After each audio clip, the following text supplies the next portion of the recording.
In a desolate desert under the glare of two suns, the story begins. A group of desert warriors stands with grim expressions, sweat beading on their faces. They look up in terror as a monstrous, multi-headed hydra-like creature. The High-Dragon looms over them. The warriors, armed with spears, prepare for a desperate battle in the vast, unforgiving desert. Amidst the chaos, a single warrior, Hyunmyeong, charges forward with a powerful slash of his sword. His blade finds its mark, brutally striking down an enemy soldier in a flash of red. The soldier screams in agony, blood pouring from his mouth as his life fades. Hyunmyeong's face is splattered with blood, his eyes burning with cold, relentless determination. He continues his assault, bringing his sword down with lethal force on another foe. He glances down, his face shadowed, showing no emotion after cutting down his enemies. The remaining desert warriors stare in absolute horror, one of them stammering, "Why, you monstrous bastard?" Hyunmyeong stands panting, his body covered in wounds. He is clearly reaching his limit. Seeing their chance, the warriors rally and charge, screaming, "He's exhausted, kill him." Hyunmyeong feels the immense strain on his body. "It feels like my heart's about to burst," he thinks. He gasps for air, the pain sharp and real.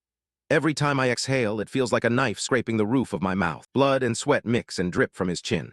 I can't even tell if what's dripping from above is blood or sweat anymore. With a final, desperate war cry, Hyunmyeong throws himself off a ledge, diving toward the enemy horde below. His hand grips a spear, the feeling of it shockingly real. All of my senses are telling me one thing: this isn't some graphic effect. Suddenly, a series of system windows appear before him. A hidden trait, Heart of the Iron-Blooded Monarch, has been activated, followed by Weapon Master and several others. But it's too late. The enemy swarms him, their spears piercing his body as they shout, "He's worn out, kill him." Hyunmyeong lets out a final, agonized scream as he is overwhelmed by the relentless attack. His consciousness fades into a blue haze, with a single chilling thought remaining: that this is the reality. The scene dissolves from the brutal battle to a messy, dark room, littered with empty cups and bottles. This is Hyunmyeong's reality. He sits alone in his room, slumped in a gaming chair after another defeat. On the screen, the words "Game Over" are displayed over an image of a fallen knight, pierced by swords, marking the end of yet another playthrough. Hyunmyeong leans back in his chair and yells in frustration, "Ha! What kind of trash game is this, seriously?" He looks around his lonely, messy room and reflects on his own life. "But my life is anything but wise. I play games on weekdays, not even during weekends, while everyone else works hard." He turns towards the window, recalling a recent turning point. "When I quit my job a few months ago, I holed up alone in my room and lived like a gaming addict." His desk is a testament to this lifestyle, cluttered with instant noodles and lit by the glow of his keyboard. He sighs, correcting his own timeline. "Well, I've been doing this since before I quit, so this must make it my 5th year." He reflects on the sheer amount of time wasted. 5 years spent on one single game. My life is legendary in the worst way. The game that has consumed him is called Pangea, shown here with a beautiful, heavenly landscape. The narration explains the game's origins. The game Pangea gained brief popularity 5 years ago. It was promoted with a bold, unbelievable promise: "If you clear the game, we will grant you one dream." But despite attracting curious players, they all failed. As time went on, the dream remained out of reach. 5 years passed, no one ever cleared it, the player count dropped. Eventually, the game faded into obscurity. And now, if I'm not logged in, it shows that the number of online players of the game is 0. The game was infamous from the start for its brutal difficulty, as evidenced by a flood of negative comments from frustrated players quitting what they called a garbage game. It featured bosses so powerful they made players question if the game was even possible to clear. There were also companions who would betray you without any warning, adding another layer of difficulty. And to make matters worse, powerful named NPCs would hunt you down if you ever got a bounty on your head, leading to certain death. But the single most punishing feature, the worst part of it all, was permadeath. If your character dies, everything disappears instantly. In other words, you start from scratch every single time you die. It's a truly insane game. An overflowing ashtray symbolizes the endless, frustrating hours spent trying to conquer it. Because of this insurmountable difficulty, the game's brief popularity died almost instantly. Hyunmyeong leans on his hand, wondering, at this point, isn't someone actively preventing players from clearing the game? He laments his latest loss. "I had a character loaded with 8 of the 15 known unique items. My 5 years disappeared just like that." But then something on the screen catches his eye, making him sit up. A system notification pops up. "Your character has been deleted due to a death penalty." But below it, a second unexpected message appears. "You have obtained 1,600,000 SB, soul points." The game explains the origin of these points. Soul points are acquired when a character dies, with the amount corresponding to the character's value. His defeated knight and all the effort put into it dissolves into raw data. Hyunmyeong is stunned by the enormous number. 16 million SB? Unique items sure do give tons of points, he realizes. This is a huge leap compared to his past efforts. All hundreds of my deleted characters up until now barely gave me 80,000 in total. The game Pangania has a unique SB system. When a character dies, you are awarded soul points corresponding to the value of that character. These soul points can then be invested into various talents when creating a new character. The more SB invested, the gentler the growth curve for that talent. Hyunmyoung recalls a previous life. A character I once made by investing 10,000 SB into sword talent died with the title Grandmaster of Swordsmanship. He realizes the significance of his situation. The investment limit per talent is 10,000 SB. And you're telling me I received 1.6 million SB? I could pretty much invest in everything. His hand hovers over his mouse as he contemplates his next move. Normally, I'd focus on the magic talent for a stable run, but instead of careful planning, his cursor moves to a single, fateful button. Random. He gives up on trying to clear the game seriously. I'll never clear this anyway.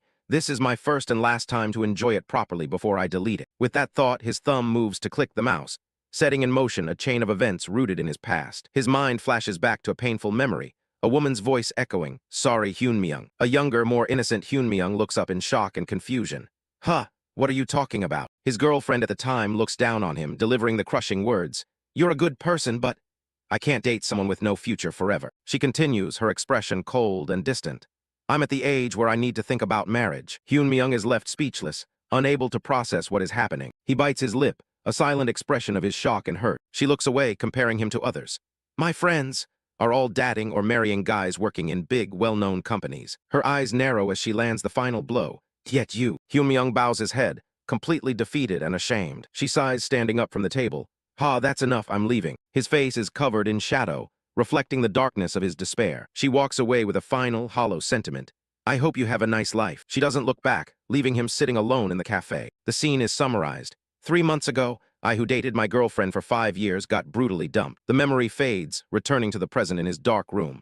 After she left, I quit my dead-end job in anger. He looks back on his subsequent downward spiral. Then I locked myself in my room and became a complete gaming addict. And now here he is, his cursor hovering over the random button, a choice born from 5 years of failure and a broken heart. With a newfound determination, Hyunmyoung commits to the random chance. "I'm pressing it." He clicks the button. A vortex of light erupts from the screen as the system begins the process, consuming 100 soul points to rearrange his stats. But something is different this time. Hyunmyoung looks on, confused. Huh. A strange message he's never seen before flashes on screen. "A hidden piece has been activated." He asks, completely baffled. "What? Hidden piece?" Another message appears. "CONGRATULATIONS, you have satisfied the singularity and have been invited to PANGANI." He wonders, did Pangania ever have a message like this? Suddenly, his world begins to distort, as if he's being pulled into the computer screen itself. A sharp splitting pain shoots through his head, causing him to cry out. A terrifying voice, not his own, screams inside his mind. "May all the worlds you CREATED burn to ASHES, you wicked god." The psychic assault is unbearable, and he lets out a pained scream, URGH. He clutches his head, gritting his teeth as the voice echoes. WH, what is this? The terrifying realization dawns on him. There's a voice in MY head. The immense pain and shock become too much for his body to handle. He loses consciousness, falling from his chair and crashing onto the floor of his messy room. As he lies passed out on the floor, his monitor continues to glow with a strange energy. A cryptic, poetic message appears on the screen, addressing him directly. "O being brighter than light, darker than darkness, swirling in creation and destruction." The message concludes with an ominous wish. "May you find happiness in PANGANIA." Hyunmyoung is violently woken by a sharp blow. A brutish guard yells down at him, "You useless slave, get up immediately." The slave master grabs him by his rags, pulling him close. "If you fall one more time, I'll feed you to the Hydreigon." The familiar name from the game cuts through his daze, and his eyes snap open in shock. Hydreigon. He looks down and sees the massive, scaly feet of a beast right in front of him, confirming the guard's threat. He is in a line of other prisoners, all dressed in rags, being forced to march through the scorching desert. His eyes widen in utter disbelief as the reality of his predicament sinks in. WH, what is this situation? He looks up and sees it. The giant, multi-headed Hydreigon from the game, now a terrifying, living creature. The cold, heavy weight on his wrists draws his attention. He looks down to see his hands bound in real iron chains, and the terrifying reality of his situation begins to set in. Enraged that Hyunmyoung is still dazed, the slave master strikes him again, roaring, "What are you mumbling about? Get back in formation this instant." The slave master cracks his whip menacingly. "Unless you want to die, that is." Hyunmyoung grunts, the pain and exhaustion evident on his face as he forces himself to comply. He looks up at the blinding sun, trying to get his bearings in this new, terrifying reality. He gets to his feet and shuffles forward, joining the grim procession of slaves. The chains on his wrists rattle as he walks, a heavy reminder of his captive state. He looks at the giant beast being herded along with them and confirms his fear. The Hydragon really is the monster I know from Pangania. The desolate, rocky landscape is also just as he remembers it from the game. This place looks familiar. An idea strikes him, a desperate hope. He tries a command from the game, whispering, "Status window." To his absolute astonishment, a blue, holographic window materializes in front of him, just like in the game. His eyes widen as the impossible happens. No way, did I really? The status window glows, filled with text detailing his stats, talents, and traits. He stands frozen amidst the other slaves, the truth undeniable. I really entered Pangania. His face is a mask of pure shock. This is real, it's an actual status window. He scans the window and immediately notices something strange. Wait, why are all my stats 12? Stats from 1 to 10 should be the normal range depending on invested SB. How is this possible? His shock deepens as he reads further down the list. And also, 13 hidden traits. Before he can process this revelation, the other slaves around him cry out in alarm. Snapping back to reality, Hyunmyung looks around frantically. What's happening? Even the normally brutal slave masters look panicked as they stare at an approaching force. A massive cloud of dust on the horizon signals the charge of an army. The attackers are revealed, led by a fearsome woman on a beast. One of the captors shouts in terror, It's the army of the Desert Queen." Those bastards broke the non-aggression pact and attacked. The woman, a formidable warrior named Isabella von Dersian, known as the Desert Queen, issues a command to her troops. "Prepare for battle. Stay sharp. If you space out, you'll die." Hyunmyung is caught completely off guard by the sudden chaos of the battle. He recognizes the woman's other title from the game. The Snake Princess? I've definitely heard that somewhere. As if triggered by the battle, another system notification appears. The main quest has been generated. Hyunmyung can only think, what? The quest appears, its objective simple but terrifying. Main quest 1, survive. The failure condition is beyond anything he could have imagined. Death. Both physical BODIES in the game and reality will die. The single word echoes in his mind, his eyes wide with terror. His quest isn't just a game objective anymore, it's a desperate plea for his own life. Survive. Chaos erupts as the first volley of arrows rains down. The slaves and their captors are struck down indiscriminately, their screams echoing across the battlefield. Hyunmyung looks up, his face a mask of dread as he sees the sky darken with a storm of arrows. There is nowhere to run, nowhere to hide. The volley is about to hit. He stands frozen as the people around him are impaled, their cries for help lost in the cacophony of battle. The world turns red around him, the color of blood and desperation. But in this moment of certain death, something inside him awakens. A system notification chimes. A blue light envelops him as a message appears. Hidden trait. Heart of the Iron-Blooded Monarch has been activated. An explanation flashes in his mind. This is the Heart of the Iron-Blooded Monarch, a linked trait that only appears when every physical talent is maxed out. Its effects are potent. It prevents exhaustion, reduces your chances of being caught off guard, and allows you to grasp the situation rapidly. With newfound clarity, Hyunmyung understands his path forward. If I stay here, I'm going to die. I have to move if I want to survive. He breaks into a sprint, no longer a helpless slave, but a man fighting for his life. He spots a sword lying on the ground next to a dead soldier, and without hesitation, snatches it. His hand closes around the hilt. The cold steel feels strangely familiar, like an extension of his own arm. As he grips the weapon, a brilliant teal aura explodes around him. Another power is awakening. Just then, an enemy soldier lunges at him, hopping for an easy kill. But Hyunmyung is no longer the same man. He meets the attack with a swift, powerful block. In a flash of light, he counters, his sword cutting cleanly through his opponent. The soldier can only grunt in shock, as the fatal blow sends him flying backward. Hyunmyung stands amidst the chaos, a blue aura of power swirling around him, his eyes glowing with a dangerous light. A final notification confirms his newfound power as he glares at the battlefield with cold resolve. Hidden trait, Weapon Master, has been activated. Continuing from the previous chapter, the battle in the desolate desert of Pangania begins. Several desert tribesmen are rushing forward to attack. Hyunmyung, known as Randolph in this world, glares at his opponents with a look of intense determination, ready to fight for his survival. One of the muscular, bald tribesmen lifts his heavy weapon, yelling, "You damned little slave." The tribesman brings his weapon down with immense force, but Hyunmyung swiftly dodges the powerful blow. As the enemy's spear gets stuck in the ground, Hyunmyung stumbles back from the impact, letting out a pained grunt. Hyunmyung grips his own weapon tightly, a thought flashing through his mind. Even for a weapon I'm using for the first time. He deflects an attack from a hooded tribesman, striking him down as he realizes, I can use it like an expert. The hooded enemy lets out a piercing scream as he is hit by Hyunmyung's precise attack. Hyunmyung quickly spins, narrowly dodging another tribesman's swing. He looks up with a fierce expression, a new realization dawning on him.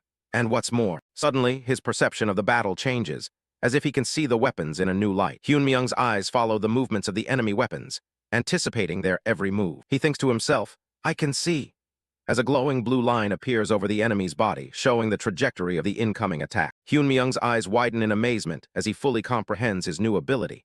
The path of my enemy's sword. Using this newfound insight, Hyunmyung perfectly counters the attack, striking the enemy's weapon with flawless precision. The hooded tribesman cries out in agony as Hyunmyung's counterattack lands a fatal blow. Now armed with the defeated enemy's axe, Hyunmyung is ready for the next opponent. He charges towards another hooded tribesman, who looks on in shock and disbelief. Terrified, the tribesman stumbles backward, pleading for his life. W8. Hyunmyung shows no mercy, swiftly cutting down the pleading enemy. Hyunmyung stands panting amidst the defeated tribesmen, having single-handedly turned the tide of the battle. The remaining desert tribesmen stare at him in utter horror.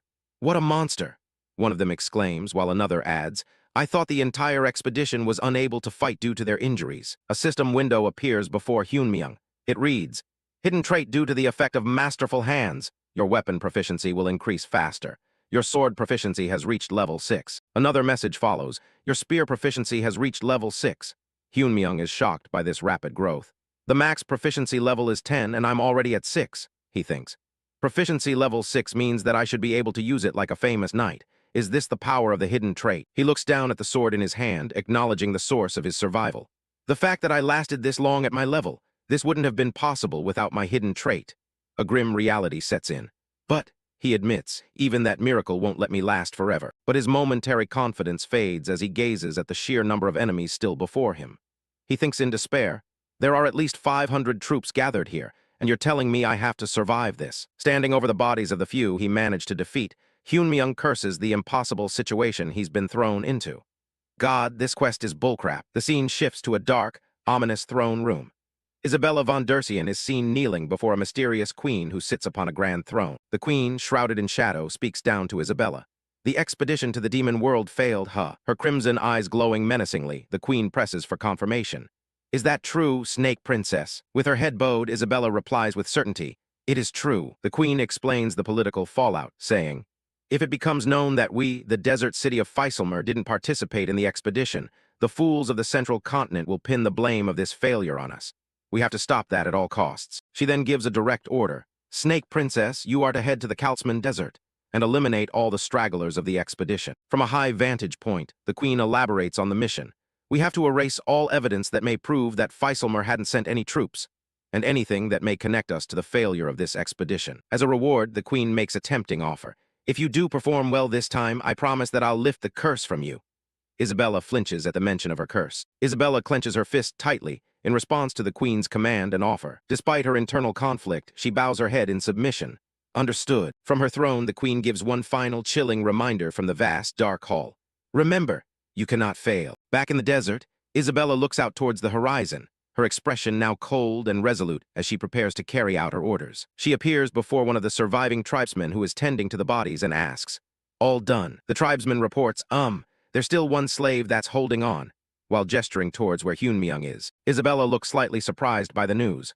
One slave, she repeats, intrigued. The battlefield is a gruesome sight, littered with the corpses of the desert tribesmen that Hyunmyung defeated. Hyunmyung is shown leaning heavily on his sword, completely exhausted from the prolonged battle. He pants heavily, sweat dripping from his chin, on the verge of collapsing from fatigue. Suddenly, a system window appears with a cheerful notification. Your level has increased. LV2, Hyunmyung looks up, his eyes wide with surprise. A wave of energy washes over him as more system messages appear, announcing, your health and mana have been restored. Your fatigue has been removed. He stands tall, completely revitalized. As the remaining desert tribesmen look on, a powerful voice commands them. Move out of my way. Isabella makes her grand entrance, landing gracefully on the back of a massive creature. The tribesmen, recognizing their leader, stare in awe and fear, stammering, P-Princess. Unlike the shocked tribesmen, Hyunmyung looks up with an expression of calm recognition, as if he's been expecting her. He thinks to himself, she's finally here, huh? Hyunmyung recognizes the formidable woman standing before him. He thinks to himself, Isabella von Dercian. A system window displays her information. Isabella von Dercian, level 8. She cannot leave this area due to a status ailment from the curse of the Desert Queen. Her other stats are too high for him to view. Hyunmyung is shocked by her power level. He grits his teeth, thinking, level 8. I can't win against that no matter how many times I try. In the world of Pangania, where the highest level is 10, the true difference in power begins to show from level 7 upwards, and such a gap can hardly ever be overturned. Level 8 means she can be considered among the strongest anywhere, on par with the bosses of very famous organizations. Holding his weapons, Hyunmyeong looks up at the powerful warrior, thinking, having to face her like this is practically a disaster. But as he recalls the information from the system window, one detail stands out to him. She cannot leave this area due to a status ailment from the curse of the Desert Queen. A sudden realization hits him, and his eyes widen in shock as a plan begins to form in his mind. Isabella takes a step towards him, her presence commanding and dangerous. She looks down on him with a cold, sharp gaze and says, "Your show was quite interesting, but..." A menacing aura surrounds her as a spectral snake appears behind her. She declares, "You have to die now." Hyunmyeong simply stares back at her, his expression unreadable and strangely calm. His mind flashes back to his life as a gamer. The reason why I played Pangania, which was harshly criticized for its extreme difficulty. Even for the hardest games, I would find a way to clear those games, no matter the difficulty. A slight, confident smirk appears on his face as he concludes his thought. Yes, I was a pervert among the perverts, and if my guess is right, Isabella lunges forward, charging at Hyunmyeong with incredible speed and power. She swings her sword in a deadly arc, aiming to cut him down in a single blow. But instead of dodging, Hyunmyeong smirks and calmly asks, "Don't you want to lift the queen's curse?" He catches her blade with his bare hand, the force of the blow creating a bright flash of light. Isabella's attack is completely stopped, her sword held firmly in Hyunmyeong's grasp just inches from his face. She stares at him, her expression a mix of shock and disbelief at his impossible feat. Taken aback, she can only manage to say one word, "You." Hyunmyeong's eye glints as he holds her gaze, his plan now fully in motion. Isabella demands an answer. "Who are you?" Hyunmyeong begins his bluff, saying, "I read the stars and lead people to the stars." He presents his gambit with an air of mystique and authority, declaring, "I am the star bearer. I can help you lift the queen's curse so you can leave this desert." The words hit their mark. Isabella's eyes widen in absolute shock, her mind reeling and her aggressive posture faltering for the first time as she processes the impossible declaration. Seeing her hesitation, Hyunmyeong thinks to himself with relief. It worked. He internally explains his strategy. Starbearer is an NPC class that a player needs to transcend the max level. The class only exists for NPCs, so of course, I am not a real Starbearer. But to remove the status ailment of the Queen's curse, she needs the blessing of stars from the Starbearer. Isabella trembles slightly, her desperation clear. Hyunmyeong knows his gambit is succeeding. Since Isabella wants to escape from the curse, she would have to listen. He continues his internal monologue. "The reason why I was certain that she'd like to escape from the curse is quite simple. Isabella von Dersian. She's a character that I made." A flashback shows her character creation screen in the game. Isabella was an unfortunate character that I had to neglect because I chose the wrong starting point. The Queen's Curse is, from the player's perspective, a device to keep the player within the bounds of the starting map during the early game. But a player's character is made to see the end of this game. They're originally supposed to travel around the world to see the ending. But I left such a being in this place, and she'd been tied down here due to the curse of the Queen. He had essentially trapped a beautiful bird in a golden cage. Back in the present, Isabella, now composed but still wary, asks him, "Your name?" He answers confidently, "Randolph." A system window immediately pops up, stating, "Your character's name has been set." The two stand in a tense silence, sizing each other up. Finally, Isabella turns away, relenting for now.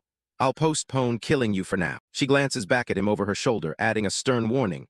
"However, if you're lying." Her eyes glow with murderous intent as she finishes her threat. "I will rip you into pieces." She turns to her remaining tribesmen and gives an order. "Escort him. He is an honored guest, so he must be treated with utmost care." As Hyunmyeong follows Isabella and her men, a blue window appears before him. Main Quest 1, Survival Complete. More system messages pop up in quick succession. Settling the results. Record-breaking. A result so perfect it borders on the miraculous. The system continues. Beginner's luck. The constellation of fortune smiles upon you. Your rewards have been upgraded. The constellation of battle scratches the bridge of his nose, saying you're not bad. Your rewards have been upgraded again. Finally, his rewards are listed.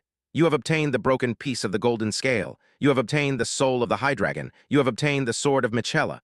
Overwhelmed with relief, Hyunmyeong collapses, thinking, somehow, I survived. As he lies on the ground, one last message appears, informing him of his achievement. Total points, 220. Your result will be added to the Hall of Fame for main quests. The scene transitions to night. Under the bright full moon, Hyunmyeong has been taken to Isabella's grand palace. He is now relaxing in a luxurious bathtub, examining the details of his hard-won rewards on several holographic screens. He looks at the description for one of his new items, the soul of the high dragon. You can summon the high dragon, LV5, and control it.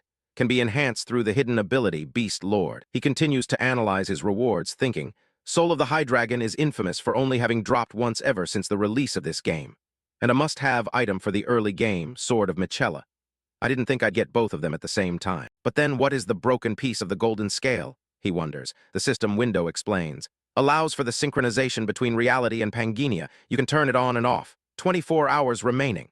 You can use it in the golden scale shop. Hyunmyung is puzzled. Synchronization between reality and Pangenia. Suddenly the doors to the bathroom burst open, startling Hyunmyung. 3 of Isabella's chambermaids enter, carrying towels and bath supplies. They bow and ask in unison, a hint of seduction in their voices. Would you like us to wash you? Hyunmyung narrows his eyes, immediately seeing through the act. He thinks, testing me already, huh? He calmly replies, just the feet. One of the chambermaids begins to gently wash his arm with soap. As they tend to him, he thinks, they are Isabella's chambermaids. If I showed any reaction to them, she would get suspicious of me. Because the star-bearer does not react to any sexual desires, he tells himself repeatedly, keep calm, keep calm, keep calm. He maintains a stoic expression, trying to ignore the maid's advances. Suddenly, one of the chambermaids lets out a surprised gasp. A massive system window appears right in front of him, causing him to exclaim, S-status window. Hyunmyung stares at the unexpected screen, completely bewildered. The window displays a leaderboard for the survival quest. His name, Randolph, is at the top, but he's shocked to see 2 familiar names ranked 2nd and 3rd. Gracia and I Love Mint Chocolate. He thinks, Gracia and I Love Mint Chocolate, who I played the game with. I was wondering if they'd quit the game because they disappeared at some point. But they were summoned to this world like me all along. The system window also shows a dire warning. Until the breakdown of Pangenia, 7.66%. As the breakdown draws near, the boundary between Pangenia and reality shatters. When the breakdown goes over 10%, the first crack will proceed. Hyunmyung is horrified. What the hell is this now? Boundary between Pangenia and reality. He stares at the multiple system windows floating around him, completely dumbfounded by the revelations. The full Hall of Fame window details his ranking and then delivers the most shocking news yet. Because you have been ranked in survival, you have unlocked the logout feature. Please be careful because your character will be vulnerable while you're logged out. One of the chambermaids sees his shocked expression and asks, concerned, Star-bearer. Hyunmyung's face is a mask of pure disbelief.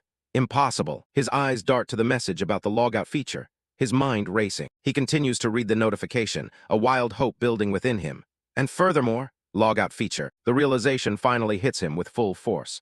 He clenches his fists in excitement, yelling in his mind, I can leave this damned game. Overcome with joy, he stands up abruptly and dismisses the maids.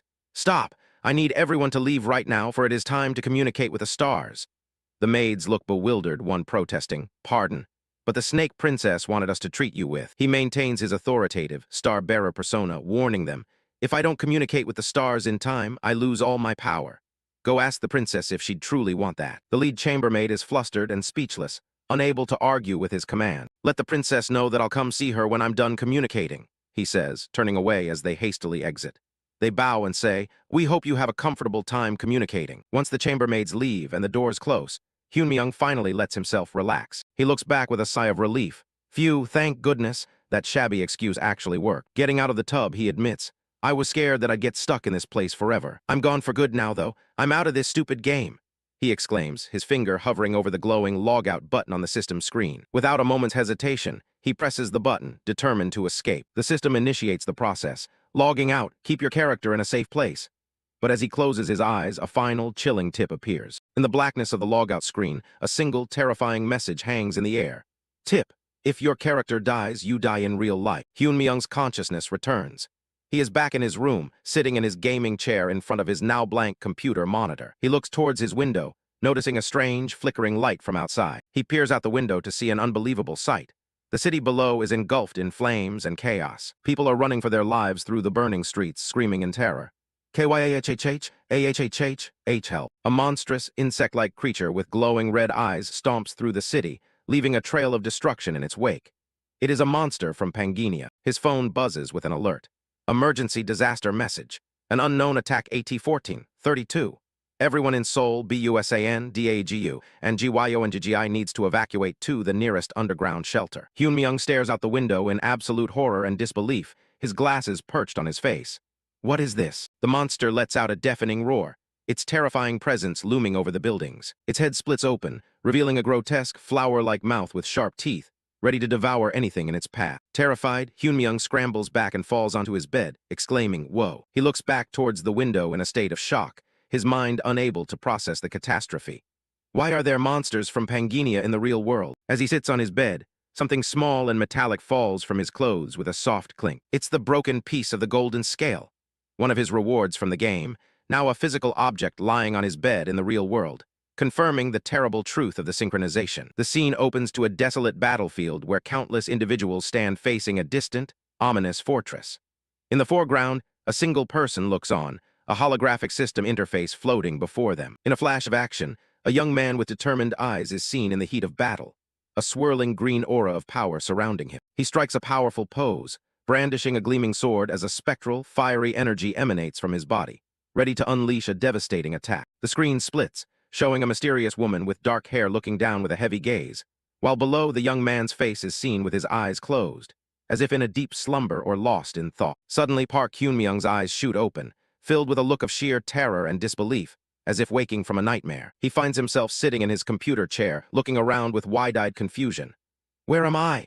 He wonders, his mind still reeling. His eyes land on a familiar fan, and a sense of relief washes over him. This is my room. Did I just fall asleep after playing the game for too long? He thinks to himself. He lets out a small laugh, pushing his glasses up. Yeah, right. There's no way that's possible. This isn't a web novel. It makes no sense to get sucked into a game. He dismisses the experience, thinking, it was such a disgustingly vivid dream. His thought is cut short as his eyes land on something on his desk. A pouch and a piece of gold that seem out of place. He lets out a breath of disbelief. Ha! He picks up the gold piece, his hands trembling. Has this always been in my room? No way, don't tell me everything was real. A wave of panic hits him as he quickly turns to his computer. Right, the game? What about the game? He pulls up the browser, but the screen displays a stark message. This page does not exist. For inquiries, please contact customer support. He can only stare in stunned silence. A close-up on his eye reveals the reflection of the error message. The game homepage disappeared while I wasn't looking, he realizes, his heart sinking. Just then, the sound of chaos erupts from outside. When did I? His thoughts are interrupted by panic screams. It's a monster, help me. The scene outside is one of utter pandemonium. A monstrous, scorpion-like creature is on a rampage, flinging a person through the air amidst terrified screams. A man lies on the ground, battered and bloody, desperately shouting to others. Run. Elsewhere, a giant, terrifying, praying mantis-like monster swats at armed men. It's an emergency situation. I repeat, an emergency situation. One of them yells into a radio. Multiple unidentified monsters have appeared, requesting immediate backup. A buzzing phone displays an emergency disaster alert. It warns of unknown attacks and urges all citizens to evacuate to the nearest underground shelter. From his window, Hyunmyoung looks down at the horrifying scene unfolding below, his face a mask of shock and confusion. What is this? Why? He watches as one of the giant creatures crawls on the building across from him. The horrifying truth dawns on him. Why have monsters from Pangania appeared in the real world? His gaze falls back to the golden game piece on his desk, the connection becoming terrifyingly clear. Don't tell me. With a look of dawning horror, he voices the impossible conclusion. Is the boundary between reality and Pangania broken? As if in response, a system window appears before him, displaying his list of hidden traits. It reads, Pangania's destruction progress, 7.66%. As Pangania's destruction progresses, the boundary between reality and Pangania weakens. If the destruction progress exceeds 10%, the first fissure will take place. The system message confirms his worst fears, sending a wave of panic through Hyunmyoung. He trembles, completely overwhelmed by the apocalyptic reality unfolding before him. What do I do? He whispers, his mind racing for a solution. Amidst his spiraling panic, his eyes are drawn back to the one anomaly in his room, the golden fragment from Pangania. He reaches out and picks it up, the cool metal a stark contrast to the chaos outside. In a world turned upside down, this small piece of the game feels like his only hope. Still reeling, Park Hyunmyoung looks at the glowing, golden fragment on his bed, a single thought echoing in his mind. A sudden, electrifying thought strikes him as his eyes widen. If monsters from the game are roaming freely in reality, then maybe things obtained in the game can also be used here. With a new sense of purpose, he lunges towards his bag. He thrusts his hand into the bag and pulls out a pouch that emits a warm, golden glow. A holographic interface appears, identifying the items within the pouch. The powerful Michaela's sword and Hydragon's soul. He fumbles with the glowing pouch, a look of desperate frustration on his face as he fails to retrieve the items. Damn it, how do I use this? He yells in frustration, holding up the glowing fragment. In the game, I only had to double-click. Suddenly, a new system window pops up in front of his face, causing him to gasp in surprise. It describes the fragment of the broken golden scale, which allows synchronization between reality and Pangea for 24 hours. He hesitates, his mind filled with doubt. There's no way the me from reality can fight those monsters, he thinks, before steeling his resolve. But, with a shout of "O-N," a blinding light erupts from his hand. A beautiful, angelic figure materializes above him as the power of the fragment is unleashed. The system confirms the activation with a message. Synchronization with Randolph is complete. The fragment now displays a 24-hour countdown. The scene shifts back to the war-torn city streets, filled with smoke, fire, and the bodies of the fallen. Amidst the destruction, a mother runs for her life, clutching her young daughter tightly as she pants for breath. The little girl, Yoonji, looks back with teary eyes. "Mommy, where's Daddy? Why isn't Daddy coming?" Her mother tries to reassure her. "He'll come soon, Yoonji." So, before she can finish her sentence, the ground trembles and they both look up in horror as the building beside them begins to crumble and fall. Debris rains down from the sky.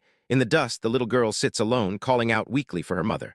"Mommy," the girl cries out. Her mother is trapped beneath a large slab of concrete, bruised and bleeding, having shielded her daughter with her own body. "I am fine, Yoonji.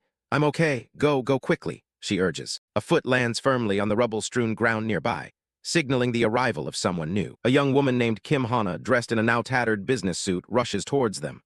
"Are you all right?" she asks, her face etched with concern. The injured mother coughs up blood, pleading with the stranger.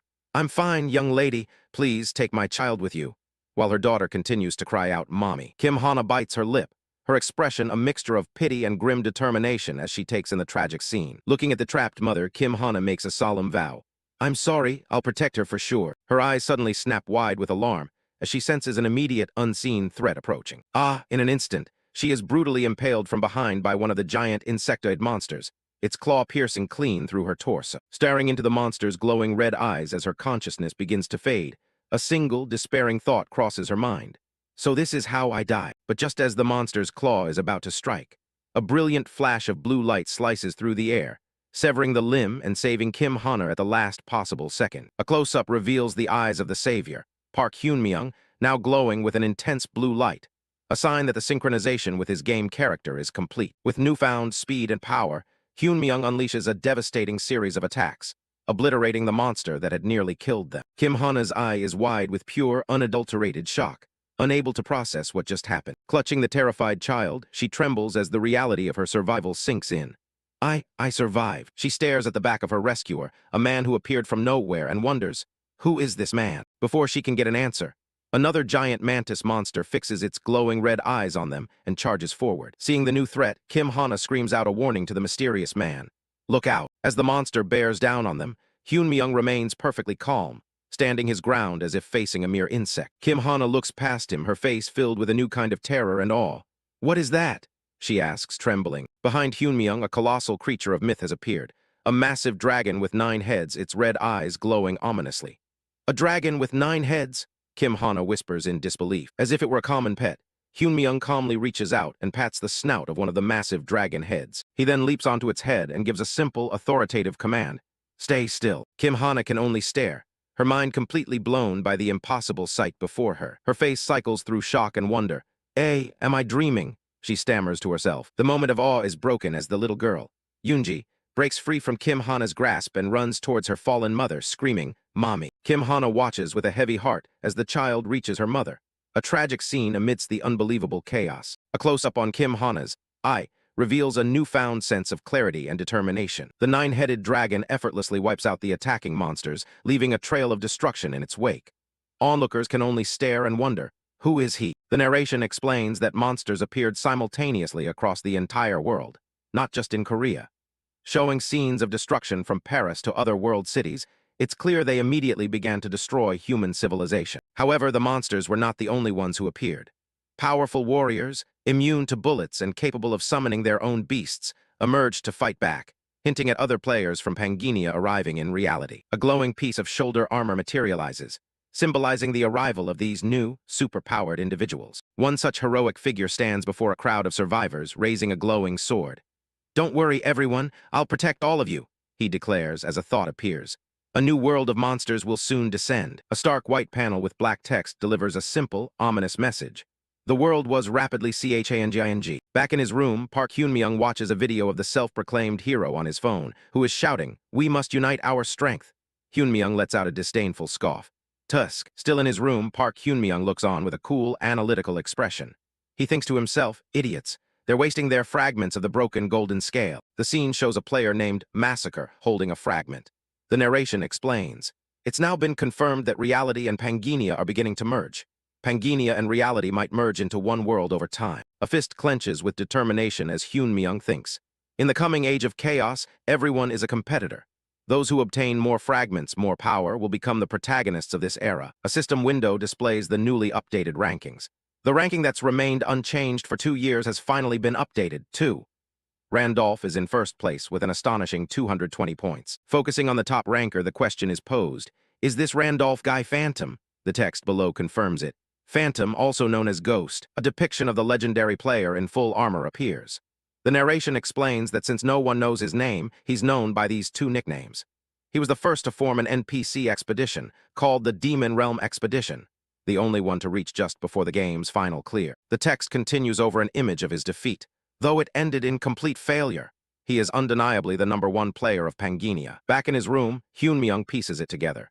Since the strongest character he possessed would be summoned upon death, he must have been summoned in Pangenia the moment the expedition failed. The explanation continues. Although appearance and equipment are reset, talents from the previous character carry over, which is why. A cunning, predatory grin spreads across Hyunmyung's face. I understand why he got such a high score. A close-up on Hyunmyung's eye reveals the sharp, calculating mind working within. The scene shifts to Hyunmyung relaxing in a bathtub, contemplating the new state of the world. Monsters have appeared in reality, and so have summoned players. They have taken on the form of their characters on Pangenia. He closes his eyes, letting the pieces fall into place. The situation is becoming clearer. He flashes back to his past failure, his previous character kneeling in defeat with swords in his back. With my last character, I nearly reached the game's ending with the Demon Realm Expedition. He recalls the reasons for his failure. But the hired NPC mercenaries hindered the progress, and even our friendly NPC companions betrayed us. No matter what possibility I considered, their interference was always beyond expectations. He clenches his fist in the water, a startling new theory forming in his mind. But what if all of those interfering variables were players summoned just like me? He rises from the water, his expression grim. He realizes now that his rivals were other players who didn't want the game to end. People targeted me back then, and that might still be the case now. He walks through a grand hall, his steps echoing with purpose. If the boundary between reality and Pangenia has collapsed, I can't just hide after logging out. To secure my safety in both worlds, I need to grow stronger quickly. With this resolve, he strides towards a large throne room, ready to make his next move. Isabella, the cursed snake princess, sits languidly on her throne and looks down at him.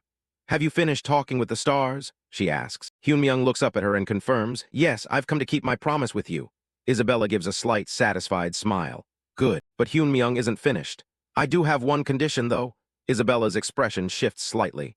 What is it? She asks, as one of her handmaidens stands ready behind her. He glances past her at the other servants in the room, his hand gesturing slightly. He looks Isabella directly in the eye, his gaze sharp and unyielding, and makes his demand. Take me to the sanctuary, Isabella. Her eyes fly open in disbelief. Isabella recoils in shock. The sanctuary? Are you insane? She exclaims, but Hyunmyung ignores her outburst, his mind laser-focused on his goal. The second main quest is getting a class, he thinks, a plan forming, and the class I want. A wicked, determined grin spreads across Hyunmyung's face as he finishes his thought. Can be obtained here. He then says aloud, a crazed look in his eye, there's a star there. A system window for main quest 2 appears, titled Obtain a Class. It states that the reward varies depending on the rank of the class obtained, and that the quest can be completed in the sanctuary. The chapter concludes, leaving Hyunmyung's next move hanging in the balance. To be continued. The scene opens to a full moon hanging in the night sky, illuminating the ruins of an old castle, setting a dark and mysterious tone. Inside, the assassin Isabella stands with a fierce look in her eyes, a bloody dagger in hand, surrounded by the fiery aftermath of a battle she single-handedly won. Watching her from a distance, Hyunmyung thinks to himself, it only took a few minutes to wipe out all the guards. There's no ally more reliable than her. The scene flashes back to a few hours earlier. Hyunmyung looks at Isabella with determination and says, take me into the sanctuary, Isabella. Isabella is shocked by his request. Into the sanctuary? Are you insane? She asks. Meanwhile, Hyunmyung thinks, if the first main quest is survival, then the second is obtaining a class, and the class I want. A confident, almost maniacal grin spreads across Hyunmyung's face as he continues his thought. The star is there. I can obtain it right here. Isabella, sitting on a throne, questions him. The star is there. Hyun-myung confirms without hesitation, yes, it's hidden though. Hyun-myung explains his unique knowledge. I found the 4th star by chance while raising my previous character. I'm probably the only player who knows its precise location. To lift your curse with a blessing of the stars, I must obtain the star. Isabella panics, exclaiming, the sanctuary isn't a place just anyone can enter. If anyone finds out I secretly brought someone in. But Hyun-myung calmly cuts her off. But you can enter. Returning to the present, Hyun-myung clenches his fist as he recalls the tense negotiation. He thinks, if I had failed to persuade her back then, the thing rolling on the ground right now would have been my own head. With their path cleared, Isabella turns to him and announces, we've arrived. Hyun-myung looks down a dark, ominous staircase leading deep underground. This is the holy ground, he says as he begins to descend. As they enter, system messages pop up. A subquest to explore the sanctuary is initiated, but multiple warnings appear, stating that his level is too low and the area is filled with poison and demonic energy. Just then another message appears. Hidden trait, Giant's Demon Resistance, is protecting you. A purple aura surrounds Hyun-myung as he realizes, if it weren't for this hidden trait, I wouldn't even be able to enter. As they walk down the stairs, Hyun-myung considers his options. Under normal circumstances, a level 2 beginner cannot set foot in here. If I send Isabella ahead and just clear the Sanctuary Exploration subquest, the rewards should be pretty nice. He takes a determined step forward, continuing his thought. But the subquest isn't what matters right now, because this is where a system window for his second main quest appears. Obtain a class. The quest can be completed in the Sanctuary and ends immediately upon achieving its goal. The reward varies by the tier of the class acquired. A smirk plays on Hyun-myung's lips as he thinks, I can obtain that class. They arrive at the edge of a massive, dark chasm filled with a swirling purple energy. Isabella looks down into the abyss, her eyes wide with a mix of awe and apprehension at the sight. Stretching across the chasm is a series of floating stone pillars, forming a precarious and unstable-looking bridge. Isabella, however, puts on a confident smile, seemingly unfazed by the dangerous path ahead. Suddenly, Isabella stumbles. She mutters, it seems we've taken the wrong path. Just as she's about to misstep, Hyun-myung grabs her shoulder, asking, where are you going? She scoffs, trying to cover her mistake by acting knowledgeable. HMPH. That bridge ahead is a trap. The downward air currents are designed to sweep away anyone who crosses without knowing. Seeing right through her act, Hyun-myung smirks. Isabella catches his expression and asks defensively, to fail to detect such a simple trap. Are you scared? All the while, Hyun-myung is amused by this new side of her, thinking, I didn't know you were this kind of character. Flustered and enraged, Isabella clenches her fist, completely caught off guard by his teasing. Hyun-myung continues to poke fun at her. You're surprisingly timid considering I'm called a snake princess. Annoyed, Isabella retorts, no, I'm not. She tries to save face, saying, the odds of it being a trap are high, and conveniently I've got a cramp in my leg, so I'm just checking if there's a safer route. Hyun-myung cuts her off. Then it can't be helped. Get on my back. Completely scandalized, Isabella explodes with anger. Do you have a death wish? How dare you? Hyun-myung calmly replies, didn't you say you have a cramp? Hyun-myung explains the situation urgently. There's no time, so get on quickly. When dawn breaks and the dead warriors are discovered, you'll be suspected for not being there, and the Queen's pursuit team will be sent after you. So rather than wasting time out of fear, it's better for me to carry you and run. Isabella is left utterly speechless, squeezing her eyes shut in a mix of frustration and embarrassment. Reluctantly, she climbs onto his back, muttering through gritted teeth, if not for this damned leg cramp, I would never. Hyun-myung simply responds, of course. Without wasting a moment, Hyun-myung plants his foot firmly and prepares to dash forward. He takes off, sprinting at an incredible speed across the desolate, dangerous terrain. Holding on, Isabella shouts in alarm, hey, where are you going? That's the wrong direction, as he veers away from the visible path. To her horror, he leaps directly off the ledge and into the open chasm. There's no path there, she screams in terror. A system window suddenly appears. Hidden trait, mutant, has been activated. Hyun-myung's eye glows a brilliant blue as he thinks. The hidden trait mutant allows one to see all secrets invisible to human eyes. As his power activates, a hidden path of light materializes before them. As they run across the newly visible path, a shocked Isabella asks, there's an invisible path. Hyun-myung confidently replies, yes, this is the real path. Isabella is stunned. She thinks, how does he know a path that even I, the second in command of Faisalmer, do not know?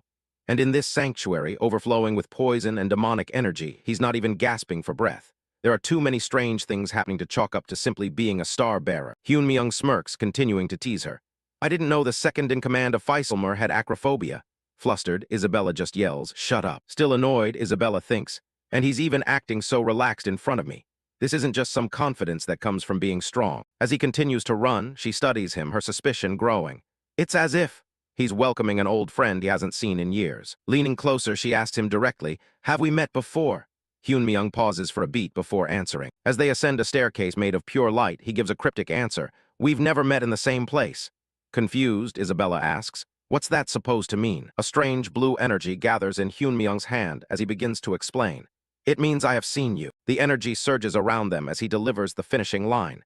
"But you have never seen me." They are enveloped in a blinding flash of brilliant blue and purple light. The blinding light subsides, and they step out into a completely different space.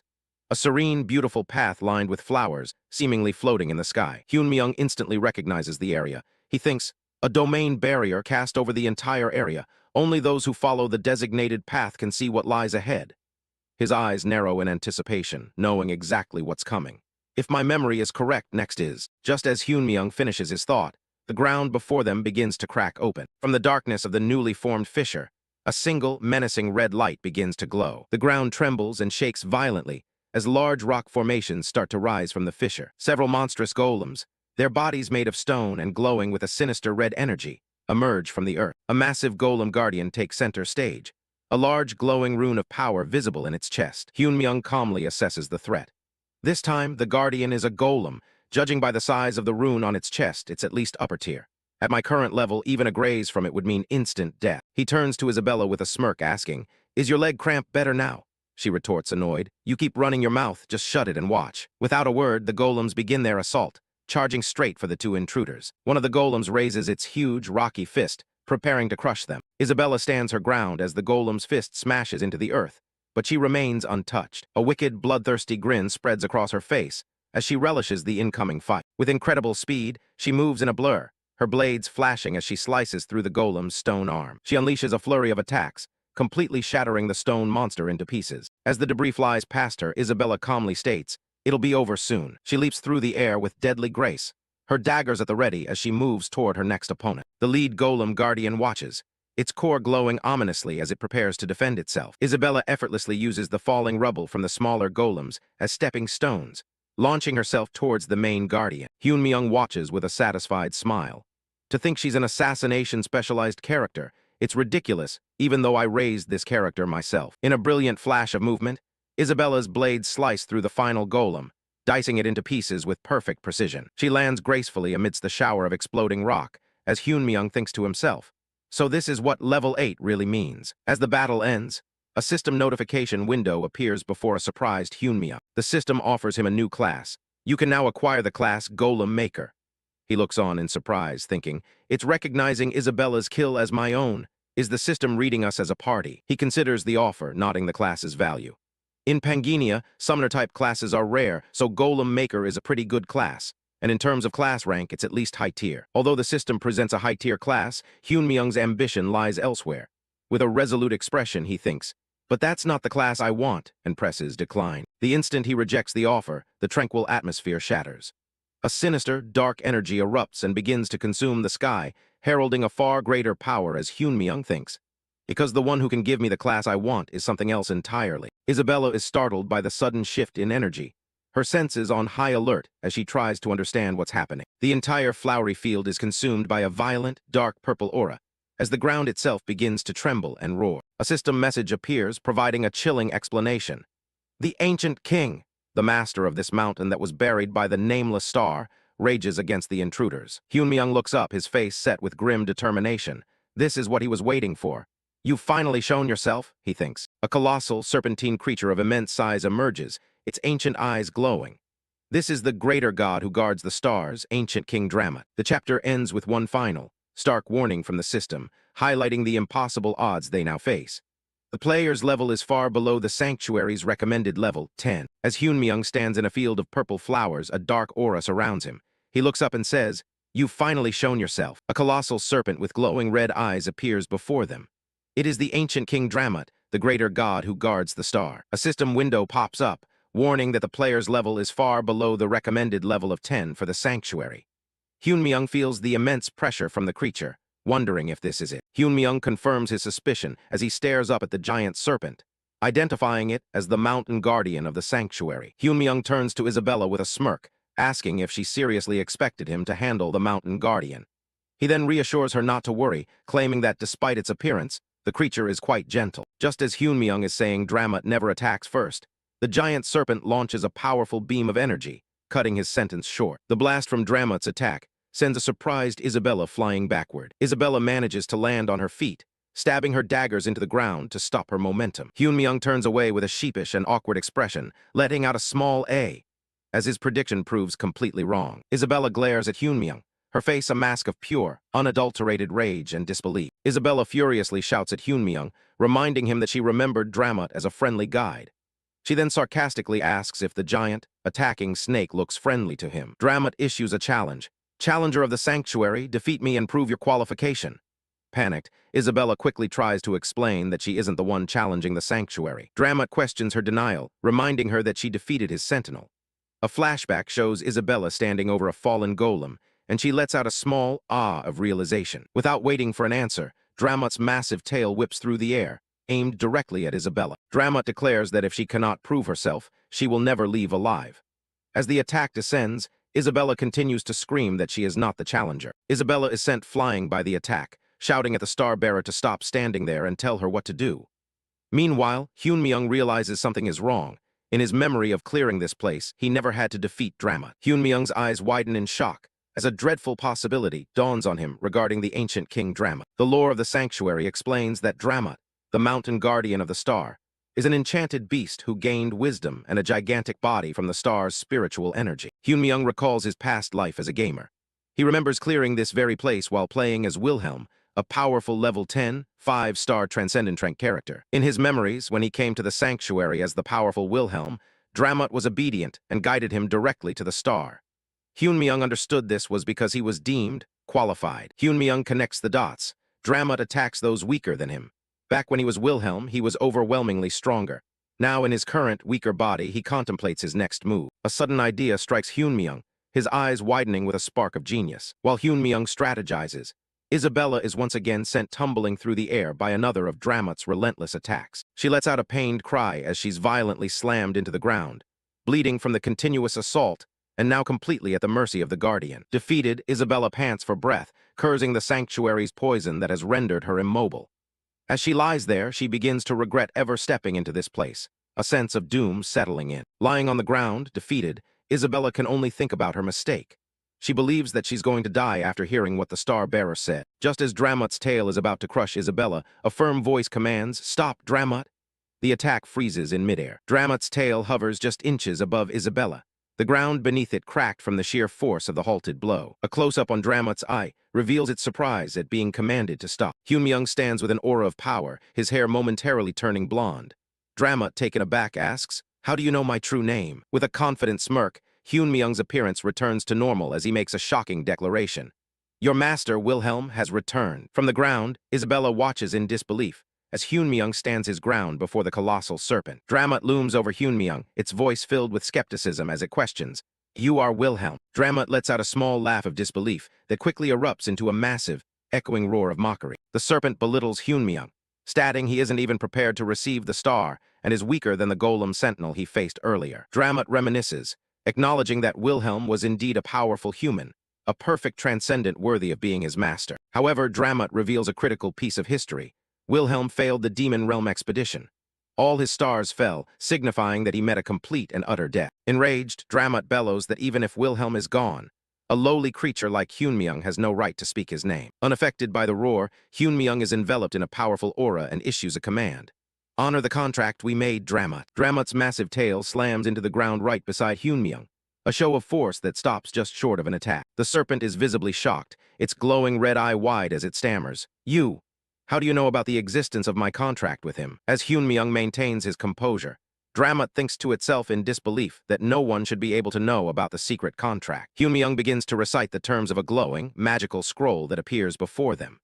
It states that the one who obtains the star of the mountain buried by the star learns the Guardian's true name and becomes the new master. The recitation continues, detailing the contract's unbreakable rules. The Mountain Guardian must obey his master's commands, the contents of the contract can never be revealed, and anyone who breaks the pact will die from its curse. Hyunmyeong internally smirks, revealing his bluff. He only knew the terms because he remembered the game's lore. He gambled that the rules still apply and realizes that since he's in Randolph's body, The curse for revealing the contract doesn't affect him, as the pact was made by Wilhelm. Caught in a bind by the ancient laws, Dramat demands to know, "Who are you, creature?" Hyunmyung looks up confidently and challenges the serpent. "If you want to know who I am, guide me. The star will prove me." Dramat gives a stern warning, its eye glowing ominously. It explains that the star shows no mercy to those without qualification, and that he will be engulfed in flames the moment he approaches it. Hyunmyung remains unfazed. "Maybe so, we'll see," he says coolly before turning the tables with a sharp question. "Are you afraid the star will acknowledge me and reveal that I'm your true master?" Dramat scoffs, finding the notion laughable.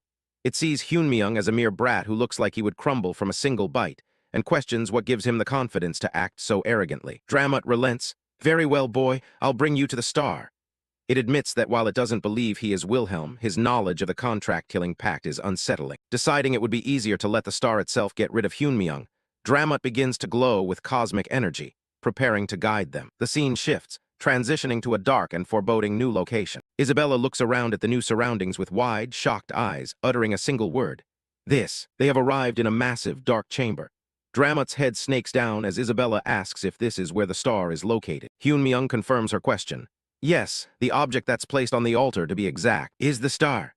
On a stone altar marked with a large six-pointed star rests a lone, pale skull. Isabella is baffled. "That skull is a star?" she asks. Hyunmyung walks toward it and clarifies, more precisely, it's Lee's face. Hyunmyung explains the lore of Pangenia. When Lee, the twin goddess, died, her body was split into 32 fragments and scattered. These fragments are what are known as stars. As he gently picks up the glowing skull, Hyunmyung continues his explanation. The stars are used as boundary catalysts for players to achieve transcendence. Hyunmyung looks at the skull with intense focus, bracing himself for what is to come. The moment he touches it, the skull erupts in a violent torrent of flames, engulfing him completely. A panicked Isabella watches the inferno, shouting, "Hey, are you sure it's okay?" Observing from a safe distance, Dramat laughs. "I warned you. You will burn simply by approaching the star. The star ultimately rejected you. Burn to death, creature." Within the swirling pillar of fire, Hyunmyung's silhouette remains standing, unharmed. Though surrounded by flames, Hyunmyung is completely fine. He holds the skull and thinks with annoyance, "Seriously, that bastard." Hyunmyung recalls a crucial piece of game knowledge. The star only kills a player if they acquire it by bug-skipping Dramat. Since he technically passed through the Guardian, even though the process was messy, he knew there would be no issue. His real concern is whether he can get the class he wants. He remembers a hidden rule he learned by accident. If you acquire a star without having a class, the star grants you one. The skull begins to crackle with immense energy. The word void appears in the air as the star prepares to bestow its power. A whirlwind of potential classes, representing his hidden traits, swirls around him. Martial God, Beast Lord, Great Sage, and many others, before the system finally makes its choice. As particles of light surround him, a voice speaks. "You who face destruction." System messages flood Hyunmyung's vision. His mana is converted into star energy, and he acquires the main skill, Star Pierce, and the sub-skill, Blessing of the Stars. The notifications continue, confirming he's acquired the star effect, which grants a bonus of +5 to all stats. He is also told that his power will increase with the number and types of stars he possesses. Crucially, the system informs him that the star effect will not disappear, even after transcendence. Finally, the ultimate reward is granted. You have acquired the class Star Successor. Hyunmyung looks at his hand, glowing with this newfound power. Isabella stares with a wide, trembling eye, sweat beading on her face as she processes what she just witnessed. She thinks to herself in utter disbelief. He absorbed the star. A golden light radiates from Hyunmyung, particles of energy swirling around him as he fully absorbs the star's power. Bathed in the star's afterglow, Hyunmyung turns to face Isabella. He asks her a simple question. "Isabella, what do you want to do once your curse is lifted?" Taken aback by the question, Isabella gives her earnest answer. Her greatest desires are to leave the desert and find the bloodline of the Dersian family. Hyunmyung makes her an offer. "I'll bless you so you can leave the desert under one condition." Intrigued, Isabella asks, "What is it?" Hyunmyung states his terms clearly. "Serve me for 1 year. After that, I'll grant you freedom and help you find your family's bloodline." Isabella is momentarily stunned into silence. A grainy, dark image flashes through Isabella's mind, showing a regal figure resembling her, sitting upon a throne. With newfound resolve, Isabella stands tall, a single thought echoing in her mind. "I am." She clenches her fist, her determination solidifying. Isabella makes a vow, seemingly to herself as much as to Hyunmyung. Referencing her past, she states, "I'm not the queen, I do not lie." A close-up of her eye shows her unwavering conviction. After a brief, final moment of hesitation, she comes to a decision. Isabella kneels before Hyunmyung, bowing her head in submission as she declares, "I will serve you." Hyunmyung looks down at the kneeling Isabella and nods approvingly. You've made a good decision, Isabella. With his new subordinate secured, Hyunmyung turns his attention to the final loose end. He calls out, "By the way, Dramut, the owner of the star is your master, correct?" Dramut, now sweating and fearful, stammers a reluctant, "Why, yes." Hyunmyung replies with a simple, "All right then." Hyunmyung's expression turns fierce. He points an accusatory finger at the colossal serpent and roars his command, "Bow your head, you bastard." As Hyunmyung asserts his dominance, system notifications appear, calculating the rewards for his main quest. It registers a unique result that will send chills down everyone's spine, rewarding his recklessness and beginner's luck with upgraded rewards. The system alerts him that his actions have not gone unnoticed. Several combat-oriented constellations are now beginning to take an interest in his journey. In the vast darkness of the cosmos, a powerful eye flashes open, representing the gaze of the newly interested constellations. The scene abruptly shifts to a different time or place.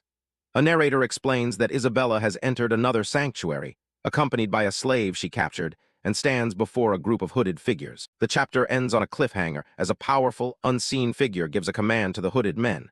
Seize the two of them immediately. Hyunmyung, in his avatar as Randolph, questions the massive dragon Dramut, asking, "So Dramut, the owner of the star, is your master, correct?" With a look of fear in its glowing yellow eye, Dramut sweats and reluctantly confirms, "Why, yes." Satisfied with the answer, Hyunmyung points commandingly at the great dragon and says, "All right, then bow your head, you bastard." A system window announces the rewards for completing main quest 2. Hyunmyung has achieved a unique result with a total score of 230 points, updating the Hall of Fame. The constellations of fortune and adventure have also upgraded his rewards. The system notifications continue, revealing that several combat-oriented constellations are now taking an interest in Hyunmyung's actions. The scene transitions from the dark sanctuary to a bright, sunlit day in a modern city. The new location is revealed to be a coffee shop called Angelus Coffee. Inside, a group of 3 players are discussing the recent events. One asks if Randolph is truly the legendary player, Phantom. Another confirms it's a definite possibility, as scoring higher than Gracia is impossible unless one knows the game inside out. The 2 men continue their discussion. They realize that the 5-year veteran ghost player, Phantom, has finally made a real appearance, which will cause a huge stir. They wonder if they can contact him before others do. A woman with blonde pigtails, listening to them, skeptically asks, "How? We searched for years and never found him." One of the men explains that Phantom wasn't an actual player until now. He suggests they should try fishing for him, figuring that since the secret auction hall is a new reward, Phantom will probably use it. He adds that Phantom will need a lot of items if he wants to be first in the next main quest. The woman with pigtails thoughtfully repeats the word, "Fishing, huh?" The scene explains the concept of fishing.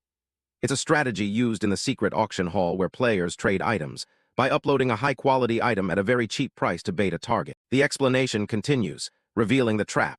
Using a twin ability of a talisman to attach a location-tracking bug to the person who buys the item. This method is often used against newbie players who are lured by the cheap auction item, only to be tracked, robbed, or even killed. Back in the coffee shop, one of the men expresses his doubt.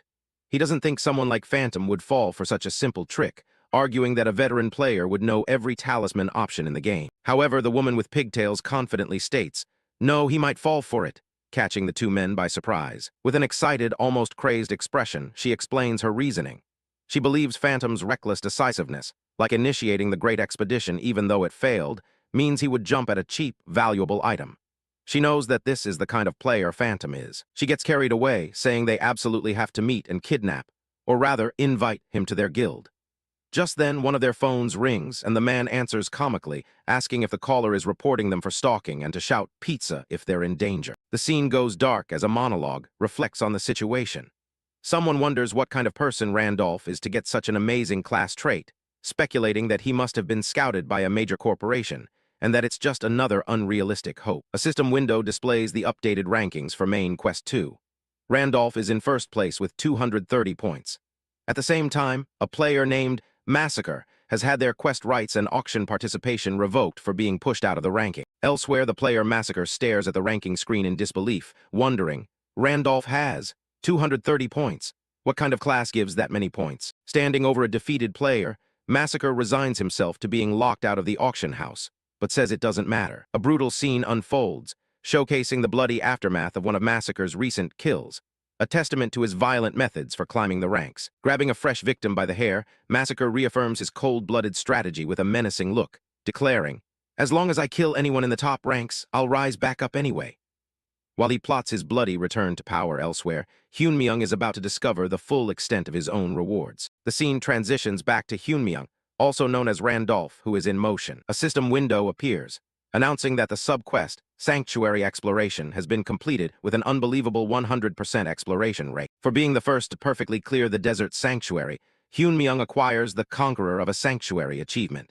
He also obtains an epic teleport book as a reward for completing the sub-quest. Riding atop the giant serpent Dramat, Hyunmyung thinks to himself how convenient the ride is.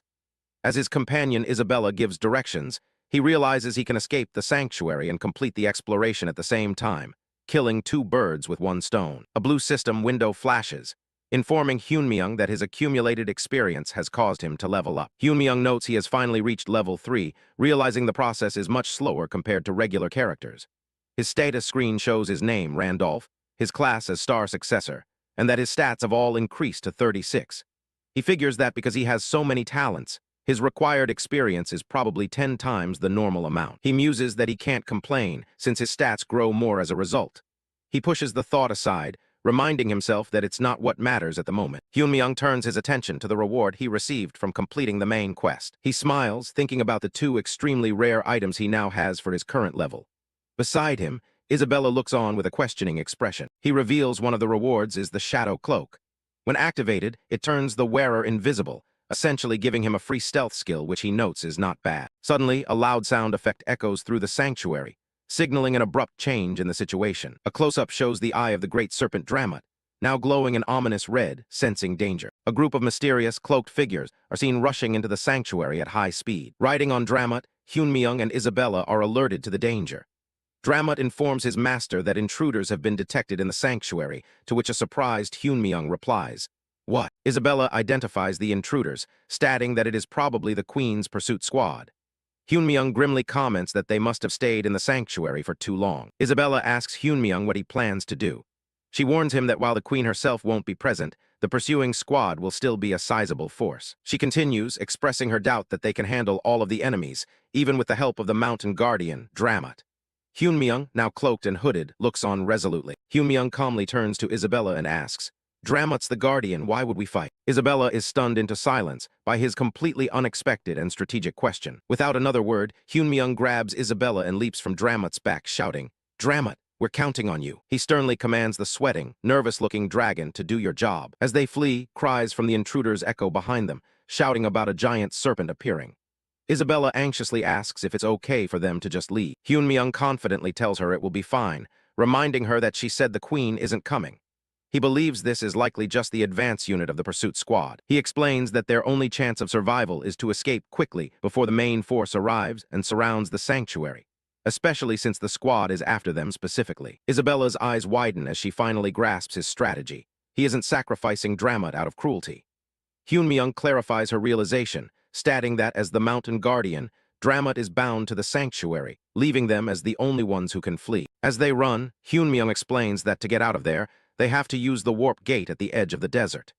He adds that since he lifted Isabella's curse with the blessing of the stars, using the gate won't be a problem. However, as he lands, he reveals that there is a real problem they need to deal with. They arrive before a massive stone archway, and Hyunmyung explains the problem.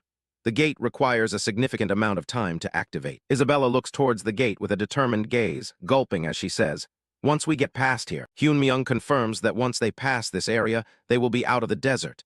He reiterates, however, that the gate will need some time before it can be activated. Isabella anxiously asks how long it will take. Hyunmyung turns to her and delivers the bad news. Around half a day. Hyunmyung explains their precarious situation. There's no place to hide in the vast desert, and while Dramat will delay the pursuit squad, they will eventually be tracked. But the distraction will buy them some time. He reveals his plan.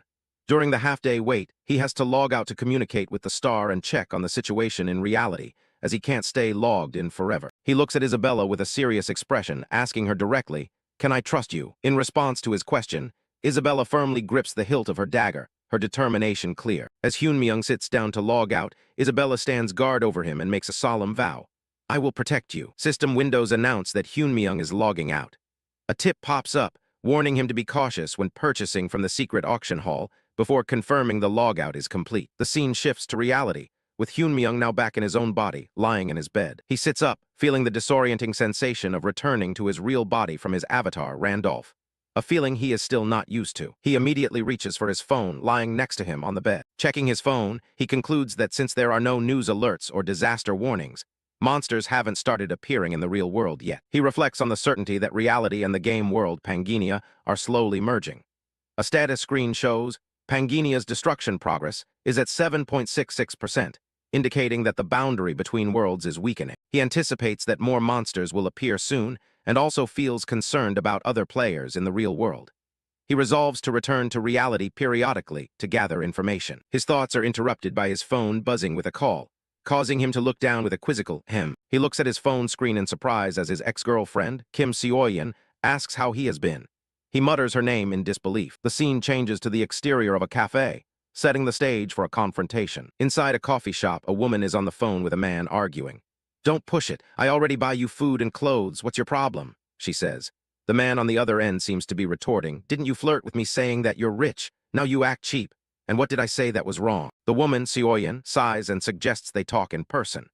On the other end of the line, Hyun-myung coldly refuses, saying there's no reason to meet and that he has nothing to say. Hyun-myung tells her he is meeting a friend and not to contact him, then hangs up, leaving a shocked Seoyeon yelling his name into a dead phone. Now sitting in the cafe she had intended to meet Hyun-myung at, Seoyeon glares at her phone with contempt and mutters, "That annoying jerk." Still fuming, Seoyeon thinks to herself that even though Hyun-myung was pathetic, at least he used to listen to her. She gazes at her drink, thinking she should have just held on to her relationship with him a little longer. She quickly corrects herself, thinking that if he had more money, she wouldn't have broken up with him in the first place. Suddenly, she hears her name and turns to see Hyun-myung standing there. Putting on a sweet act, Seoyeon greets him, surprised that he came early. He asks why she called him so urgently, and she tells him to sit down so they can talk things over. She comments that his vibe has changed and that he looks fitter. But Hyun-myung cuts straight to the point, telling her to just say what she wants because he needs to leave soon. Seoyeon is inwardly amused by his new, prideful attitude, but smirks to herself, thinking that some things never change. She continues her manipulative act, telling him that she always liked how he would come running whenever she called, just like he did today. She claims that after they broke up, she realized how good he was. She tells him she kept thinking about him and regretted her decision a lot. Leaning in, she asks him, "What about you? Didn't you miss me?" Hyun-myung remains silent, his expression unreadable behind his glasses. Completely ignoring her question, Hyun-myung looks at a sign on the table and wonders if he should order a drink, annoyed that she called him out but didn't even offer to buy him one. Seoyeon tries to get his attention. Hyun-myung has had enough. He stands up abruptly and declares, "If you're done talking, I'm leaving," leaving Seoyeon utterly stunned. Panicked, Seoyeon grabs onto him, pleading, "W8, didn't you hear me? I said I missed you."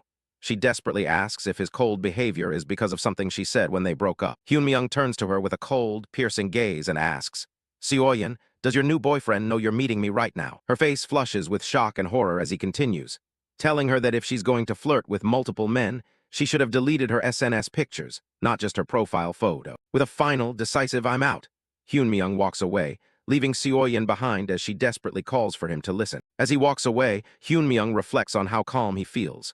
In the past, a situation like this would have made him panic. He wonders if his growth as Randolph in the game is affecting his personality in reality. The scene cuts back to Seoyeon, who is now on the phone with her angry boyfriend. He yells at her, "Shit, I was being nice to you and all. And what did you say? Stalking. That's why I told you to stop." As Hyun-myung walks down the street, he is suddenly grabbed by a thug who brandishes a box cutter, yelling, "What are you looking at, you punks? Enjoying the show?" Hyun-myung yells back, "Hey, let go, you perverted bastard." Consumed by rage, the thug screams that everyone looks down on him until the very end and lunges forward with the knife, yelling, "I'll fucking kill you." A scream echoes through the alley as the thug brings down his weapon. But just as the blade is about to strike, a powerful fist slams into the thug's arm, stopping the attack instantly. The thug looks on in shock. A mysterious savior grabs the thug by his hair, leaving him to stammer, "WH, who are you?" The thug is stunned and confused. The mysterious person tightens their grip on the thug's knife hand and says with finality, "That's enough, asshole." Continuing from the previous chapter, Park Hyun-myung grabs the wrist of a man threatening a woman with a box cutter, saying, "That's enough, asshole." The man struggles against Park Hyun-myung's grip, yelling, "Hey, why are you interrupting? Let go of me." Park Hyun-myung tightens his grip, causing the man to scream in pain. "Arg, W8, I think my wrist is about to snap," he cries out. Park Hyun-myung thinks to himself, realizing his own strength. Even though I haven't used the fragment of the broken golden scale, I still feel like I could easily break a wrist right now. It wasn't an illusion, my real body had definitely changed. He shoves the attacker to the ground and turns to the woman, asking, "Are you okay?" The woman, startled, replies, "Ah, yes." The woman, Kim Hana, looks at him with gratitude. "Thanks to you, I survived. I don't even know how to thank you," she says, her hands clasped together. Park Hyun-myung stares intently at her, making a thoughtful sound. Kim Hana looks back, confused, and asks, why are you looking at me like that?" A memory flashes in Park Hyun-myung's mind. He thinks, I was wondering why she looked familiar. She's that woman from before, remembering her protecting a child. Kim Hana, still waiting for an answer, asks, did you want to say something? He quickly dismisses her question, turning away. "No, you just resembled someone I knew, that's all." Suddenly, the stalker gets back on his feet and lunges at Park Hyun-myung from behind, screaming, "Arrogant bastard! Die!"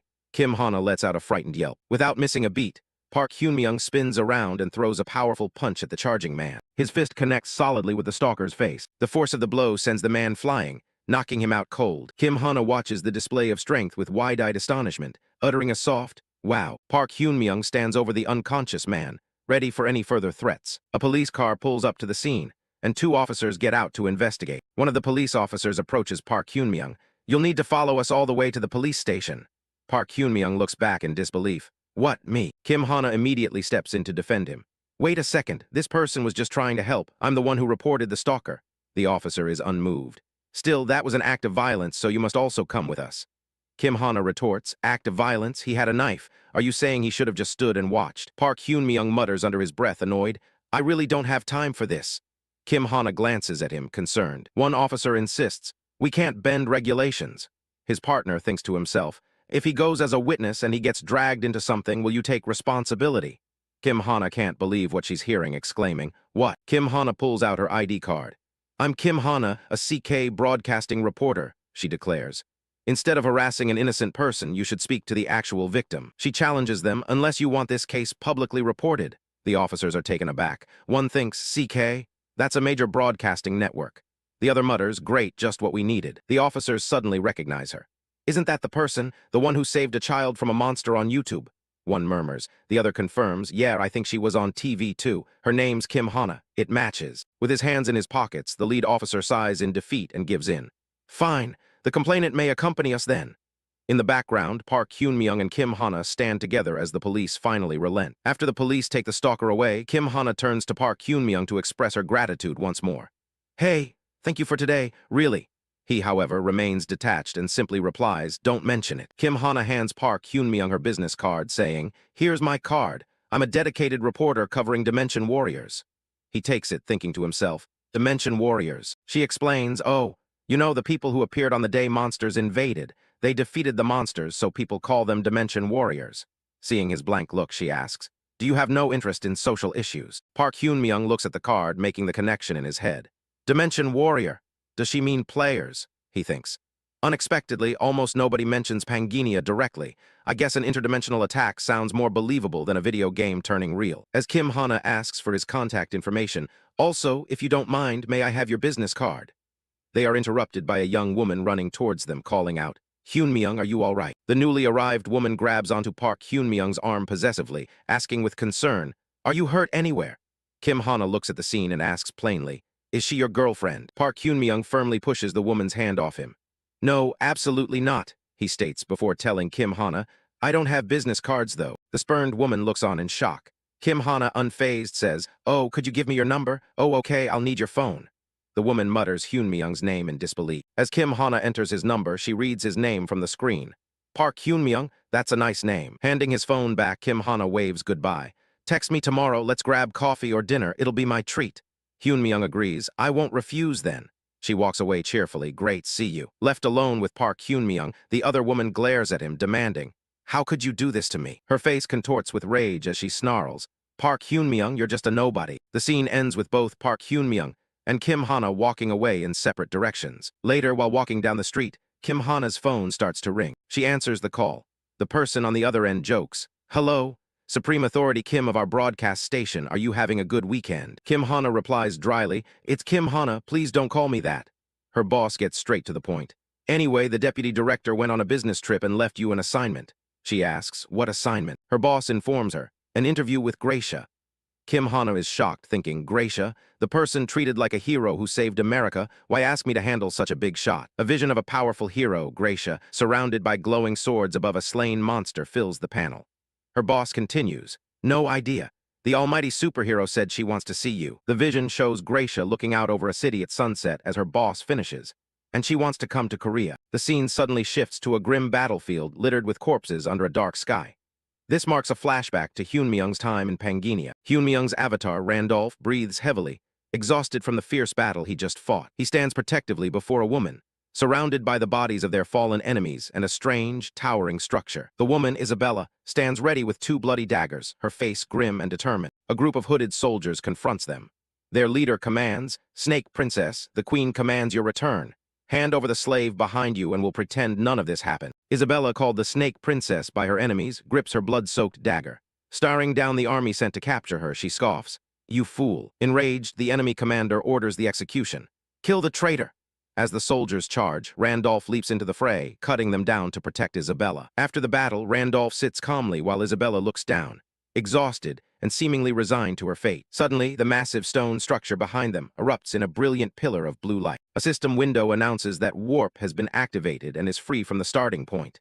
The enemy soldiers look on in shock as Randolph shouts, there's no time. Isabella, weakened from the battle, stumbles and nearly falls. Randolph catches her, pulling her towards the gate. You held on well, Isabella, he says reassuringly. He asks her with a confident smirk, have you finished communicating with the stars? Isabella looks up and confirms, yes. The enemy commander, seeing his targets about to escape, roars at his troops. Don't just stand around. Execute the traitor immediately. Randolph raises a hand that glows with a brilliant golden aura.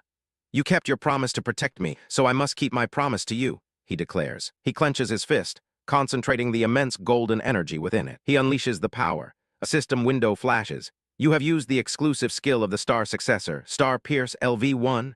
Another follows. All star energy has been consumed. The skill has a duration of 41 seconds.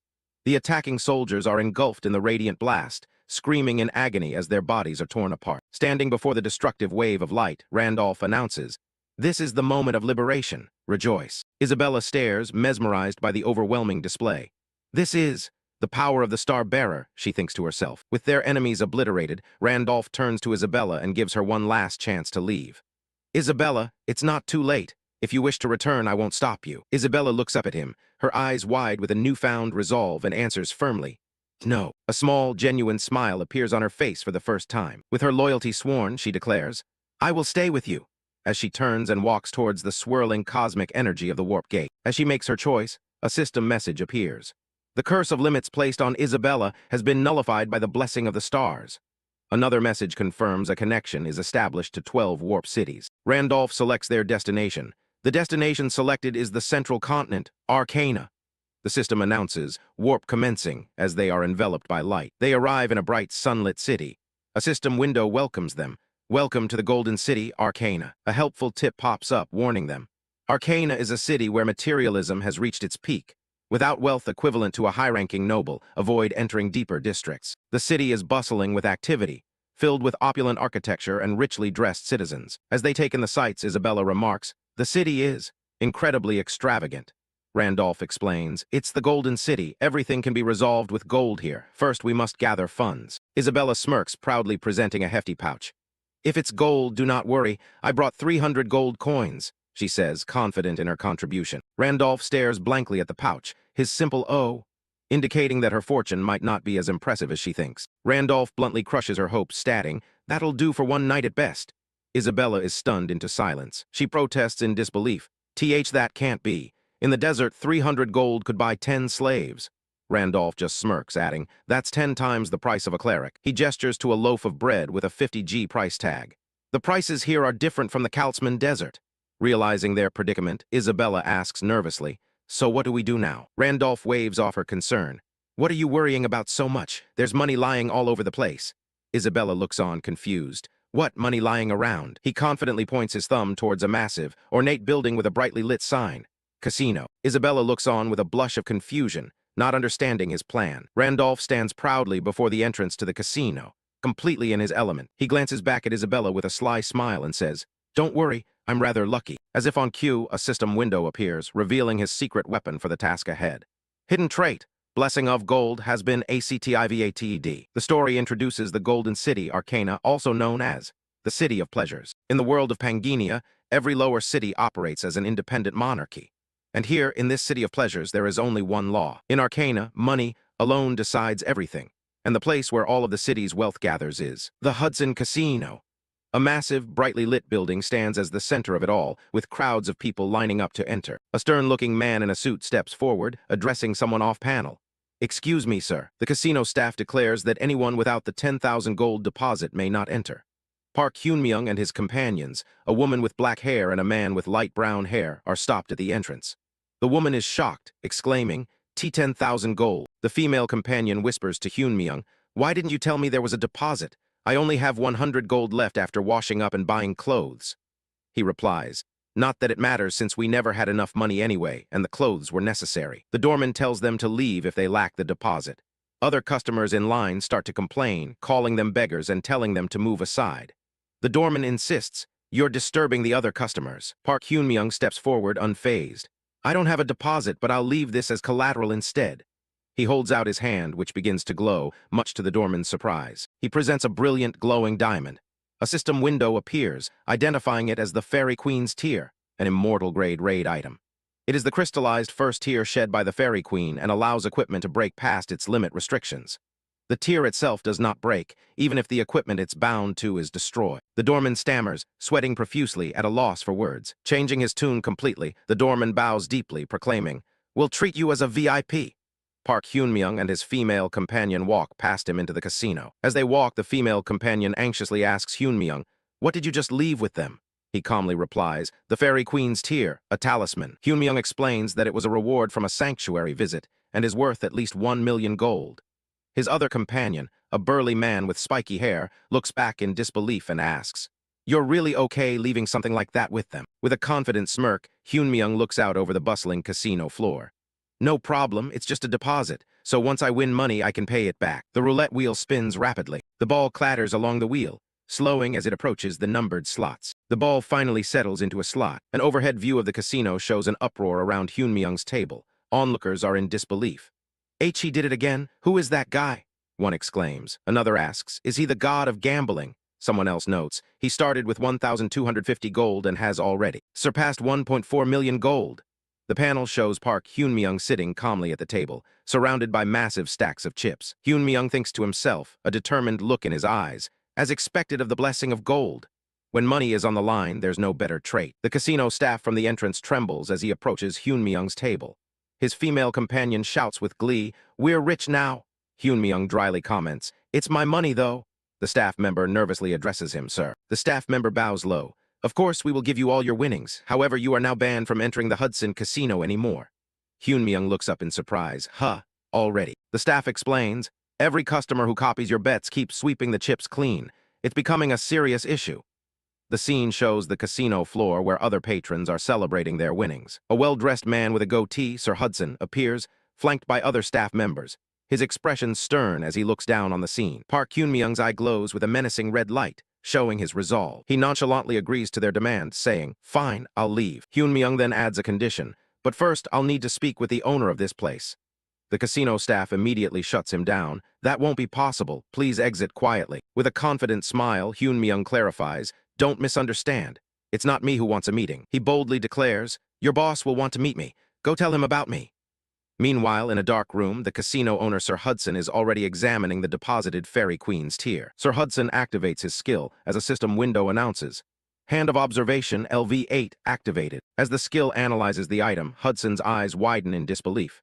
He thinks to himself, this is real. Who in the world has this?" Hudson's internal monologue reveals the item's rarity. The Fairy Queen's Tear is only carried by her knights, who rarely leave their realm. Killing even one of these powerful knights requires a party of at least 3 level 10 individuals, making the item nearly impossible to get. He grits his teeth in frustration and amazement. "We searched everywhere, but no one sold them. To think such an item would walk into our casino." An employee enters Hudson's office, addressing him. "Sir Hudson?" Hudson asks. "What is it?" The employee reports. "The man who left the talisman as collateral requests to meet you." The employee continues. "He claims you would want to meet him." A close-up on Sir Hudson's face shows he is intrigued and slightly alarmed by this claim. A cunning smile spreads across Sir Hudson's face. He gives the order, "Bring him here, we should have tea." The scene shifts to an overhead view of Park Hyun-myung and his two companions waiting in an office. Park Hyun-myung sits calmly at a table with a cup of tea, while his female companion stands behind him, looking on with a concerned expression. Sir Hudson observes Hyun-myung from his desk, thinking to himself, "So this is the man who used the Fairy Queen's tear as a deposit."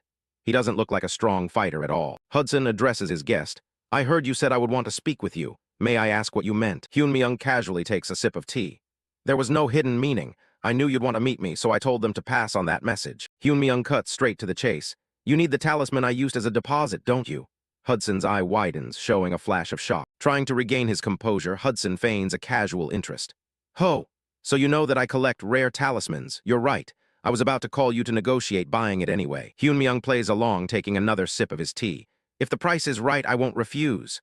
Hudson leans forward. "Oh, good, let's talk about the price then." Sir Hudson makes his opening offer with a sly look.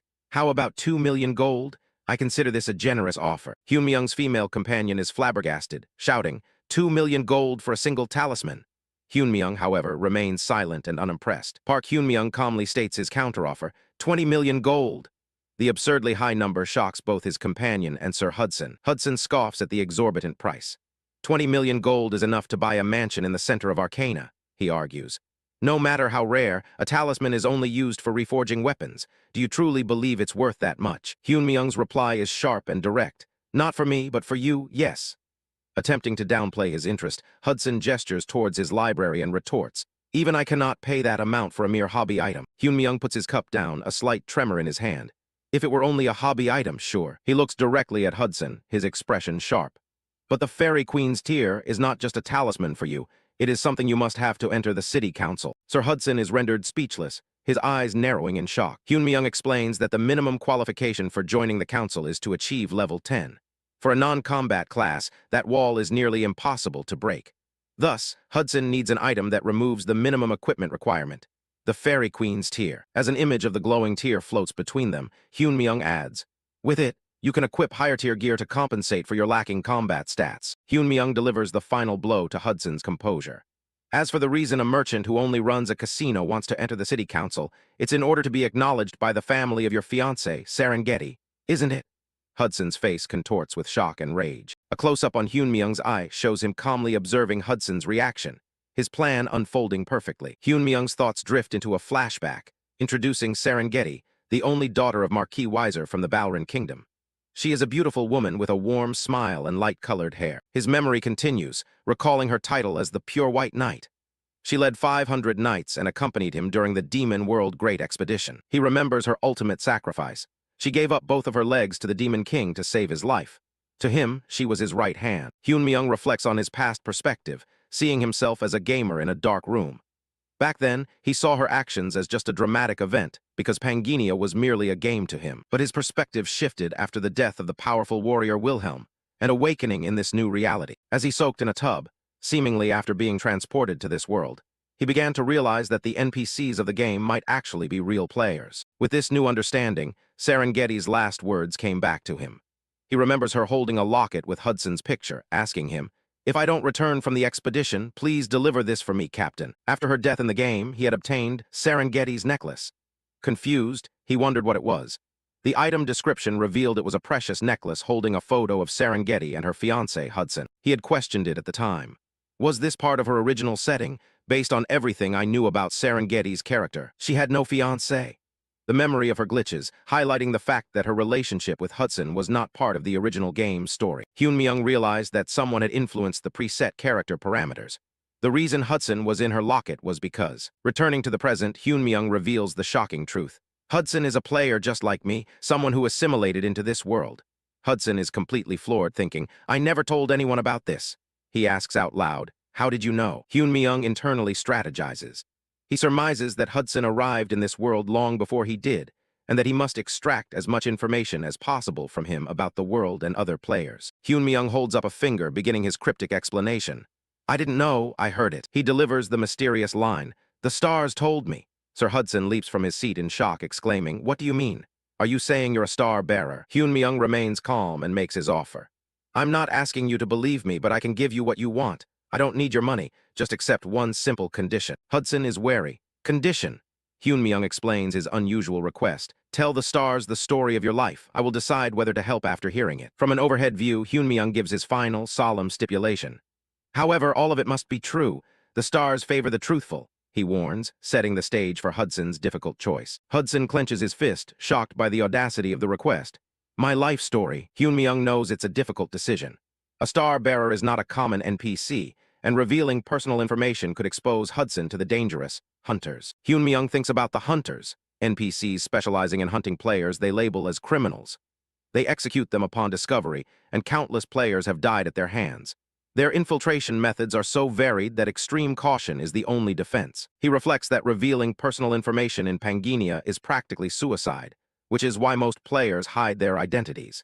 It's why they are so difficult to distinguish, and Hyunmyung has no intention of revealing himself either. Despite the risk, Hyunmyung is certain Hudson will accept the offer.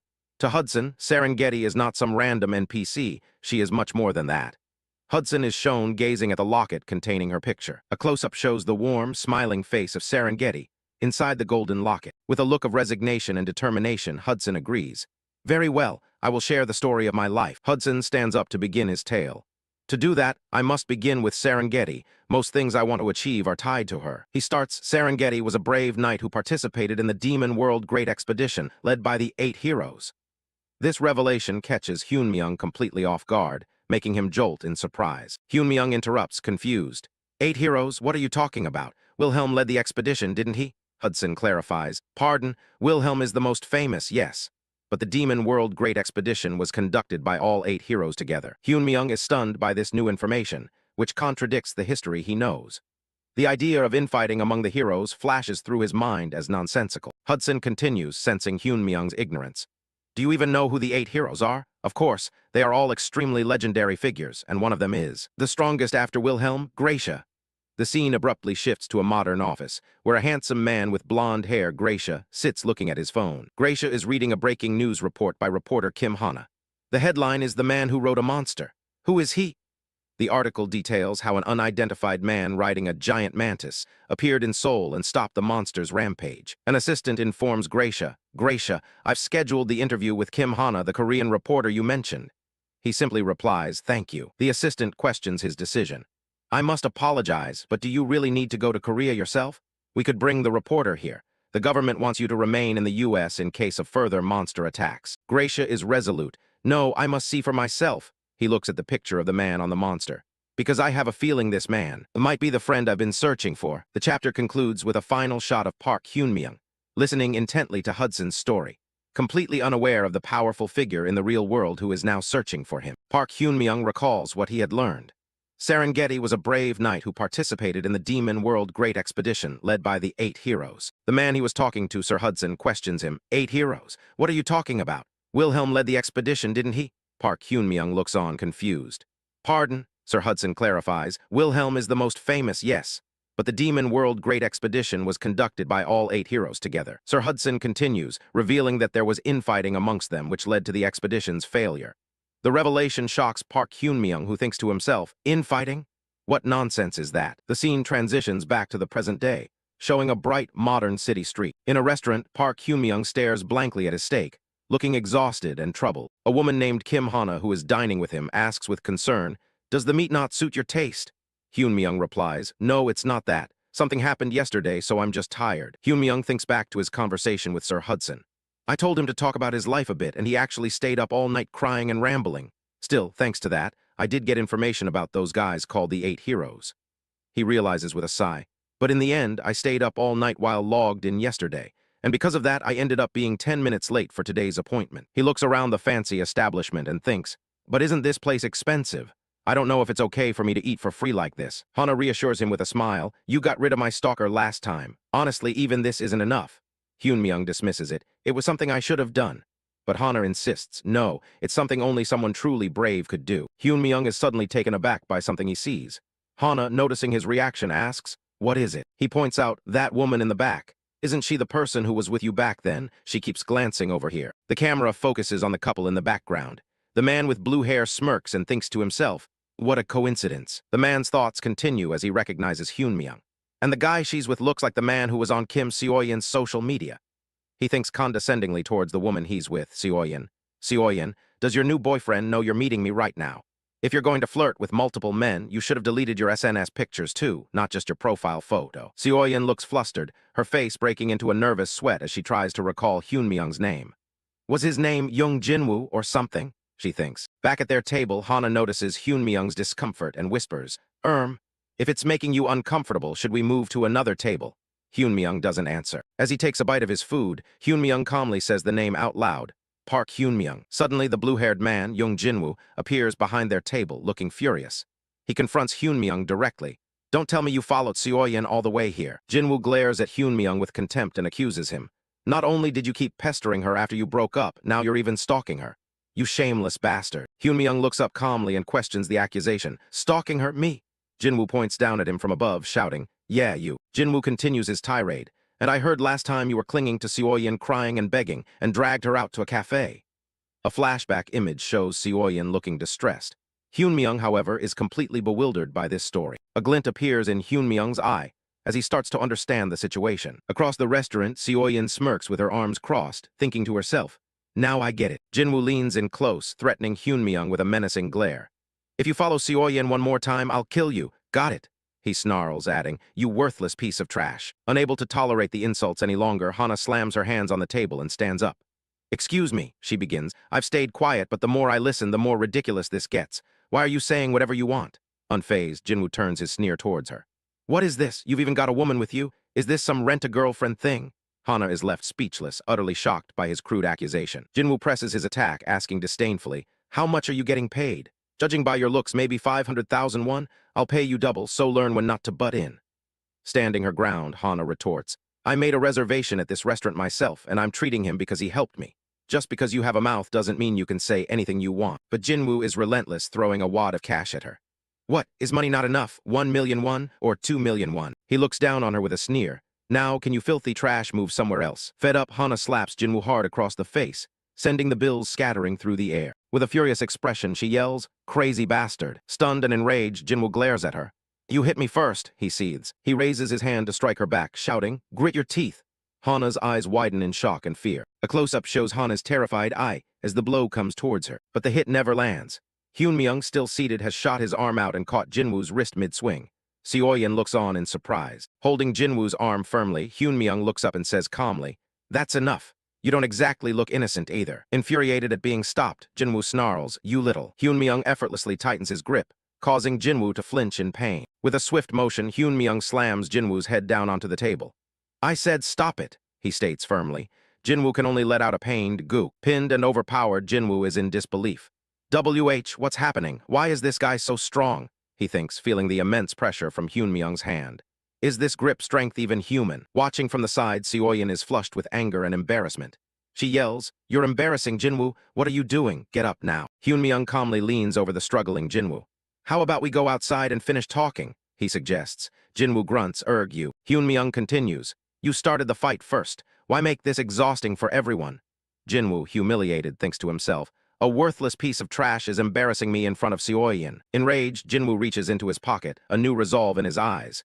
You messed with the wrong person, he thinks. He crushes a glowing yellow crystal in his hand, shattering it instantly. A brilliant flash of light erupts from Jinwoo, forcing Hyunmyung to shield his eyes and recoiling back. Hyunmyung looks on in surprise as the light engulfs his vision. Light. The other patrons in the restaurant are shocked by the sudden phenomenon. What is that? One exclaims. No way, says another, pulling out his phone. As the light fades, Jinwoo is revealed in a full set of armor armed with a spear. He launches a kick at Hyunmyung. Onlookers shout in amazement. He's a Dimension warrior? Transformation, for real. Now empowered, Jinwoo glares down at Hyunmyung and dares him. Try running your mouth again. He lunges forward, bringing his spear down in a powerful strike aimed at the unprepared Hyunmyung. The attack lands, creating a shockwave that throws Hyunmyung onto the floor.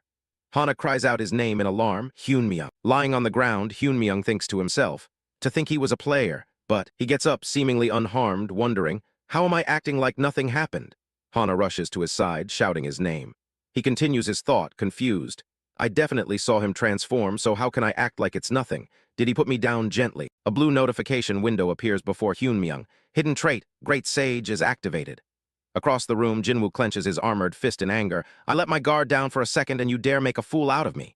The Great Sage trait reveals his opponent's status. Young Jinwoo, LV.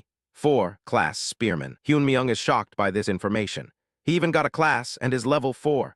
The scene then transitions to an explanation of Panginia's level system. The narration explains that in Panginia, the experience required to level up increases significantly within the level 1 to 10 range, as illustrated by a bar graph. Furthermore, the amount of experience needed also depends on the number of talents a player has. An example character, Randolph, is shown with a long list of talents. The more talents you have, the stronger you become, but the slower you level up. A comparison shows that Hyunmyoung's experience bar is long, indicating many talents, while Jinwoo's is short. And of course, young Jinwoo belongs to the group with fewer talents. The explanation concludes. Even so, the reason young Jinwoo's level is low is simple. He has never fought even once. A flashback reveals the truth about Jinwoo. As a beginner gamer, he had been running away non-stop since he was first synchronized with Panginia. Through sheer luck, he survived the main quest and, by a greater stroke of fortune, obtained the Spearman class, which was considered quite high tier. As a reward for ranking high, he was able to log out. After that, he never returned to Panginia again. Back in the present, Hyunmyoung understands this all intuitively. I can tell without even seeing it. Not everyone would have started like me with the heart of the iron-blooded monarch. It wouldn't have been easy to adapt. Seoyeon tugs at Jinwoo's arm, urging him to leave. Jinwoo, that's enough, let's go now, people are starving. Annoyed, Jinwoo agrees. Yeah, my mood's ruined, let's go. As he walks away, Jinwoo throws a final threat at Hyunmyoung. You, Park Hyunmyoung or whatever, consider yourself lucky you lived because of Seoyeon. Don't cling to Seoyeon ever again. Got it. Lying on the floor, Hyunmyoung smirks. He thinks, he's showing everyone that he's a player and he's even wasting the remaining time on the golden scale like it's nothing. He won't live long. Hana rushes over to help him up. Hyunmyoung, are you okay? As Jinwoo and Seoyeon leave, Hyunmyoung sits up and reassures her. Yeah, I'm fine. Hana, still furious, insists, we should report those people to the police right now. But Hyunmyoung calmly stops her. No, let's just let it go. We threw the first punch too. Hana is shocked. What? But. Hyunmyoung tries to brush it off. It's not a big deal, so let's just finish eating. But he's suddenly interrupted by a strange feeling, his eyes widening in alarm. The entire restaurant begins to shake violently, sending people and furniture tumbling.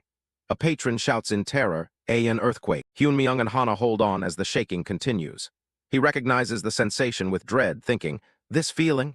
No way. The large glass windows of the restaurant begin to crack under the intense vibrations. With a deafening crash, the windows shatter and giant, horrifying worm-like creatures burst into the restaurant. Hyunmyoung realizes what's happening. Did the corrosion start again? Hana screams. Monsters. Hana starts to panic. We have to run. But Hyunmyoung quickly covers her mouth, urging her, wait a second. Hana looks at him, bewildered. Chaos erupts as the restaurant patrons scream and run for their lives, dodging the invading monsters. From their spot, Hyunmyoung and Hana observe the worms crawling all over the restaurant. He notices something strange. They're not attacking people. Hyunmyoung calmly explains to the startled Hana, should I say it's lucky that a cheed worm showed up? At most, they're the kind that just scavenges nearby corpses. If we don't attack first, that usually doesn't appear. However, his explanation is cut short as he spots Jinwoo, still in his player armor, standing protectively in front of Seoyeon amongst the worms. Seoyeon clings to Jinwoo, screaming in terror, Jinwoo, do something. As one of the worms lunges at them, she lets out a horrified shriek. Panicked and ignoring Hyunmyoung's warning, Jinwoo unleashes a powerful, glowing spear attack on the advancing worm. Hyunmyoung watches in fury and disbelief. That idiot, he shouts, knowing what's coming next. Don't attack. With a powerful downward thrust, Jinwoo skewers the cheed worm, killing it instantly in a gory explosion of blood and viscera. Jinwoo looks at the result of his attack, surprised by his own strength. In one hit, a smirk spreads across his face as a new, dangerous confidence builds within him. I might be stronger than I thought. Feeling invincible, he raises his spear and roars at the remaining monsters. You monster bastards, I'll kill you all. The terrified patrons see Jinwoo's display of power and find a glimmer of hope. As expected of a Dimension warrior, one person exclaims, while another directs the fleeing crowd. Everyone run that way. Jinwoo's face twists into a maniacal grin. Was I scared for nothing this whole time? He thinks, laughing at the seemingly weak monsters. They're not that big of a deal, are they? Seeing the situation escalate, Hyunmyoung turns to Hana with grave seriousness. Hana, get as far away as you can. Confused, she asks, Hyunmyoung begins to clarify, far from where that idiot is. But he is cut off as a sinister, dark red energy begins to fill the room. He finishes his warning, as far as you can, as a thick, crimson fog rapidly descends, engulfing the restaurant and causing widespread panic. Fog, I can't see in front of me. someone cries out. Caught completely off guard, Jinwoo looks around frantically. Where did this fog come from all of a sudden? Damn it, my vision's blocked. I can't see anything. Suddenly, a shadowy clawed hand emerges from the dense red mist, reaching forward. The hand clamps over Jinwoo's mouth and nose, silencing him. All he can manage is a muffled, surprised huh. In the darkness of the fog, a single, terrifying red eye with a slit pupil glares menacingly just behind Jinwoo. A deep, resonant voice booms through the fog, its first word echoing with terrifying power. WHO. The mysterious entity holds the struggling Jinwoo in its grasp, its voice thundering the dreadful question. Killed my children. Just as Hyunmyung feared, system windows pop up, confirming the arrival of a new, far deadlier threat. An elite monster, Cheed Mamba, has appeared. Another window displays the grim reality. Recommended raid party size LV, 6, 20 people. Continuing from the last chapter, Park Hyunmyung suddenly finds himself in a strange, dark space, his eyes being covered by an unknown entity as he lets out a confused huh. From the darkness, a single glowing red eye filled with malice stares intently at Hyunmyung. A voice booms out from the void, questioning, "Who killed my children?" revealing a deep-seated desire for revenge. The full form of the creature is revealed, a menacing humanoid figure wreathed in a blood-red aura. A system window appears, identifying it as an elite monster, Cheed Mamba. Another system message pops up, stating the recommended raid party size to take on this level 6 monster is 20 people, highlighting the immense danger Hyunmyung is in. A sinister, shadowy figure whispers a single command into Cheed Mamba's ear. Kill. The command echoes as the shadowy entity finishes its sentence. All of them. Cheed Mamba stands ready to carry out the order, surrounded by a swirling dark energy. Suddenly, a nearby civilian begins to choke, falling to his knees as he questions what is happening. The man struggles, realizing he can't see anything because of a thick, unnatural fog that has enveloped the area. Cheed Mamba materializes a glowing blue sword made of pure energy, looming over the terrified civilian. With glowing red eyes full of killing intent, Cheed Mamba utters a single chilling word. Die. A system window clarifies the situation. The fog is a hallucination, a status ailment activated by the effect of Cheed Worm's blood. The civilian screams in terror as he is viciously attacked, unable to comprehend what is happening to him. Blood splatters violently against the white background, signaling a brutal end. The man is torn to shreds, his horrified face visible for a split second amidst the carnage, as Cheed Mamba cuts him down without mercy. Cheed Mamba, its face splattered with blood, lets out a low, guttural sound, seemingly lost in the act of killing. Watching the slaughter, Hyunmyung steps forward, crushing a smaller Cheed monster underfoot. He says, "I didn't want to step in if I could help it, but you shouldn't have crossed the line." Hyunmyung summons his own powerful sword from a dark portal, declaring, "Come out." A massive Cheed worm lunges forward, its cavernous mouth wide open as it moves to swallow Hyunmyung whole. The worm succeeds, gulping Hyunmyung down into its gullet with a series of sickening sounds. The Cheed worm lets out a triumphant maniacal laugh, believing it has devoured its prey, and remarks, "Not bad." Suddenly, a new, more powerful monster appears, identified by the system as Red Monster Cheed Mamba. It spots Hyunmyung and sneers. "There's a human here who looks delicious." Despite being in a perilous situation, Hyunmyung remains calm and resolute, his expression one of grim determination. Elsewhere in the disorienting red fog, Kim Hana frantically looks around for her companion, calling out, "Hyunmyung! Where are you, Hyunmyung?" Her expression is filled with terror as she continues to call his name, her voice trembling, lost and alone in the dangerous mist. Kim Hana stands alone amidst the swirling red fog, her voice trembling as she calls out his name one more time. Hyunmyung. Suddenly, a massive explosion of light and energy tears through the battlefield. Hyunmyung bursts forth, now clad in his distinctive red and black combat armor, ready for battle. He reflects internally. Thanks to the Cheed Mamba's fog blocking their vision, I got lucky and managed to transform. But just because I transformed doesn't mean it's an opponent I can easily handle. His eyes narrow with focus as he continues his thought, acknowledging the extreme danger he's in. If I didn't know its attack patterns, I'd have become minced meat a long time ago, he concludes, picturing the grotesque form of the Cheed Mamba. The Cheed Mamba roars in frustration. "Strange, your physical abilities clearly aren't that outstanding. How are you dodging all of my attacks?" As Hyunmyung expertly weaves through another attack, the monster grows more agitated, thinking, "You're moving like you know my attacks in advance." Hyunmyung grits his teeth, his expression a mask of pure concentration as he narrowly avoids the monster's strike. The Cheed Mamba scoffs, believing the chase to be pointless. "It's useless," it declares. It launches a barrage of shadowy tendrils, attempting to overwhelm Hyunmyung with a multi-pronged assault. Using his precognitive knowledge, Hyunmyung thinks to himself, the next dodge pattern of the Cheed Mamba is. His eye glows with insight as he perfectly anticipates the monster's incoming attack pattern. The monster unleashes one of its special moves, an explosive attack called Blood Spatter. Hyunmyung skillfully dodges the blast of blood, knowing full well that, if that touches you, you'll be inflicted with a status ailment. The monster follows up with another attack, a swarm of sharp projectiles. Despite his predictions, the sheer force of an attack sends Hyunmyung flying, forcing a pained "erg" from his lips as he's thrown into the air. He struggles to catch his breath, panting heavily from the exertion and the damage he just sustained. The Cheed Mamba stands over him, shocked, thinking, "To think you dodge even that." It continues, impressed against its will. "Incredible, you have an astonishing evading ability. However, at the end of the day, if your attacks can't reach me, what does any of that matter?" The Cheed Mamba sneers, confident in its victory. Catching his breath, Hyunmyung sweats but calmly replies, "Don't worry." He confidently promises, "I'll be driving it through the middle of your forehead soon." As he begins to activate a glowing blue item in his hand, a system window identifying it as the Fairy Queen's Tear Talisman. System windows pop up, first attempting to equip Hermes' shoes, but failing due to low stats. Immediately after, another message states that, with the Fairy Queen's Tear, the equipment requirement for Hermes' shoes have been greatly reduced. He then equips 2 more pieces of gear, Michaela's armor and Michaela's helmet. A system window announces that because they are a set, the special Celestial Dragonborn option has been unlocked. System messages confirm the successful equipping of both Michaela's armor and Michaela's helmet. Now fully geared up, a new system notification appears. You can use Michaela's set option, Celestial Dragonborn. You can use the swiftness option of Hermes' shoes. Hyunmyung thinks to himself, "Good thing I bought it in advance at the secret auction house."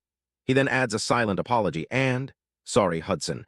I was going to avoid using the Fairy Queen's Tear unless I absolutely had to." A detailed stat window for the epic-grade Hermes shoes appears, explaining their lore equipment requirements, the effect of the talisman, and the swiftness ability they grant. Hyunmyung reaffirms his promise, thinking, "Still, I'll keep my promise no matter what," as he activates the swiftness option and shoots forward in a burst of golden light. The Cheed Mamba lashes out, but Hyunmyung is already a blur, moving too fast for the monster's eyes to track. Through the visor of his helmet, Hyunmyung's eye is a picture of intense focus. As he navigates the battlefield at super speed, he lands with enough force to crack the very ground beneath his feet, before launching himself forward again. Now moving like a comet, he blitzes across the landscape, becoming a streak of red and gold light. Empowered by his newfound speed, Hyunmyung spins through the air, unleashing a whirlwind of slashes. His movements are so fast that they appear as a series of afterimages, his sword trailing arcs of light.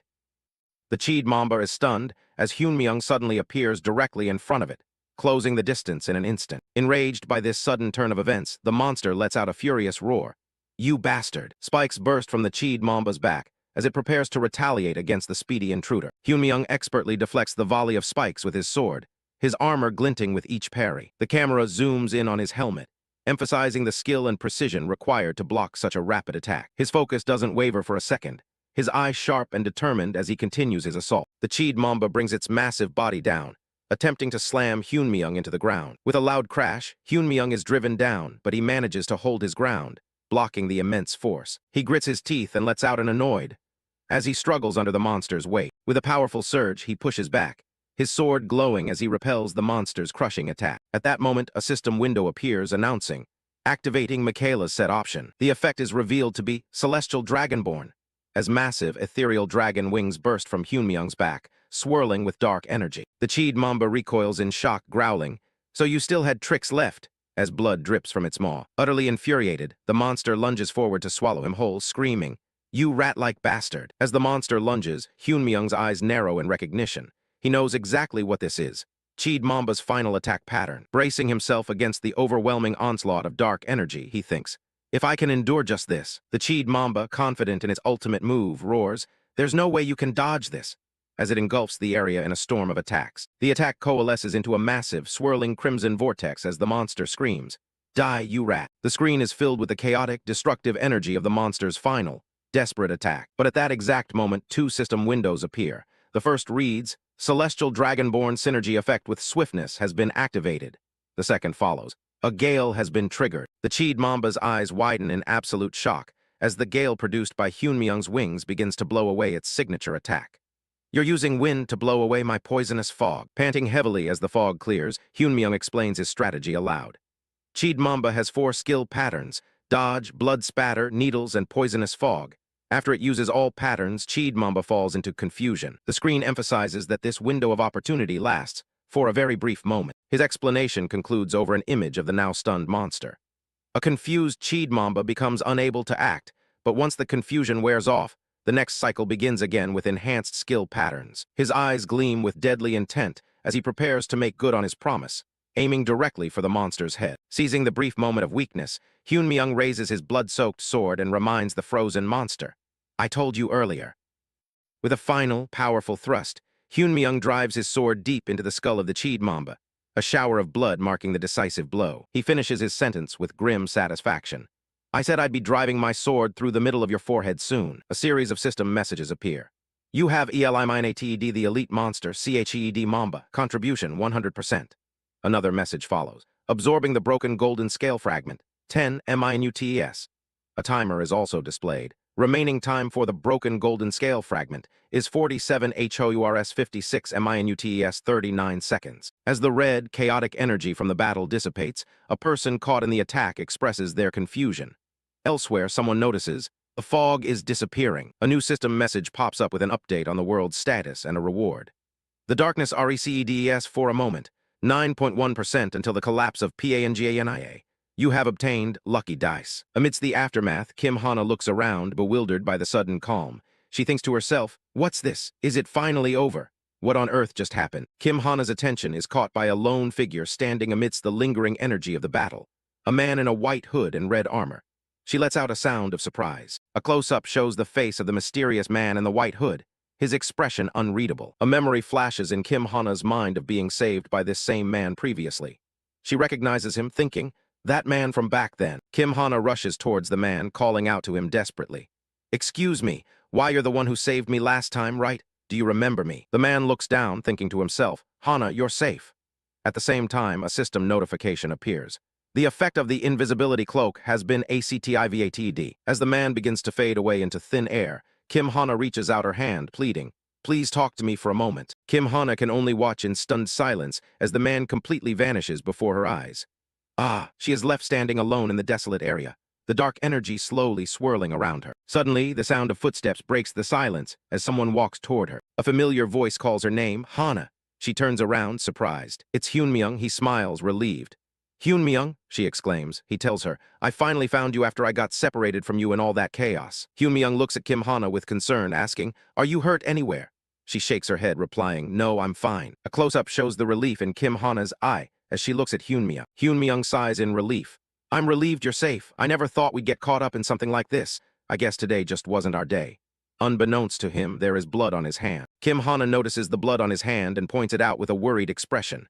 "Hyun-myung, are you hurt?" He looks at his hand, surprised. Hyun-myung quickly tries to brush it off. I think some monster blood splashed on me somehow. Don't worry about it." Internally, he curses, "Shit, I didn't even notice the blood that got on my nails." Kim Hana isn't convinced. She eyes him suspiciously and points out, "Your clothes are perfectly fine, but only your nails got splattered with blood. That's unusual." Her suspicion deepens as she recalls his earlier behavior. "Hyun-myung, when the monsters first appeared, you were incredibly calm too. Could it be that you knew what that was?" Hyun-myung turns away slightly, remaining silent for a few moments, which only heightens Kim Hana's suspicion. He tries to deflect her suspicion with a nervous laugh, saying, "Was I calm? Everything was so hectic, I think I just said whatever was on my mind." But Hana isn't buying it, thinking to herself, "What? Liar, you were totally composed, you know?" He insists a little too quickly, "No way, I'm actually really scared." Hana's eyes widen, her mind racing as his poor excuses fail to add up. Against a dark, ominous background, a single, firm thought solidifies her doubt. He's suspicious. Kim Hana continues to piece things together in her mind, acting like it's nothing, and showing up right after the man who saved me disappeared. Her suspicion reaches its peak as she connects the dots. Could it be that he is? The scene changes to a bright, clear sky, indicating a time skip. A caption reads, "The next day." The narration sets the scene, showing a closed-down storefront. Not many days after the first Dimension War occurred, another Dimension War, HAPPNED again. A temporary closed sign hangs on a glass door. The text explains, "Some Dimension Warrior members warned that these attacks would continue in the future, and EXPRSSED, the opinion that an extended ongoing cooperation with the government would be necessary." An overhead view shows a completely deserted city street. As countless citizens stayed indoors out of anxiety, the streets became truly empty. A news broadcast reports on the public's reaction. In response, some citizens voiced dissatisfaction, saying that the government's complacent response, claiming, "There won't be a tragedy like the last again," and the government's artificial DOWNPLAYING of the scale of damage. may have led to a large number of secondary victims from the Second Dimension War incident. The scene shifts to a meeting room where several men are seated around a large table, listening to a man at the head of the table. One of the men, who has a buzz cut, comments with disdain, "They were so carefree during the first invasion, and now they're making a huge fuss." Seriously. Another man with dark, spiky hair offers a different perspective. "Back then, people who weren't directly affected probably couldn't really feel it. A monster attack is something that's totally out of common sense." As a woman with reddish-purple hair scrolls on her phone, a man beside her elaborates. "Because it was something beyond common sense, nobody knew how to respond. So the government probably tried to maintain a normal state at first." A close-up on one of the members' faces as he continues the thought. "But with this incident, everyone must have realized it, that an invasion can happen again and again. And right now, the leader of the group, a man with his hair tied back, makes a powerful declaration. This is the perfect timing for us to declare the launch of our alliance." A system window identifies him. "Player Alliance Hero, Alliance Leader, Park TAWOO." The woman with reddish hair adds, "The other alliances are probably thinking the same thing, so we need to hurry and recruit talent." The man next to her responds, "We're already checking the footage you mentioned earlier." The dialogue continues over an image of a blood-soaked sword. "It's a CCTV footage, so it's hard to see clearly, but if he really killed the Cheed Mamba alone, this man might be Randolph, the one who took the first place in the new main quest." A member of the Alliance raises a logical issue. "But didn't they say that Randolph just cleared main quest 2? Then he'd only be at most level 4 or 5. So how did he equip Hermes' shoe?" Park Tiwoo offers a theory. "It's highly possible he used some kind of talisman." He then concludes decisively, "Details aside, it's certain he's someone we need." Another member brings up a tantalizing possibility. "And after Phantom disappeared, this man appeared. We can't be sure, but it's possible that Randolph is Phantom." Park Tiwoo states his resolve with a determined look. "We can't trust the other player alliances. No matter what happens, we have to bring him over." The camera zooms in on Park Tiwoo's intense eyes as he reveals the grave reason for their urgency: to stop the coming rift. The scene changes. Hudson looks up in utter disbelief. "So, are you saying?" The view pulls back to show Hudson on his knees in front of Hyunmyung, who is seated casually on a sofa. Isabella stands nearby. Hudson yells in accusation, "That you used the Fairy Queen's tear." Hyunmyung simply replies, "Yes." Hudson explodes with rage, grabbing Hyunmyung. Why would you do that? Weren't you going to give it to me?" Hyunmyung calmly pushes Hudson away, with Isabella watching. "I said I'd help you. I never said I'd give you the Fairy Queen's tear. Think carefully." Hudson is left speechless, stammering, "What?" Hyunmyung explains coldly, "You don't need some talisman to achieve your goal. I just got rid of it so you wouldn't cling to pointless hope." In his mind, however, he admits the truth to himself. "There's no way I will admit I used it because I needed it to defeat the Cheed Mamba." Hudson, still on the ground, questions him. "Then you're saying there's another way?" Hyunmyung looks down at him and notes, "You have a face full of distrust," while thinking, "I think I might feel hurt." Hudson retorts angrily, "How could I trust you right now?" Hyunmyung crosses his arms with a confident smirk. "Follow me," he says. "I'll give you a reason to trust me." The sound of footsteps echoes as the group walks through a dark, stone passageway. They arrive at their destination. A system window appears, identifying the location: Arcana, the City of Gold underground dungeon sewers. Hyunmyung, Isabella, and Hudson stand before the gloomy entrance. Hudson looks at Hyunmyung in disbelief. "The place you're taking me to is the sewers? Why would we come to a place like this?" Hyunmyung explains his plan with a slight smile. "To wash away your distrust, and also because before we go to that place that will grant your wish, I wanted to create a waypoint in Arcana." He thinks about a particular item he possesses. "The teleport book I got from Dramat. It's convenient, but it's annoying that I have to raise the exploration rate every time." A system description of the teleport book, Epic, appears, detailing its ability to teleport to a previously explored location once a day. Below it, Hyunmyung's thoughts continue. "I wanted to explore all of Arcana, but that's impossible with the time we have, so I'll be satisfied with just the sewers dungeon." Hudson panics as they proceed. "Wait, we're really going to explore the sewers dungeon with just the 3 of us? It's too dangerous." He shouts the reason for his fear. "The boss monster that lives here is a monster rat. It's a dungeon raid boss that needs at least 6 people of level 8 to even attempt it." Hyunmyung stops, his back to Hudson, completely unfazed by the warning. As a pair of red eyes gleam in the darkness ahead, Hyunmyung glances back slightly and calmly says, "I know." Isabella also seems unconcerned, much to Hudson's surprise. A system message announces the boss's arrival. A dungeon raid monster, Sewers Mutant Monster Rat, has appeared. The creature emerges from the shadows, a massive, spiky rat with glowing red eyes. The system confirms the danger. Recommended raid party LV, 8, 6 people. A close-up shows the intense, glowing red eye of the Sewers Mutant Monster Rat, filled with feral hunger. The monster stomps its large, clawed foot onto the stone floor, preparing to charge. A burst of green energy radiates from the monster's foot as it launches its high-speed attack. The corridor is filled with streaks of green light as the monster rat moves with blinding speed. Hudson yells, "Whoa!" as he and the others are caught in the flurry. Hudson panics, his thoughts racing. The monster rat is a monster that attacks using its speed as a weapon. Normally, the standard method is for 6 people to form a formation and slowly corner it and hunt it down, but we came in with no preparation at all. As the monster continues its high-speed assault, becoming a blur, Hudson despairs. What is he thinking, doing something this reckless? While the monster rampages, Hyunmyeong calmly holds up a small, pointed weapon and calls out to his companion, Isabella. Hyunmyeong gives a simple command, 10 o'clock direction. Isabella instantly reacts, intercepting the speeding monster with a powerful, glowing strike of her own, much to the rat's surprise. The monster lets out a loud SSQUYK. As Isabella's attack connects, her own eyes glowing with focus. Hyunmyeong stands perfectly still, surrounded by the red afterimages of the rat's movements. He thinks to himself with confidence, if you know its pattern, it doesn't matter how fast it is. Hyunmyeong internally praises his companion, watching her flawless execution. Of course, this is only possible because Isabella's combat proficiency has been raised to a completely different level from ordinary characters. The scene shows a close-up of Isabella's focused expression as she lands another blow. All Hudson can do is watch the perfectly coordinated counterattack, his face a mask of pure shock and disbelief, his previous doubts momentarily forgotten in the face of such overwhelming skill. Hyunmyeong turns to the still-stunned Hudson and calls his name, snapping him out of his shock. Looking down at him, Hyunmyeong reaffirms his earlier words with unwavering conviction. I will keep my promise to you no matter what. Don't doubt it. A close-up on Hyunmyeong's face shows his absolute confidence as he makes his final point. If I say it can be done, then it will be done. Hudson stares up at Hyunmyeong, his expression a mixture of awe and bewilderment as he begins to understand the true extent of his new companion's power.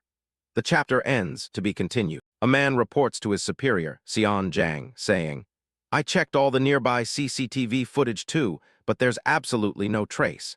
And it looks like everyone who was inside the building at the time says they don't know anything either. Seon Jang, a member of the Player Alliance, scratches his head in frustration. This is like a damn ghost story, he mutters. His subordinate asks, should we go meet Young Jinwoo again? But Seon Jang quickly dismisses the idea.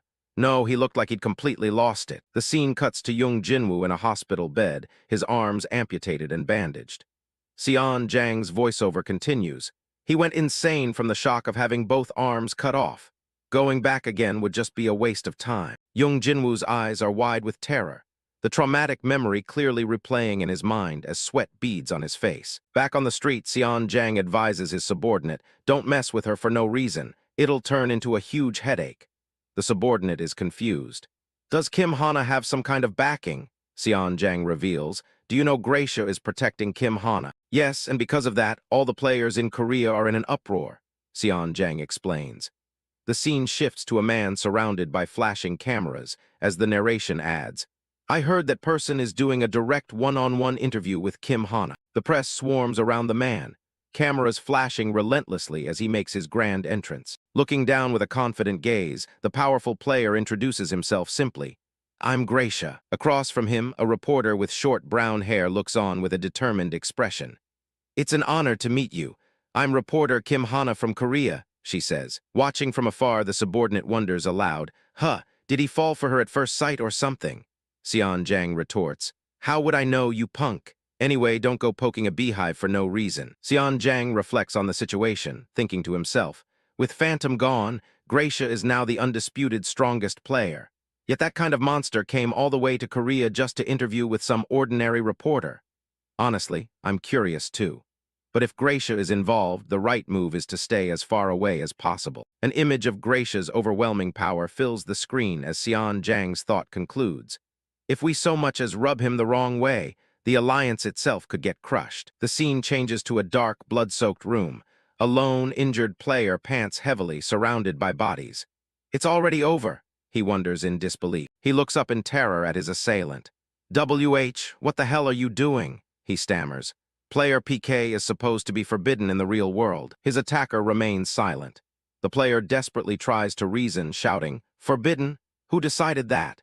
Gracia said that to prepare for the invasion, so PK between players is forbidden in the real world. As his assailant grabs him, the player screams, if Gracia finds out. The attacker's cold voice cuts him off. That's fine. The attacker ruthlessly finishes him off. "Ask him right now to save you, idiot," he says as the player lets out a final scream. Blood splatters across the dark room, marking the end of the massacre. A cloaked figure walks away, leaving a trail of bloody footprints. A system window pops up. "Rankings have been updated. You have been registered in the top rankers for obtaining a class. Congratulations, Player Massacre has acquired the rights to the secret auction house." Elsewhere, a man with his hair tied back stares at a glowing interface, coming to a realization. Randolph is definitely that bastard Phantom, he thinks. If it isn't, then there's no way to explain the score he's built up. He continues to strategize. If it's him, he'll challenge the main quest immediately without hesitation. If I wait there, I'll meet Phantom soon enough. His eyes narrow with intense determination, his voice laced with venom. "You will die by my hands." The scene shifts to a vast, quiet desert under a bright, sunny sky. But the ground begins to tremble. Suddenly, a huge, clawed foot bursts from the sand, kicking up a cloud of dust. A massive, three-headed dragon, a high-dragon, bursts from the ground, its red eyes glowing menacingly. As the dust settles, it's revealed that the high-dragon is a mount, carrying the protagonist and his companions high above the desert. The protagonist reflects on his recent good fortune. "I got lucky. My original goal was just to go register a waypoint in the sewer's dungeon." The scene flashes back to his party, standing before the corpse of a giant, mutated monster rat in the sewers. From the creature's body, he pulls a large, brilliantly sparkling core. A system window explains the item. It's a mutant monster rat core, a mysterious material that can cause mutations in beasts or be used for special equipment. It also has the hidden trait of strengthening beast-type souls. He thinks to himself, "To think I'd get material to evolve the High Dragon. Thanks to this, we'll arrive a bit faster," as his dragon's eye glows with anticipation. Aboard the High Dragon, he turns to his companion. "Hudson, did you take care of things at the casino properly?" Hudson confirms. "Yes, I did. As you instructed, I took care of everything." Hudson sits down, explaining his decision to leave his old life behind. "It's true the casino is a shame to give up, but it can't be helped if we have to be away for a long time. If it's for marrying Serengeti, it's not even worth worrying about." With a look of conviction, Hudson adds, "Besides, there's no way people around here would leave the casino alone if I'm not there. I've decided to trust and follow you, Star Bearer." Hudson reflects on what cemented his decision. And more than anything, while the woman named Isabella who hunted a monster rat alone is impressive, the way she acts is like she can see through everything. He remembers her giving a precise command. "Isabella, 10 o'clock. Recalling the Star Bearer's own mysterious power, Hudson thinks, "There's no doubt he's an extraordinary man. If I miss this chance, I don't know when I'll ever get an opportunity like this again." The Star Bearer simply scoffs at Hudson's declaration of loyalty.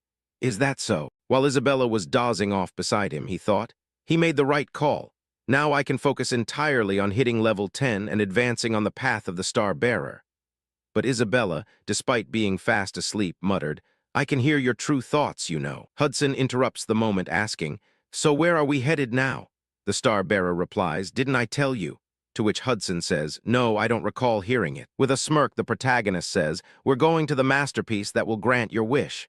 Hudson can only echo in confusion. The masterpiece. He clarifies in his thoughts, the masterpiece that will fulfill Hudson's request, and the place where main quest 3 begins. Aloud, he declares their destination. "We're going to the Tower of Spirits." The scene transitions to a lush, ethereal forest, bathed in a magical blue light. The party arrives, taking in the sight of the massive, ancient trees that tower over them. Hudson looks around, underwhelmed. Is it this place? To my eyes, which know nothing, it just looks like an ordinary forest." The protagonist calmly corrects him. "It's not an ordinary forest." Hudson replies, "Pardon." He gazes up at a colossal, shadowy tree. "This is the entrance to the Tower of Spirits, the Bassrock Forest, where the spirit tree grows." The narration explains the lore. A spirit tree is a tree where spirits are born. A tree where spirits are born temporarily has the power to open a path to the spirit realm. The protagonist walks towards the spirit tree, his internal monologue explaining the rule of this place. Entering that path at dusk is the only way you can head toward the Tower of Spirits. But as he reaches out and places his hand on the ancient bark, a grim realization dawns on him. However, as his silhouette stands before the cracked and withered trunk, his thoughts are grim. This tree has already been dead for a long time. He looks out at the darkened woods, realizing the scale of the problem. Not just this tree, the entire forest is dying. It's been quite a long time since a new spirit was born in this forest. He draws his sword, its blade glowing with an ethereal light. It's not a good method, but we have no choice. His companions watch from a distance, shocked by his actions. Star-bearer, WH, what are you trying to do? Hudson asks nervously. He grips the hilt of his sword with both hands, preparing to strike. With a determined cry, he swings the massive blade. Both Hudson and Isabella look on with wide-eyed disbelief. His powerful strike slices clean through the ancient, colossal tree trunk. The spirit tree crashes down, its trunk shattering on impact, sending debris flying across the clearing. Hudson stares at the fallen tree in horror. Is it really okay to cut it down like that? The star-bearer stands silently amidst the wreckage. As a strange light emanates from the sky, Hudson panics. That tree is the entrance to the Tower of Spirits. Suddenly, a streak of light slams into the ground right beside them. An arrow of pure energy comes hurtling towards them from the treetops. In a flash, Isabella shoves Hudson to the ground, intercepting the deadly projectile with her blade just in time. "Whoa!" he yells. She grunts from the force of the impact, her hand bleeding as she successfully deflects the attack. Cug. From the shadows of the forest emerges their attacker, a stern-looking archer with pointed ears. "To think you'd block it," he says, impressed. "You're quite something." The powerful being addresses her directly. "Human woman." A system window identifies him as the Level 9 Master of Bassrock Forest, a High Dryad. As Isabella holds Hudson back, he stares in sheer terror. "In no way a High Dryad." The High Dryad looks down on them with disdain. "I thought you were merely a wandering traveler who'd gotten lost, so I was going to show mercy and let you pass through the forest." His expression hardens as he gets to the point. "But you dared to cut down the spirit tree. Humans have lost their fear, huh?" He sneers, as dozens of Level 7 Dryad Guardians suddenly appear in the trees, surrounding the party with drawn bows. Isabella and Hudson look up at the sea of enemies. 40, no, at least 50. Isabella's eyes narrow as she assesses their dire situation. "If that many rush us at once, we'd have no chance. In the worst-case scenario, I have to make sure the Star-Bearer escapes." But the Star-Bearer calmly steps forward, drawing the Guardian's attention. "Don't take your anger out on the wrong person," he calls out. "I'm the one who cut the tree down." He meets the enraged High Dryad's gaze without flinching. "If I hadn't done this, you wouldn't have shown yourselves until the very end, would you?" The Dryad can only reply, "You're insane." Unafraid, the Star-Bearer looks up at the Forest Master and says calmly, "Come down.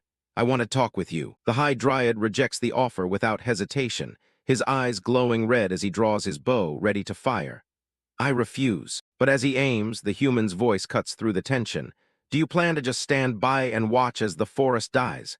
The Dryad's fingers halt on the bowstring. His eye widens in shock, caught completely off guard by the question.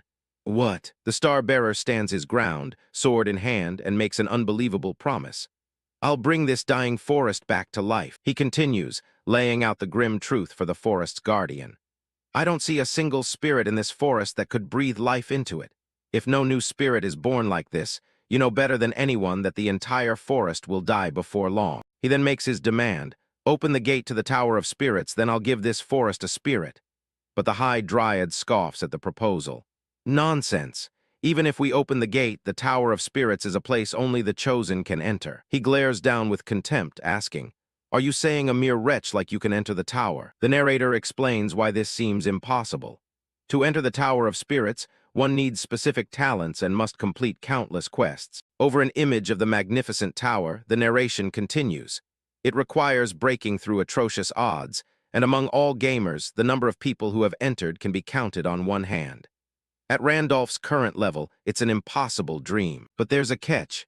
Of course, that's only if Randolph were an ordinary character." A brilliant green aura explodes from the protagonist as a system window declares, "Hidden trait, Druid's nature affinity has been activated."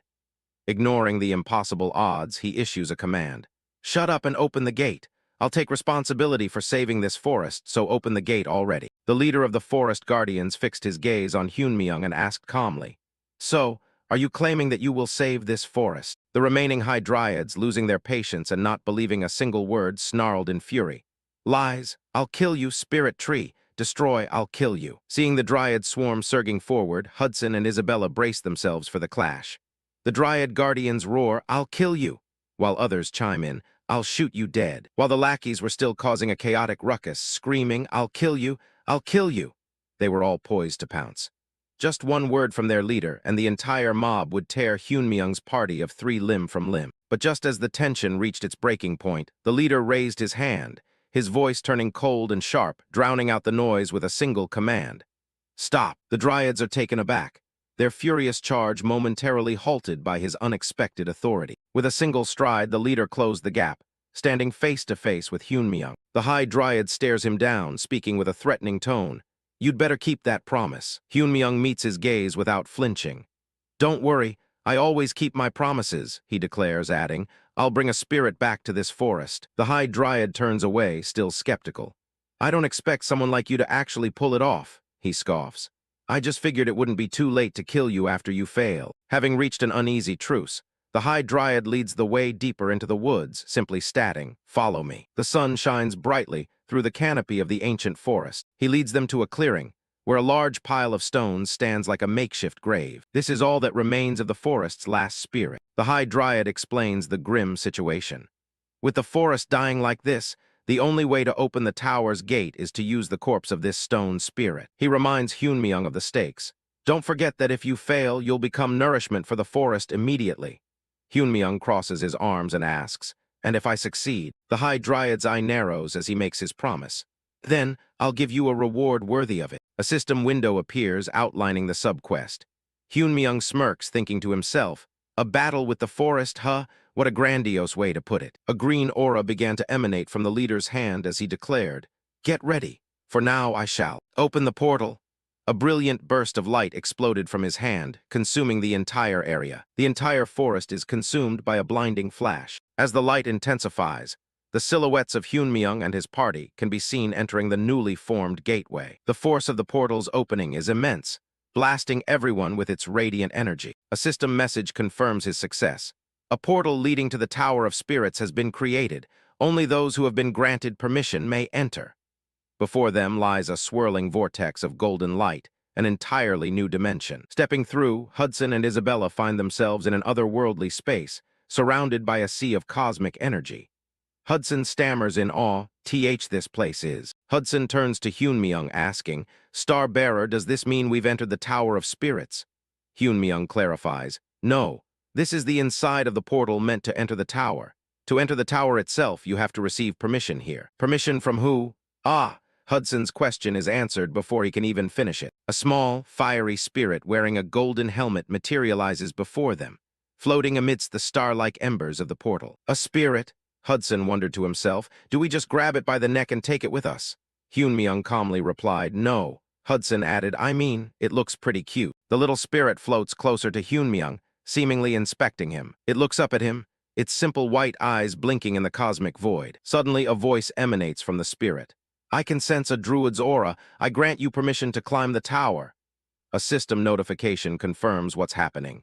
Hidden trait Druid's nature affinity has been activated. The spirit then asks, Are the ones behind you your friends? Hyunmyung simply replies, They are. The spirit presses further, People you can entrust your back and your life to? After a brief pause, he responds, Let's say they are. Good, then I'll allow them to enter as well, the spirit declares before adding a condition. However, each of them must face the tower's trial on their own. Instantly, a surge of dark energy erupted from the ground, enveloping all three of them. Isabella muttered, What is this? While her companions were caught completely off guard. Feeling himself being pulled away, Hyunmyung called out to the other two, I'll be back in a flash. Hudson panicked as his body began to disintegrate into particles of light, screaming, My body! It's disappearing. The spirit offers some reassuring words as they vanish. Time in reality and time in the tower flow differently, so climb the tower without worry. With its final words of encouragement, the spirit sends them off. I wish you luck, Druid. Hyunmyung receives the quest details. Main quest 3 is to climb the tower. The system notes that mysterious towers stand across the world, and completing one is a main quest. It also provides a tip.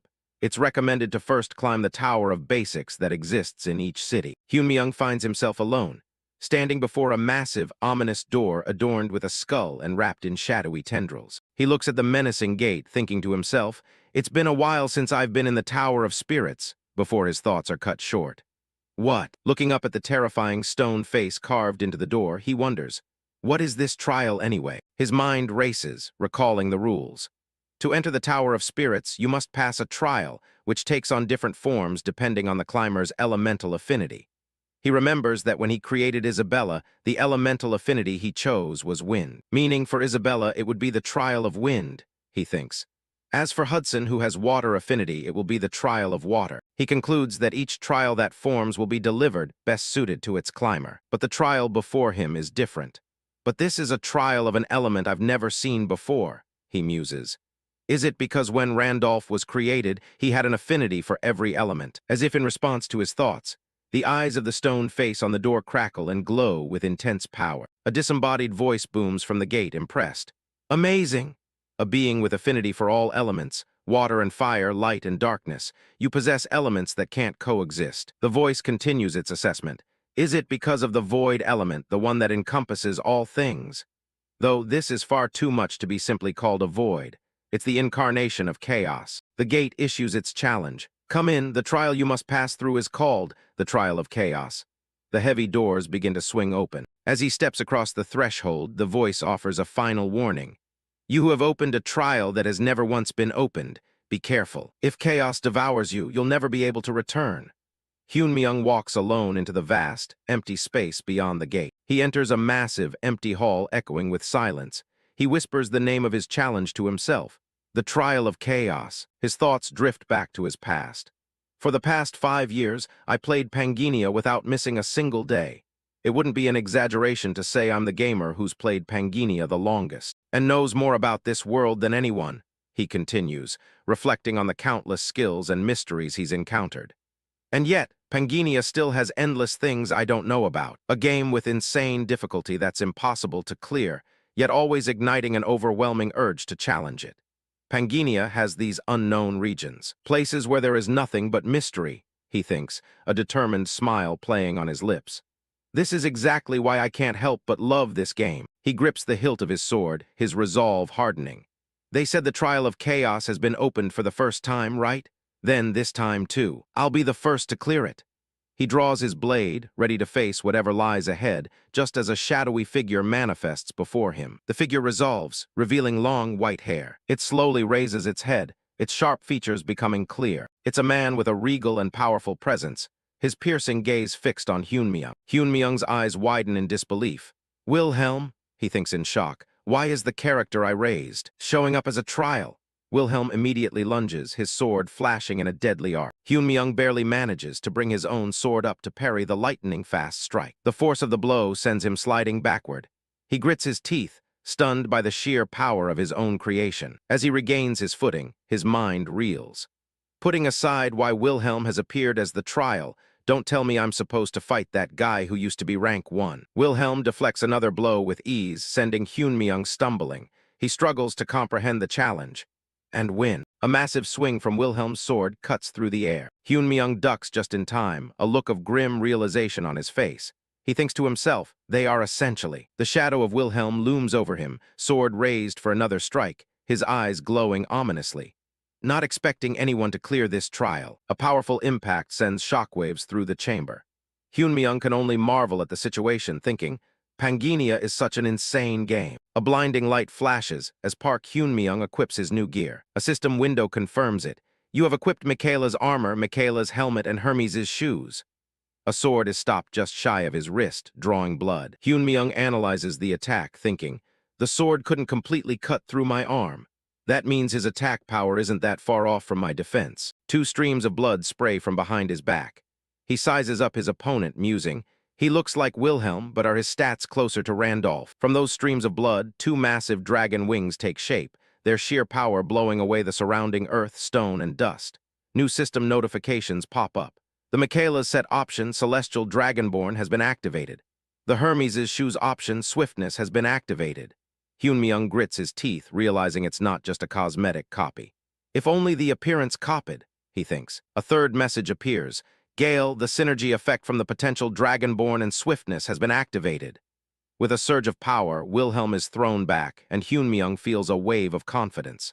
There's no reason for me to be scared, he declares internally. He unleashes a powerful blast of energy. Wilhelm braces himself, his expression hardening as he withstands the attack. His eyes narrow with intense focus. Hyun-myung doesn't let up, leaping into the air for a downward strike. But Wilhelm is faster, dashing forward and shattering the ground with his speed. A direct kick slams heavily into Hyunmyung's face.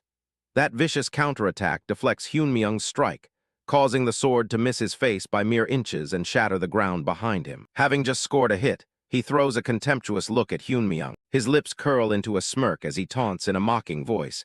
Did you come to reclaim your past glory? Is that even possible? In the blink of an eye, he lunges forward, driving his blade straight at Hyunmyung's flank. The strike is so blindingly fast and unexpected that Hyunmyung fails to dodge completely. The blade grazes him, leaving a stinging wound as a spray of blood splatters out. An unexpected turn of events leaves him stunned, his face contorting in pure shock. His fist clenches tight, trembling with tension as he channels all of his pent-up rage into it. Enraged, Hyunmyung lands a heavy punch, shouting, "What the hell are you saying?" He grabs Wilhelm by the hair, his grip tightening. Unleashing a brutal slash, Hyunmyung roars, "You cheap knockoff!" Blood splatters everywhere. And just like that, he tosses Wilhelm's head aside. A look of utter disbelief still lingers on that face after the frantic assault. Hyunmyung stands over his defeated foe, the battle finally over. A system window appears. "You used an HP potion." He pulls out a vial of red liquid. He quickly drinks the potion, and a green aura of healing energy immediately surrounds him. With his wounds now healing, he crushes the empty bottle in his hand. As he catches his breath, Hyunmyung thinks to himself, "Good thing I stocked up on potions with money from the Hudson Casino." But it seems the battle has only just begun. From the shadows, clones of Wilhelm are gradually starting to coalesce. One Wilhelm, two Wilhelms, and then an entire army of clones emerges. Surrounded by the ominous shadows, he lets out a sigh while looking at his potions. "If I hadn't brought these along, I'd be seriously regretting it right now." The scene shifts to a bright, sunny day in the city, focusing on a modern high-rise building. Inside an office, a voice announces, "We'll conclude the interview here." Kim Hana, a girl with short brown hair, is sitting at the conference table with her laptop open. Facing a man on the opposite side, she politely offers a gentle greeting. "It must have been exhausting for you to travel all this way." She looks up at a confident-looking man with blonde hair and a striking coat. "Thank you, Mr. Gracia," she says. Gracia's tone changes. "Not at all," he replies. "Now that the interview is over, I have an off-the-record personal question." Kim Hana looks surprised. "For me?" she asks. Gracia confirms, "Yes, it's a simple question." He pulls up an online article. "That man mentioned in the article you wrote. Who is he?" The headline reads, "Exclusive report, the man who rode atop the monster." The byline is clear, reported by Kim Hana. Gracia's gaze is intense. "Please tell me everything you know about that man," he demands. "I want to know everything you saw that day without missing a single detail." Back in the Tower of Chaos, the floor is littered with the armored bodies and broken swords of defeated foes. Bloodstains and dark residue cover the walls and floor, evidence of a brutal, drawn-out battle. From above, Hyunmyung is a lone figure standing in the center of the carnage, having single-handedly defeated an army. He leans heavily on his sword, completely exhausted from the fight. He wonders to himself, "How much time has passed? I think I've fought at least 100 of them. I'm pretty worn out." Surveying the room, he finds a sliver of hope. The one saving grace is that they're not being summoned anymore, and since I can't see any path upward, this is probably the top floor. He checks his inventory, realizing a critical problem. "I'm out of potions. It'd be nice if a clear message appears now." At that very moment, the pile of defeated corpses suddenly transforms into strange, dark streams of energy that begin to converge at his feet. It erupts from the ground, causing him to jump back in alarm. They manifest into massive, pitch-black figures that blend seamlessly into the darkness. Ghostly figures with glowing red eyes and sinister smiles surround him. One asks, "Chaos didn't work. What are you, human? No, are you a druid?" Another cheerfully exclaims, "I like you, to think you'd make it all the way up here." Hyunmyung recognizes the creatures instantly. "Spirits of chaos," he says, then hopefully asks, "If you've shown yourselves, does that mean I've cleared the Tower of Chaos?" One of the spirits flashes a massive, mocking grin, repeating his word with dripping sarcasm. "Cleared." The spirits of chaos erupt in mocking laughter all around Park Hyunmyung. "How ridiculous," one of them sneers. "You thought someone like you would be able to clear this tower." It continues to insult him as a radiant gate of light appears before Hyunmyung. "The trial of this tower hasn't even begun." Hyunmyung turns to face the light as the spirit explains. "Beyond that barrier is where the real trial starts." A spirit whispers over his shoulder, "You're already in tatters just from getting this far. You think you can clear it." It reveals the supposed truth of the trial. That thing was never meant to be a trial you pass through in the first place. They show him a horrifying vision of an endless army of clones. Beyond it, hundreds, no, thousands of the chaos illusions you've been fighting are waiting for you. The spirit's voice is filled with condescending pity. Give up, you'll never clear this tower. Suddenly, Hyunmyoung starts to move forward, making the spirit stare in wide-eyed shock. Ignoring their taunts, he strides directly towards the light barrier. The spirits panic, shouting, "Hey, where do you think you're going? You idiot, do you want to die?" They change their tune, offering deals. "If you give up here, I'll make you a special offer and form a contract with you. No, make a contract with me. It'll be like obtaining a star." As he gets closer, their offers become more desperate. "Make a contract with me? I'll tell you the location of a unique piece of equipment in the world. Or how about skills? I'll gift you the highest tier skills of the chaos type." But Hyunmyoung is lost in thought, remembering the game's mechanics. The Tower of Spirits sets the clear reward depending on which trial you enter. Clear the trial of fire and you receive the fire spirit's egg. Clear the trial of wind and you receive the wind spirit's egg, he continues to recall. By hatching the egg, you can form a contract with a spirit of that attribute. He thinks about his own situation. The trial I entered was the trial of chaos, the first one ever opened in Pangenia. I thought the clear reward would be a chaos spirit egg. He analyzes the spirit's behavior. Spirit eggs are rare to begin with, and this would be the first ever obtained, so a chaos spirit egg should be a top-tier reward. However, before I even cleared the tower, they are already desperately shouting for me to contract with them first. A sly grin spreads across his face as he comes to a conclusion. If that's the case, then beyond that door, there might be a reward even better than a chaos spirit egg. He doesn't hesitate, walking straight into the light as the spirits wail behind him. "You're making a stupid choice. Come back. This is your last chance." As he reaches the threshold, he turns back to the frantic spirits. "You clearly said there were tons of the ones I fought on the other side," he says calmly. A spirit responds in disbelief. "Yeah, don't tell me you're actually planning to fight thousands of illusions. It'll definitely be hard, especially since I've used up all my potions," Hyunmyoung admits. "However, thanks to that, I've memorized their patterns to the point I'm sick of them." The spirits are stunned into silence. "What?" one of them manages to utter. Hyunmyoung continues, "Now I don't need potions or anything like that." With absolute confidence, he declares his plan. "I'll just repeat the patterns I've learned thousands of times. If doing only that will let me clear it, there's no reason to refuse." The spirits are speechless, their faces going completely blank at his declaration. One of them breaks the silence, a wide grin spreading across its face. "I wasn't expecting you to challenge it for such a ridiculous reason." As Hyunmyoung is fully engulfed by the brilliant light, the spirit's final words echo after him with a tone of newfound respect. "You're an idiot I actually like." He steps through the barrier and finds himself in a breathtaking, celestial space filled with golden light and swirling stars. Standing in the vast, glittering expanse, Park Hyunmyoung looks around in awe. "This place is," he wonders aloud. A system message flashes before him, confirming his success. "You have ascended to the top of the tower. Main Quest 3 has been completed. Calculating results." A small, fiery wisp of a creature appears. Hyunmyoung asks, "Quest complete." The little fire spirit speaks. "So you really did succeed in climbing the tower, Druid. Congratulations." It floats up to him, adding, "It seems your companions are still alive." Hyunmyoung finally understands the deception. "All that talk about the real trial beginning was a lie," the spirit confirms his suspicion. "That's right. If you had chosen to contract with the spirits of chaos, you would have been trapped there for the rest of your life." He grips his sword hilt in annoyance. "Those bastards are really good at lying, huh?" The spirit replies. "The spirits of chaos like to lie to begin with. Though you must have received a hint when you crossed the trial," the spirit adds. Hyunmyoung has a moment of realization. "So that's what it was. Either way, you should collect my clear reward," Hyunmyoung says, getting straight to the point. The spirit instructs him, "Hold out your hand, Druid." As he holds out his hand, a notification appears. "You have cleared the Tower of Chaos, distributing the Tower of Chaos clear reward." A vortex of energy swirls above his palm. He watches the energy gather, thinking, if it ends like this with nothing hidden, then the reward is probably a chaos spirit egg. It's a little disappointing, but it's still not a bad reward. The system announces, "You have obtained the chaos spirit egg," as a dark orb materializes in his hand. But just as he accepts the reward, his eyes widen in absolute shock.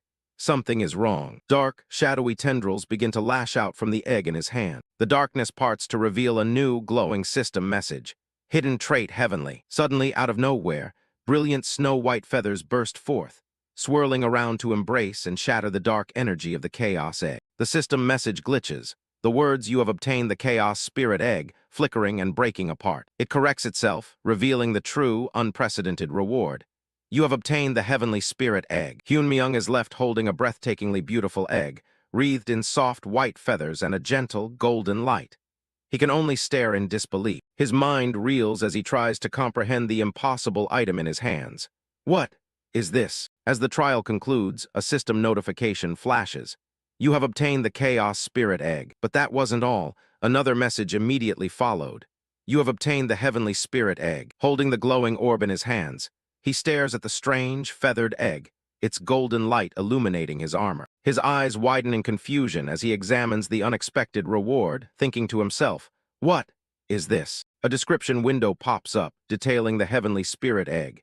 It's an unknown egg from the heavenly realm, said to lie at the end of light, darkness, and chaos. The final line catches his attention.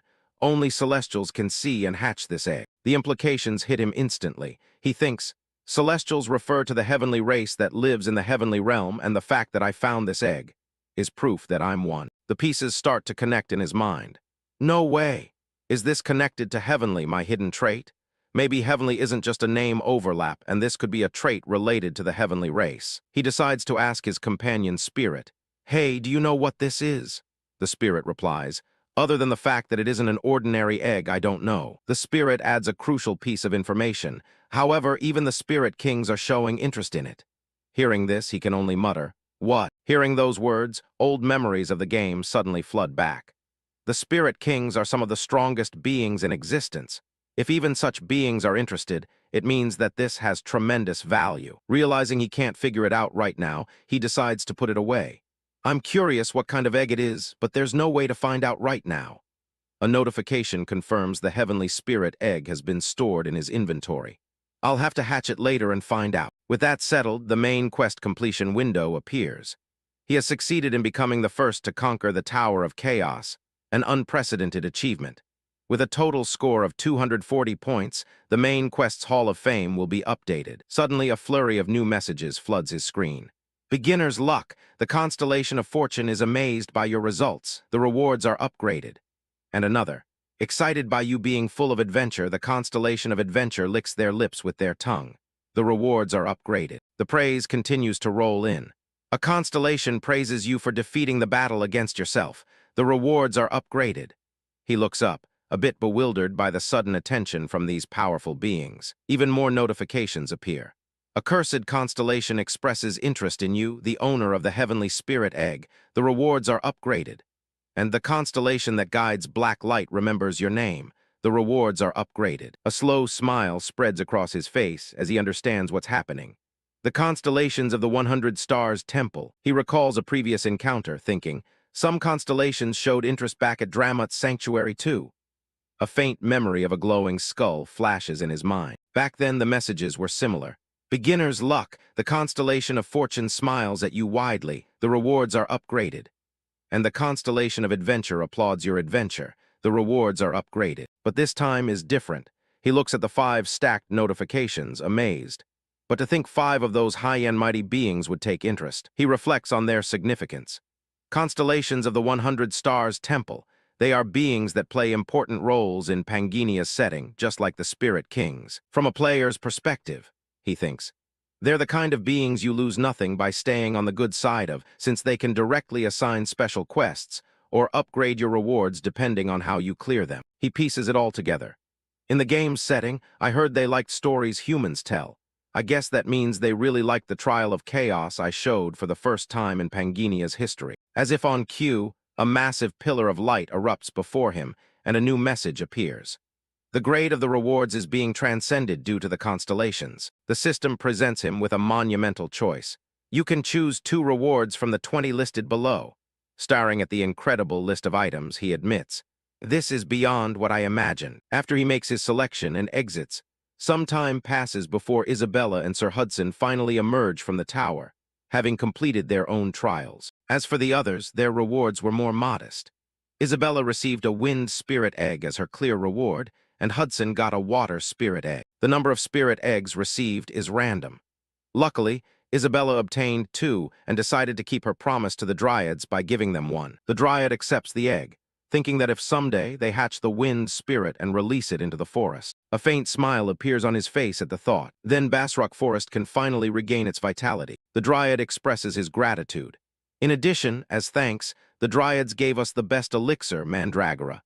He presents the grotesque-looking item, explaining, it's made from a 1,000-year medicinal herb that had absorbed the forest's vitality. Of course, he says, as the others recoil in disgust at the elixir's appearance. They gave it to Isabella, who provided the spirit egg. With this powerful item, the narrator notes, Isabella will grow even stronger. A system window pops up, not for Isabella, but for him. He has gifted the Basrock Forest a wind spirit, completing the subquest. His reward is the title Dryad Friend and the forest's gratitude, which also registers the forest as a new teleport location. A helpful tip adds, Dryads never betray a friend they trust, as long as you don't burn the forest down. At the same time, the Hall of Fame rankings for the tower climb are updated globally. In first place, with an untouchable score of 240 points, is Randolph. He's surpassed Gracia, the previous #1, by a wide margin. More notifications follow. You have ranked up in the main Quest 3 standings. You have obtained the main Quest 3 privilege, Guardian Wall. And because his rank has risen to first place, surpassing the maximum limit of points, the Guardian Wall's grade has been upgraded. Later, as the group travels by dragon carriage, the system's effects begin to take hold. On the way, Hyunmyoung sits studying the details of his new skill. The Guardian Wall protects his logged-out body from danger and warns him. At level 11, it can nullify attacks of 1 star or below for 30 seconds. He reflects on this, a sense of security washing over him. So the privilege this time is Guardian Wall. That's a huge relief. He thinks about its dual nature. When I log into Pangenia, it protects Park Hyunmyoung in reality. And when I return to reality, it protects Randolph in Pangenia. It's the perfect defense against being attacked while logged out. With his biggest weakness covered, his thoughts turn to other matters. And now, there's 72 hours left on the broken golden scale fragment. Thinking about the future, the more remaining time I have, the better. Hudson turns to him, addressing him by a unique title, Star Bearer. Cradling his spirit egg, he says, "Thank you. I never dreamed I'd actually own a spirit egg. I want to hatch it as soon as possible. A spirit will surely be the key to solving my problem." The protagonist advises him, "That's right, the path from 9 to 10. It's hard alone, but if you borrow the power of a spirit, it should be possible." Hudson agrees, "Yes, when we get back, I'll buy a spirit incubator first." He then extends an offer to the group. "There's somewhere I need to stop by before going back. Do you want to come along?" From inside the cart, Hudson eagerly replies, "Of course. After receiving such a great favor from you, I'll accompany you anywhere if you need me." A slight smirk plays on his lips as he simply says, "Thanks." The group arrives at a large town with quaint, tiled-roof houses under a bright, sunny sky. Sir Hudson looks around at the familiar yet unsettling architecture, his voice trembling. "So the place you needed to stop by was here," he shouts, his face etched with pure shock as he recognizes the strangely somber streets of his own city. As Sir Hudson panics, grabbing his head and yelling, Park Hyunmyoung cuts him off with a sharp, "Quiet." Isabella, looking concerned, asks, "Where are we going that he's acting like this?" He replies, "The Knight's Garden, the territory of Marquis Weiser." He then delivers the final blow. "It's where Hudson's fiancée is." The revelation sends Hudson into a fresh wave of panic. "Why are we here? I'm not qualified to propose to Serengeti yet." Hudson stammers. Park Hyunmyoung walks on ahead, saying coolly, "Don't make a fuss. I'm not telling you to propose today. We're here because I personally have something to ask Serengeti," he explains. Hudson watches him, wondering, something to ask her, like what? But as he surveys the street, he sees broken windows and destitute people lying on the ground. The sight stops him, and a flicker of confusion crosses his face. They walk further into the town square, where people dressed in somber clothes are gathered. Before them stands a large, black obelisk, the center of the gathering. A memorial service is underway. Isabella observes the scene with a grim expression. "Looks like they're in the middle of a memorial service." Isabella asks if he came because of the names carved into the stone. "Does anyone know who these people are?" He shakes his head. "No," Hyunmyoung replies. Still keeping his back turned to her, he gazes at the monument and speaks with a heavy, cryptic tone. "But I do know exactly why they ended up like this." His internal monologue begins, revealing a terrible truth. "The 500 names carved onto the gravestone all belong to the knights who followed me into the great expedition." He watches the grieving families, thinking, I never once thought it was strange that I didn't know their names. I never tried to remember them either. His cold, gamer logic had always prevailed. They weren't even important named NPCs. Even if they fought for me, that was all part of the setting. To him, they were nothing more. They were just part of the game. But that detachment is shattered when a grieving mother collapses, screaming, "Wilhelm, you bastard, give my son back, give my son back." Her cries echo through the square, filled with promises broken by death. "Shin, didn't you say you'd come back? Didn't you tell me not to worry? How am I supposed to live without you?" She wails. As she collapses, Park Hyunmyung begins to move. Isabella watches him go, asking, "Where are you going?" The woman's face contorts in pure agony, a raw scream tearing from her throat. How could? Her eyes squeeze shut as she lets out a final, desperate cry of pain. How could I? AGH. Overcome by grief, her body gives out and she falls backward. But before she can hit the stone ground, a hand firmly grabs her shoulder, catching her. Park Hyunmyung kneels, supporting the unconscious woman as the crowd cries out, "Ma'am, Grandma May collapsed." Isabella rushes to his side, calling out, "Star Bearer." He meets her gaze and says her name to get her attention, Isabella. Lifting the unconscious woman gently into his arms, he gives his next instruction. "Let's go to the relief station." They arrive at the Goddess Church relief station, a place filled with the sounds of suffering. Patients cry out, I'm dying, I'm dying." Ugh. Inside, the relief station is overflowing with the sick and the wounded. As Park Hyunmyung sets Grandma May down, Sir Hudson observes, "There are so many patients." But then, he quickly corrects himself as the grim reality sets in. Actually, rather than saying there are too many patients, there are far too few people at the relief station to handle them, he thinks, looking at the overwhelmed staff. He finds it unbelievable. If this is the Knight's Garden, which should be one of the top 3 cities in the Balran Kingdom, yet the relief station in such a city has a staff shortage. Finally, Hudson concludes, "It seems like there's a major flaw in how this place is being run." Right then, a monk with a bowl cut cuts them off. "Greetings, brothers." The monk approaches with a disturbingly cheerful smile, his hands clasped. "You're the outsiders who brought Sister May here after she fainted, correct?" He continues his praise as Grandma May lies unconscious on the bed. "You could have just passed by, but you're so warm-hearted." The group is taken aback by his oily demeanor. Sir Hudson replies cautiously, "Ah, yes." The monk gets uncomfortably close, his smile never wavering. Sir Hudson leans back unnerved. "And what's the matter?" Then comes the bombshell. "To operate the relief station, we're collecting donations from brothers who visit. If you could donate just 50 gold, it would be a huge help." Sir Hudson is aghast. "You charge money for treatment." Park Hyunmyung's eyes narrow. He thinks to himself, a relief station run by the Goddess Church should be funded by the city's coffers. Wasn't it forbidden to take personal donations? The monk breaks into a cold sweat under his razor-sharp gaze. Hyunmyung continues to press him. "And 50 gold? Even though hundreds of gold move around in a day in Arcana, do you think it makes sense to demand a normal citizen's monthly wage as a treatment fee?" The monk's smug expression finally cracks under the pressure. "We don't have a choice," he mutters. He explains, "Priest Andrew said that from now on we'll be taking donations to operate the relief station." The name shocks Park Hyunmyung. Priest Andrew. He stands, crossing his muscular arms defiantly. "Nonsense. I know Priest Andrew, and he's not the kind of person who would do that." The monk stammers back. It's true." Hyunmyung's mind flashes back to the lore he knows. Priest Andrew, a high-ranking priest of the Goddess Church that serves the twin goddesses of Pangenia, Li, and Pina. He continues his internal recap. "He's an NPC who inevitably gives you honor-related quests when you're raising a class where honor is a factor. He's a devout believer, a spotless and upright sage. That's his setting. The contradiction is glaring. And that Priest Andrew is secretly taking personal donations," he thinks, his suspicion mounting. Suddenly, all the pieces fall into place. The poorly maintained buildings he saw on the way here, the vagrants sitting out on the streets, and even this relief station that's not being run properly. He knows something is deeply wrong.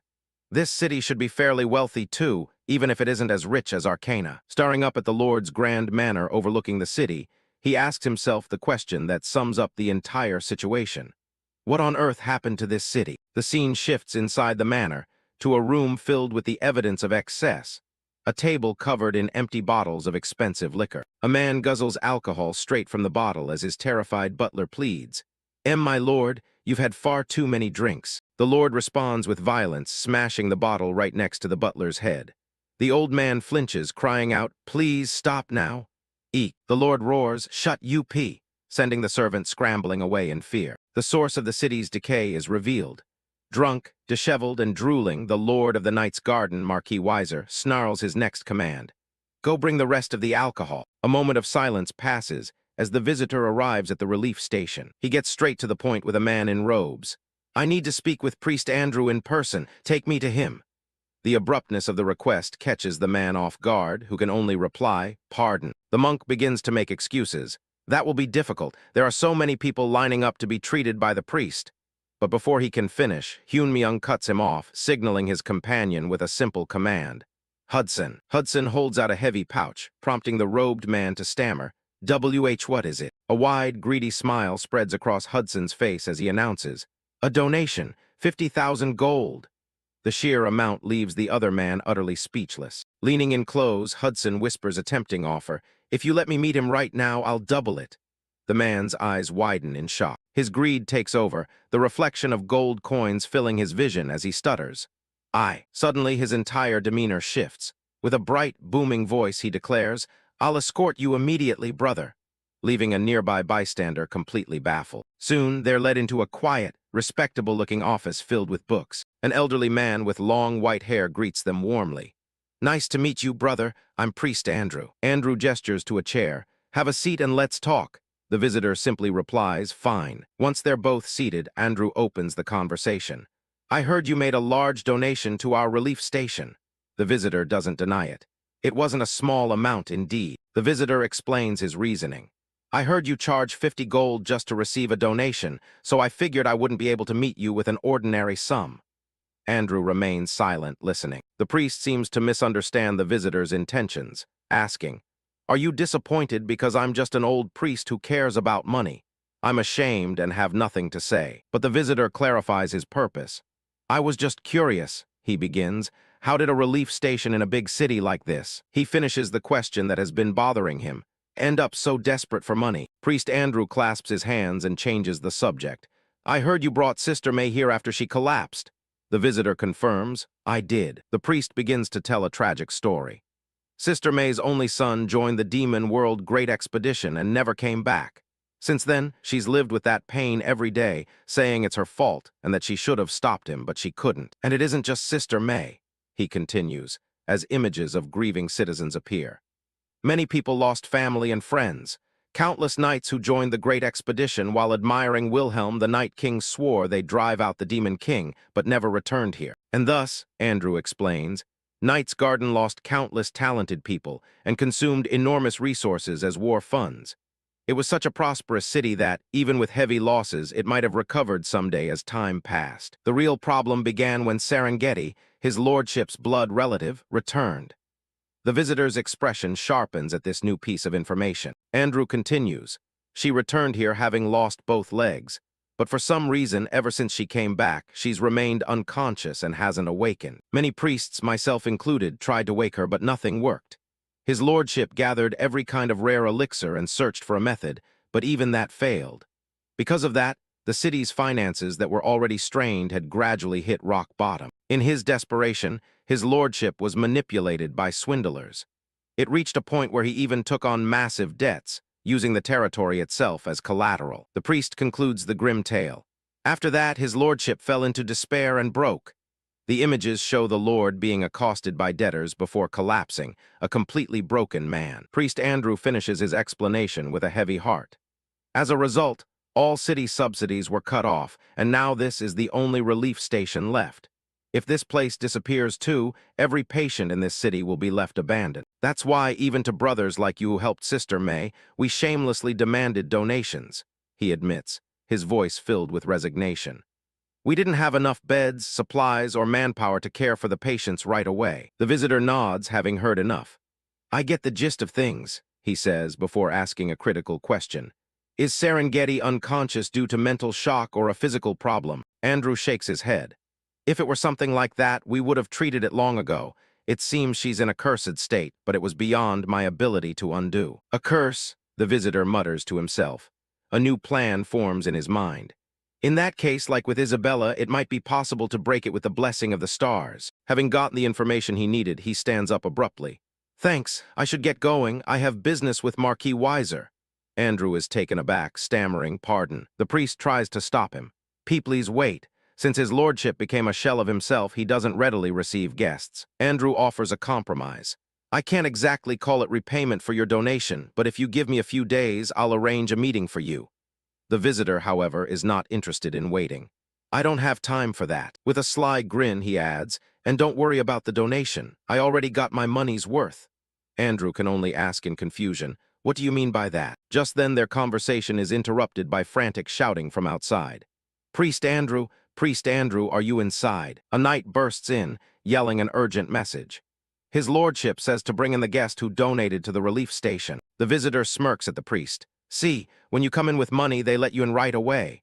Andrew can only look on, impressed. He turns to leave, statting, then I'll be going. But the priest quickly calls out, wait. No matter the reason it was for, thank you for helping, Andrew says sincerely, but the visitor waves it off.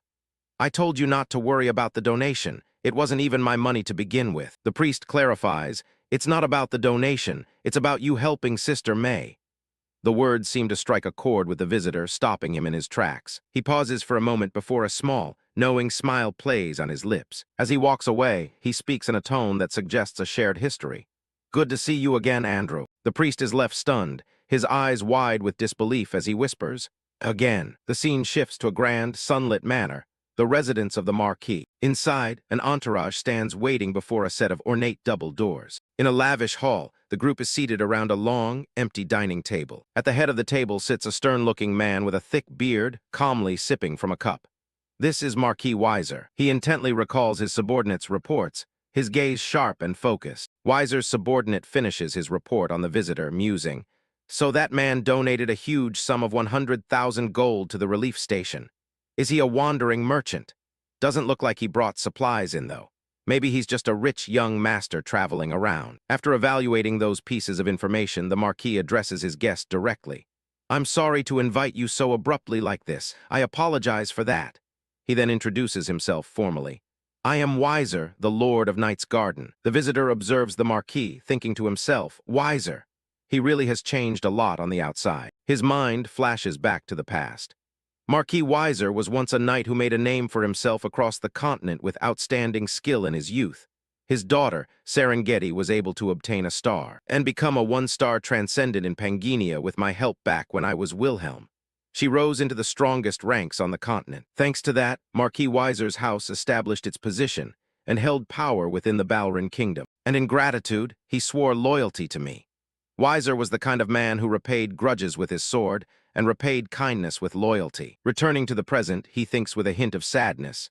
Of course, I don't know whether it's only his appearance that's broken now, or even his heart as well. The Marquis begins to speak.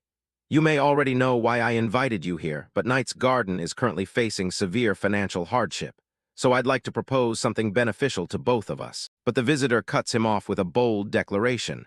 I'll cure Serengeti. The Marquis's eye widens in shock. What? Suddenly the Marquis bursts into a loud, mocking laugh. Ha ha ha ha, ha. His laughter subsides, but his expression turns cold and sharp.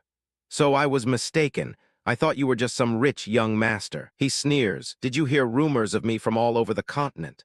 That if you mention to Marquis Weiser of Knight's Garden about his daughter's name, he'll pour money into your hands. His voice drips with sarcasm as he continues. Fine, how much do I have to pay you for you to cure her?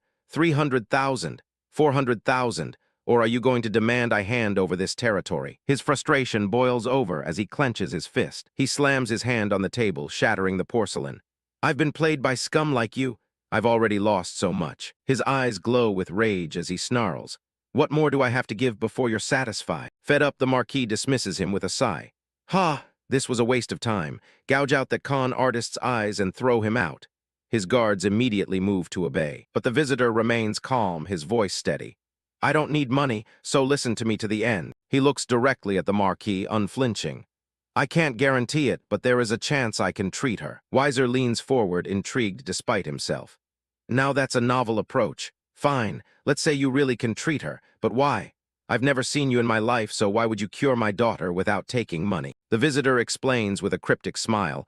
This is a debt I'm repaying to you and also a debt I'm here to collect. The Marquis can only respond. What are you talking about? With an image of the legendary Wilhelm behind him, he makes a stunning claim. I am the successor of Wilhelm, the Night King you swore loyalty to. He presses his advantage.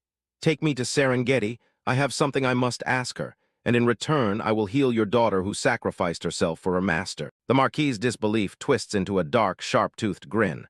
"You're saying you're the Night King's successor?" Hu. Leaning forward with his hand covering his face, he speaks with utter contempt. "This continent is crawling with people claiming to be the Night King's successor. You're just another one of them, aren't you?" The Marquis loses all patience, his face contorted in a furious snarl. "Kill him," he orders his guards, and the two outside as well. As a guard lunges forward, Hyunmyoung remains seated, showing not a single trace of fear. He doesn't even flinch, his gaze remaining cool and collected. Still holding his cup, he casually deflects the guard's downward slash with a flick of his hand. To the shock of the guards and the Marquis, with a single fluid motion of his hand, he disarms the guard, leaving him frozen in his tracks. The soldier cries out in disbelief while the visitor calmly commands, "Prepare the room." With shards of the broken cup floating around him, the Marquis stares in disbelief as the visitor says, "I'll prove that. I'm Wilhelm's successor." His eyes burn with an unshakable confidence, leaving no room for doubt. Watching from the stands, Marquis Weiser, a powerful noble, observed the arena with a stern and calculating gaze. The vast Colosseum buzzed with energy as two figures stood in the center, ready to face off. Hudson, Hyunmyoung's companion, couldn't hide his sheer disbelief. "AA duel? What on earth is going on?" he stammered. Isabella, standing beside him, simply replied with a shrug. "Well, he's always been this unpredictable." In the arena, Park Hyunmyoung is doing some light warm-up stretches while Isabella adds, "I honestly have no clue how things ended up like this either." His opponent remained silent, his eyes fixed on Hyunmyoung with intense focus. Across from him, his opponent's body is enveloped in glowing streams of energy. A thought flashes through Hyunmyoung's mind. A full set of equipment blessed by a high-ranking priest. He's really going all out for this match. The fully armored knight challenged Hyunmyoung directly. "Are you really the successor of the Night King? If you were lying, confess and seek forgiveness. Your life may yet be spared." Hyunmyoung just grinned back, completely unfazed. "Whatever. Just uphold your promise that you'll keep my identity hidden. Don't go around telling everyone who you lost to just because you've been embarrassed." The knight let out a chilling grin. "Don't worry, I swear upon my honor as a knight that it won't happen now. Let me see the skills of a self-acclaimed successor of the Night King." With a flash of light, he charged forward, his sword gleaming. The knight leaped through the air, bringing his blade down in a powerful, glowing arc. Hyunmyoung watched him come, thinking to himself, "Many high-ranking knights were wiped out due to the Great Expedition, but even then this man would have higher stats than me currently." He gripped his own sword tightly. "And with the difference in equipment grade, I can't take him lightly." As the armored knight's sword came crashing down, Hyunmyoung moved in, not to dodge, but to block. The knight's eyes widened, his gaze filled with killing intent as his attack met its mark. Hyunmyoung gritted his teeth, bearing the full force of the blow. Energy sparks fly as steel clashes against steel, or wait, that's steel against his head. The impact echoes throughout the entire arena. The knight is caught completely off guard as Hyunmyoung uses his own head to test the blade. He stands there, frozen in shock, only able to gasp out, "Ha!" as he exhales in disbelief. He stared in disbelief at the result. Hyunmyoung had stopped the blow by pressing his forehead against the crossguard of his own sword. "To think you'd stop a sword with your head against my crossguard." The knight smirks, his eyes glinting with a mocking laughter. "You're no fraud, but a lunatic," he finished, as blood streamed down Hyunmyoung's face, whose eyes were wide with crazed determination. From the stands, a knight comments, "His movements are quite decent," but Marquis Weiser dismisses it. "They're nothing but cheap tricks." The Marquis continued his train of thought, a vision of the legendary Night King in his mind. "I've seen countless idiots who went around saying that they're the Night King's successor to piggyback off his reputation, but his sword can't be so easily replicated." He stared down at the arena, his expression grim. "Having seen it firsthand, I can tell his sword has surpassed human levels, being incomprehensible for people like me. Unless he shows a technique akin to that," the Marquis concluded, "he can't claim to be his successor." Down below, the two fighters clashed again in the center of the arena, kicking up a storm of dust and power. The knight conceded, "You're different from the fraudsters I've seen till now, that's for sure. You've got talent." He then gave an ultimatum. "Admit your lies now and come under my command. I will ask the Lord for your sins to be forgiven." But Hyunmyoung, bloodied but defiant, retorted, "You have a full set of equipment against a level 3, yet you're still so full of yourself." The knight replied coolly, "You have to understand, I only wear this because my lord commands me." And he finishes with a pretentious remark, "I don't feel great about this, But the moment the words leave his mouth, Hyunmyeong gifts him a direct kick right to the face.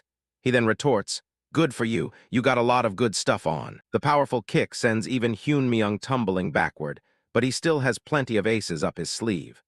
Bracing his sword behind him, ready to unleash a fresh assault, Hyunmyeong declares in a resounding voice, "Let me show you my overpowered items too." Then he hurls his sword straight at the knight's luxury armor with a world-shaking impact. The knight's eyes widen in sheer terror at Hyunmyeong's wild and brutal tactics. The sword soars through the air, spinning several times before embedding itself deep into the arena floor. Suddenly, system messages appeared around Hyunmyeong, equipping Extreme Iron Sword. In a flash of light, another sword materialized in his hand. The knight and Marquis Weiser stand frozen, stunned by the sudden turn of events. "Dual wielding?" the knight exclaims, his voice laced with disbelief. Hudson was equally confused, exclaiming, "When did he get a weapon like that?" Now armed with two blades, Hyunmyeong unleashed a furious barrage of attacks, forcing the knight onto the defensive. The knight analyzed the situation mid-battle. The time between his attacks decreased. Is he trying to win this through speed? However, sparks flew as Hyunmyeong's blades glanced harmlessly off the blessed armor. The onslaught continues, but the knight stands his ground, a metaphor flashing by as if Hyunmyeong is hacking at a massive boulder. Still too light. He remained confident, thinking, "A two-handed sword is slow but has high damage output. It would be enough to lightly damage me through my armor. However, a dual sword is fast but has low damage. It can't even scratch my armor. As long as I defend my vital areas, this is no threat to me. Actually, I only need to guard a few vital spots, which makes this even easier." His train of thought is violently cut short as Hyunmyeong shatters his defense with a strike so fast it's invisible to the naked eye. The force of the blow is so cataclysmic that upon colliding with the premium armor, the sword is sent soaring high into the air. The knight gasped in shock and pain as blood sprayed from his mouth. Hyunmyeong plunges his greatsword violently into the ground, then snatches back the sword that had just been deflected into the air. It all happens in a blur. The knight had only just begun to stumble to the ground. He can only think in a panic. He swapped weapons. With blood trickling down his face, Hyunmyeong's eyes blazed with intensity. "Look closely," he declared. "I will show you the true sword of the Night King now." Reminiscing about the moment he received the rewards in the dungeon. A brilliant light envelops him as the system window appears, signaling a massive power spike. The system prompted him with a choice. "You can choose 2 rewards from the 20 listed below," showing a list of powerful items like the True Attitude Demon-Slaying Sword and Extreme Iron Helmet. He glances through the rewards before his eyes lock onto a specific notification window. The system offered him a choice of rewards, and his mind focused on a single item displayed on the screen. An experience boost, along with a sleek, powerful-looking sword. He examined the stats of his new weapon, the Extreme Iron Sword. A regular iron sword pushed to its absolute limit by an oddball transcendent star. It is a transcended version of such a basic weapon, he thought, making its stats lacking, but the other effects are overpowered. He continued to strategize. And I can choose 2 rewards from the list, so I can receive the Extreme set bonus too. The system confirmed that using items with the Extreme title would create the Extreme Wear set effect. I already have the Michaela set for my armor, so it would be nice to have the bonuses double up. You have acquired the Extreme Sword, the system announced twice. Standing amidst a brilliant golden light, Hyunmyeong murmured, "Oh, there." A flood of notifications explained his sudden power spike. His hidden traits, Weapon Master, and Masterful Hands each added 5 levels to his mastery. The 2 Extreme Iron Swords added another level each, and the Extreme Wear set effect added 2 more. But the most shocking notification was the last one. Class Star Successor may read the memories of the previous star owner under certain conditions. Having reached Sword Mastery LV 10, you may read the memories of the possessed star. With the dual blades in hand, the system declares, reenacting a portion of Night King Wilhelm's swordsmanship. Hyunmyeong stands there, twin swords gripped tight, as the memories and techniques of his predecessor flood into his mind. The battle resumed, and the tables had completely turned. Hyunmyeong, bleeding but determined, now moved with a grace and power that was utterly inhuman. The knight struggles to hold his ground. Despite the strength of his blessed armor, he is completely powerless against the relentless flurry of attacks. Hyunmyeong attacks like a violent storm. With his dual blades, he executes a rhythmic slash-and-toss plus big hit combo, carving a path here, hurling a sword there. before pulling out his greatsword for a devastating finisher, repeating the cycle until that flashy armor becomes nothing more than a dazzling light show. The knight's eyes widened in terror as he tried to comprehend the attack. What is this impossible sword technique? He thought, desperately trying to find an opening or a weakness. He felt the pressure mounting, realizing, the tide has turned in his favor. I need to stop this. Gritting his teeth, a desperate plan formed in his mind. I must create distance and get out of his range. But the thought trailed off into despair. But how? He was completely trapped. He was caught in a perfect trap. If I try to create distance, he comes charging at me with his quick dual swords. And if I use my strength to take him head-on, he uses his two-handed sword to break my balance. Sweat beaded on his brow as a horrifying realization dawned on him. Does such a sword technique even exist? He's not keeping my movement bound through simple attacks, this feels like. Space itself has submitted to him. He concluded in terror, watching helplessly as Hyunmyeong controlled the entire battlefield. Humans become stupefied when they meet something incomprehensible, the narration explains. Something that has far surpassed the limits of their own cognition. They enter a state where they can do nothing but watch. That applied to everyone at the training floor, Hudson and Isabella too. Both stood frozen, their eyes wide with disbelief. The same for Marquis Weiser, and he too was left speechless, all his earlier skepticism erased in an instant. The knight that's facing him. The opponent was utterly paralyzed, sweat pouring down his face, his eyes locked in a state of pure shock and fear. And this is the moment he slips up. A blinding flash of a strike slashes across his neck, illuminating the knight's face, now frozen in sheer terror. Then Hyunmyeong unleashed the ultimate technique, one passed down from legend. Sword technique of the Night King Wilhelm, world-splitting strike. A massive column of light erupted, tearing through the very fabric of the arena. The force of the attack was cataclysmic, sending the knight flying backwards amidst a chaotic storm of energy and debris. As the dust settles, Hyunmyeong stands tall in victory while his opponent remains frozen in place, lifeless. The match is over. The knight lets go, his sword clattering to the ground as his hands tremble uncontrollably. This defeat is absolute. The corners of his mouth tremble as blood seeps from the wound on his neck, and he can only stammer. I lost. The word hung in the air as he collapsed onto the dusty ground, utterly defeated. Hyunmyeong stood alone in the center of the ravaged arena, his back to the stunned audience. Hey, he shouted towards the stands, blood still fresh on his face. Do I need to show you any more? Drenched in sweat and pale with fear, the knight turns to his master. Lord. He stammers, completely at a loss for words. Marquis Weiser calls out to his knight attendant. Lucas. The man responds with a shudder. Why, yes, my lord. The Marquis rose, his expression one of newfound respect. He gave a clear command. Treat him with respect. He's the successor of Wilhelm. His words echoed with finality, confirming Hyunmyeong's legitimacy to all who were present. The venerable Night King. As he spoke, Hyunmyeong stood tall, bloodied but victorious, a faint, knowing smile playing on his lips. In a grand, ornate room, sunlight streams through a large window, illuminating dust motes dancing in the air. A woman lies unconscious in bed. A voice explains, ever since we returned from the great expedition, she's been like this. Her father stands by her bedside, expressing his desperation. He says, I've tried everything to wake Serengeti. Every elixir they said was effective and famous healers, none of them worked. We even summoned a priestess, but because the curse is far too powerful, she said there is nothing she can do either. Park Hyunmyeong stands silently, looking down at the cursed woman with a serious expression. Suddenly, his eye begins to glow with a faint blue light as a system window appears before him.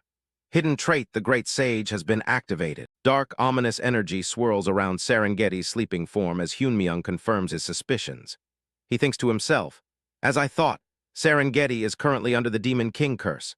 If it's the Demon King curse, then of course even a priestess or the Holy Emperor can't do anything. However, if we perform the exorcism using star energy, the power of a star guardian instead of mana, then it might work. The Marquis turns to Hyunmyeong, his voice a mix of hope and doubt. I don't doubt you anymore, but do you have a way to wake Serengeti?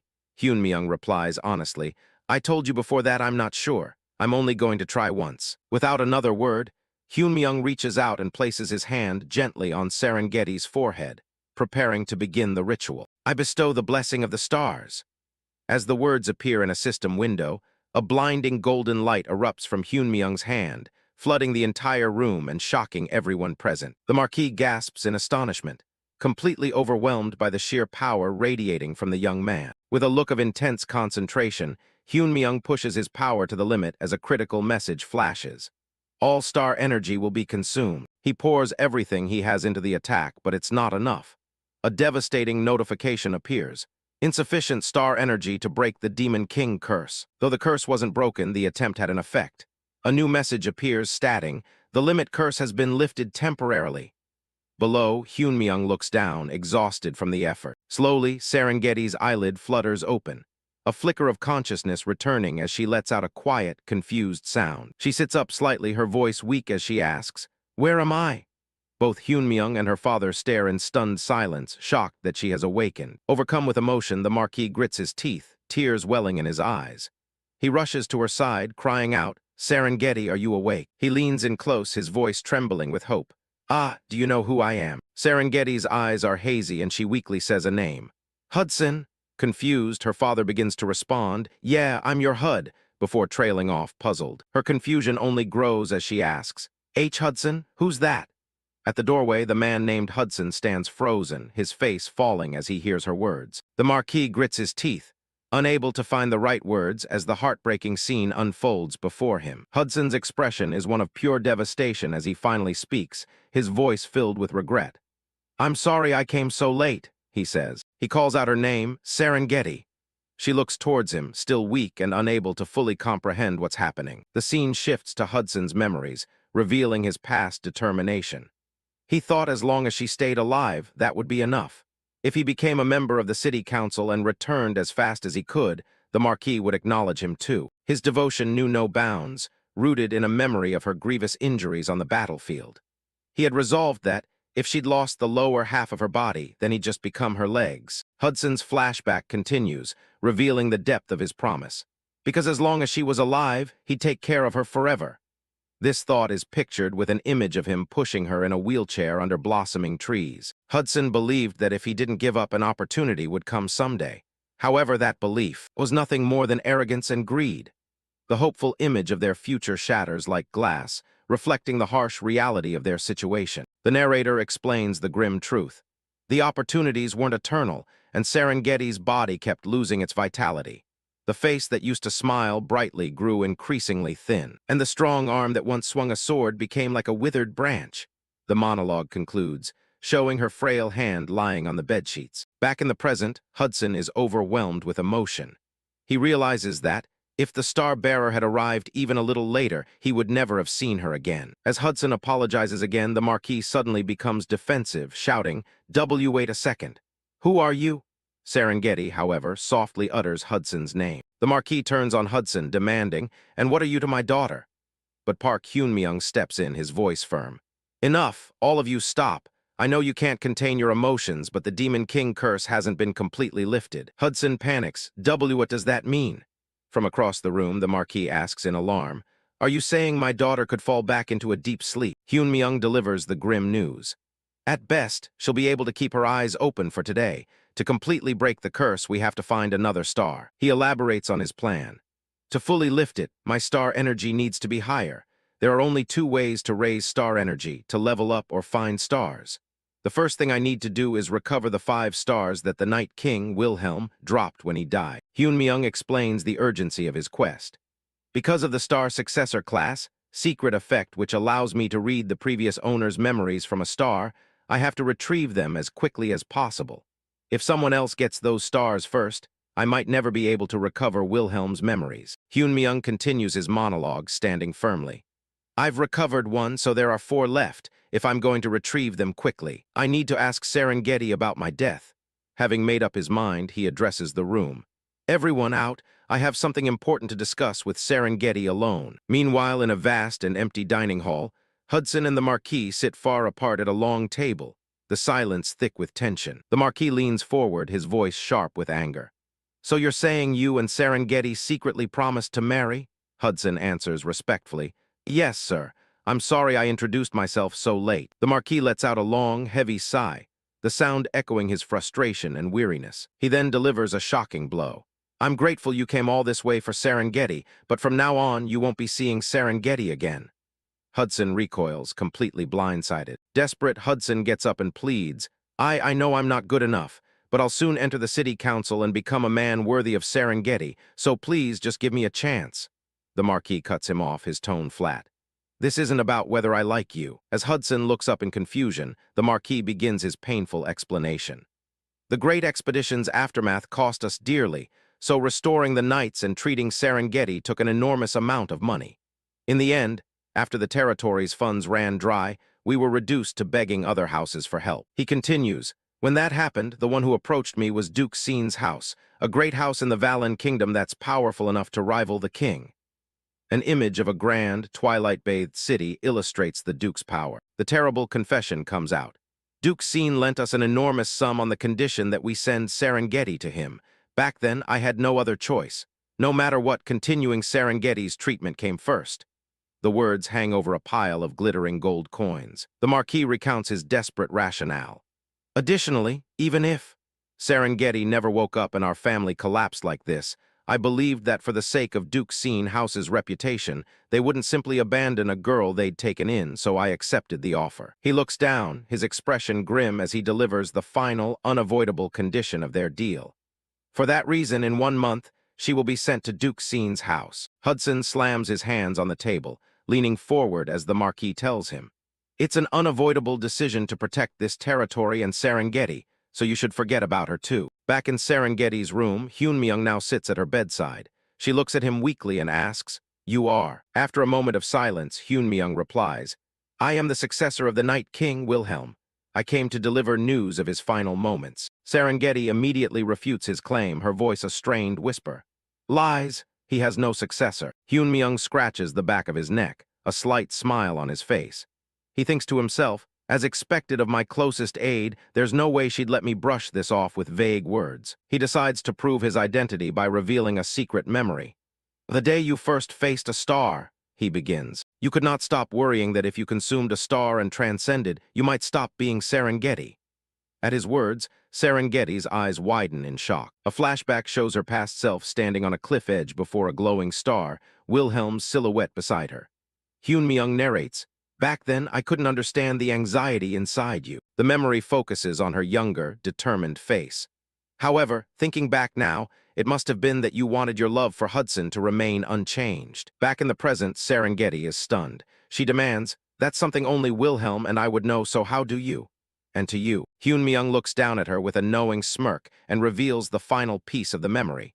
"I gave words of encouragement." At that specific phrase, Serengeti's eye shoots wide open in utter disbelief as the full memory comes flooding back, leaving her completely speechless. The flashback reveals Wilhelm's words to a younger Serengeti. He calls her name, and then kicks her off the cliff towards the star, shouting, "Shut up and go grab onto him." Serengeti can only fall, utterly confused. Tears stream from Serengeti's eyes as the memory confirms his identity. With a trembling voice, she asks, "Then you really are Wilhelm?" Hyunmyeong looks away, confirming her suspicion.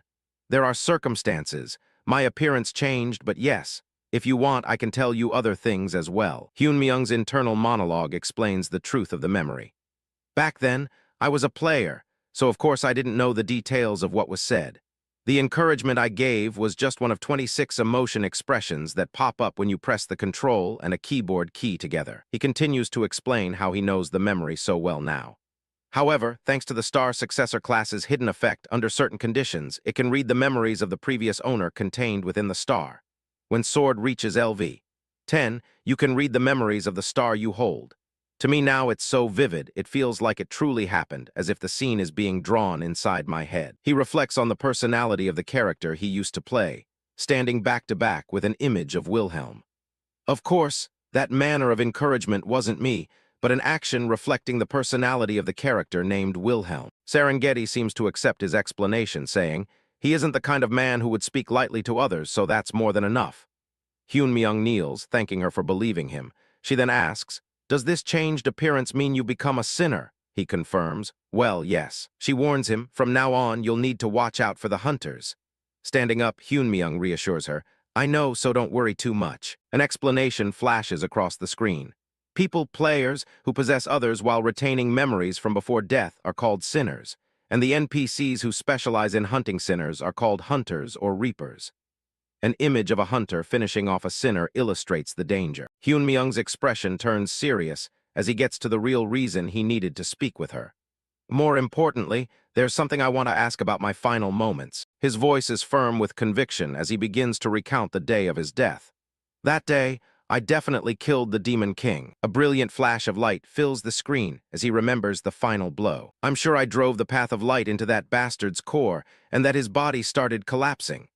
The memory shows Wilhelm, his sword plunged deep into the Demon King. However, in that final instant, he continues, as his memory self is shown amidst fire and destruction. Hyunmyoung grits his teeth, reliving the intense moment. Everything stopped. The world around Wilhelm freezes in a negative-like image, his body contorted in agony. After that, my consciousness cut out, he concludes, the memory showing a close-up of his eye just before the end. The screen flashes with a grim game-over message, showing Wilhelm's character kneeling, impaled by several swords. And I died just like that, his voiceover says. Hyunmyoung leans in close, his gaze intense. Tell me, Serengeti, tell me the truth, he pleads, his desperation clear as Serengeti looks back with wide, fearful eyes. Behind my death that day, an image of Wilhelm's determined face from the past hangs in the air, emphasizing the weight of his question. Hyunmyoung stands over her bed, his arms crossed, awaiting the answer that could change everything. The tension in the room is palpable. The story flashes back to the Great Demon World expedition led by Wilhelm. An unprecedented force of 200,000 elite troops was gathered, their morale soaring with the ambition to become heroes. The troops cheered, confident in their preparations. Based on all the data they had accumulated, they were ready for the demon world. A young commander stood at the forefront, certain of their plan. It was a meticulous operation, with every variable accounted for and not a single inch of error left. Everything was perfect. It was supposed to be perfect. But the reality was a gruesome battlefield, littered with the bodies of his fallen soldiers. The commander fell to his knees, surrounded by a swirling, dark energy, the weight of his failure crashing down on him. As he looked up, his eyes wide with horror and disbelief, the faces of his dead comrades reflected in them. Even as she was crumbling away, the company's healer urged him on, her voice filled with resolve. Please continue forward. I will give you my blessing even if it costs me my life. A battered warrior, bleeding from the mouth, gritted his teeth and gave his final order. It's frustrating, but I think this is as far as I can go. Go on ahead. Another fallen soldier pleaded with his last breath. There's no time to stop. Hurry. The voices of the dying echoed in his mind. I was wrong. Please fulfill our long-cherished wish. You must not stop. Press forward. With tears streaming down his face, she heard their final promise. We'll handle what's behind you. But all she could think was, it's over. The commander's mind reeled with the truth of their sacrifice. Even after using that many lives as stepping stones, we couldn't even reach the Demon King's feet. The battlefield fell into a dark, desolate silence, but the silence was broken as a shadowy figure, with glowing red eyes, began to claw its way out of the earth. It was far from alone. All around her, the corpses of her fallen comrades began to rise, reanimated by a sinister, demonic energy. The undead soldiers, now monsters, let out guttural growls, their eyes burning with a malevolent red light. A horrifying thought crossed the commander's mind. It attacked us as if it knew our movements. This makes no sense unless there's a traitor colluding with the demons. The army of the dead shambled towards him, their heavy footsteps echoing the failure of the mission. The terrible realization finally dawned on him. So, in the end, we were collapsing from inside the expedition force, was it? A massive creature lunges forward, ready to devour her as her thoughts end in absolute despair. Was this impossible from the very beginning? Just as the monster is about to pounce on her, a brilliant radiance explodes and a commanding voice declares, "It's not over yet." The entire undead army was suddenly engulfed in a blinding, holy radiance. The light exploded outwards, completely incinerating the demonic creatures in a devastating wave of sacred power. When the blinding light finally subsided, a figure with white hair stood before the kneeling commander. A calm voice cut through the silence. You look quite exhausted. The white-haired man, holding a greatsword, looked down at the sole survivor. Rest for a moment, he said, his voice calm amidst the devastation. With a reassuring gaze, he added, it'll be over soon. The young commander could only stare back, his eyes wide with a mix of awe and disbelief. This was the martial god. The Night King, Wilhelm, was a living god himself.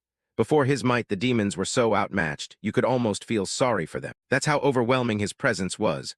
A whirlwind of golden light and steel that tore through the demonic ranks. A single strike from his sword didn't just kill enemies.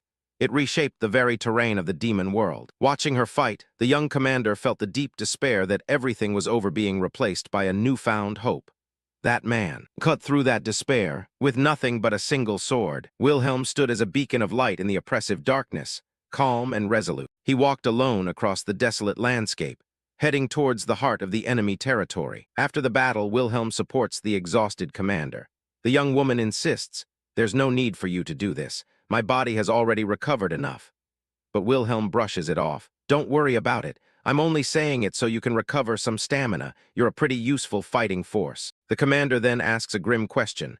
"Are we the only two left alive?" Wilhelm replies, "Excluding the wounded we sent back at the entrance of the demon world, the entire army has been wiped out."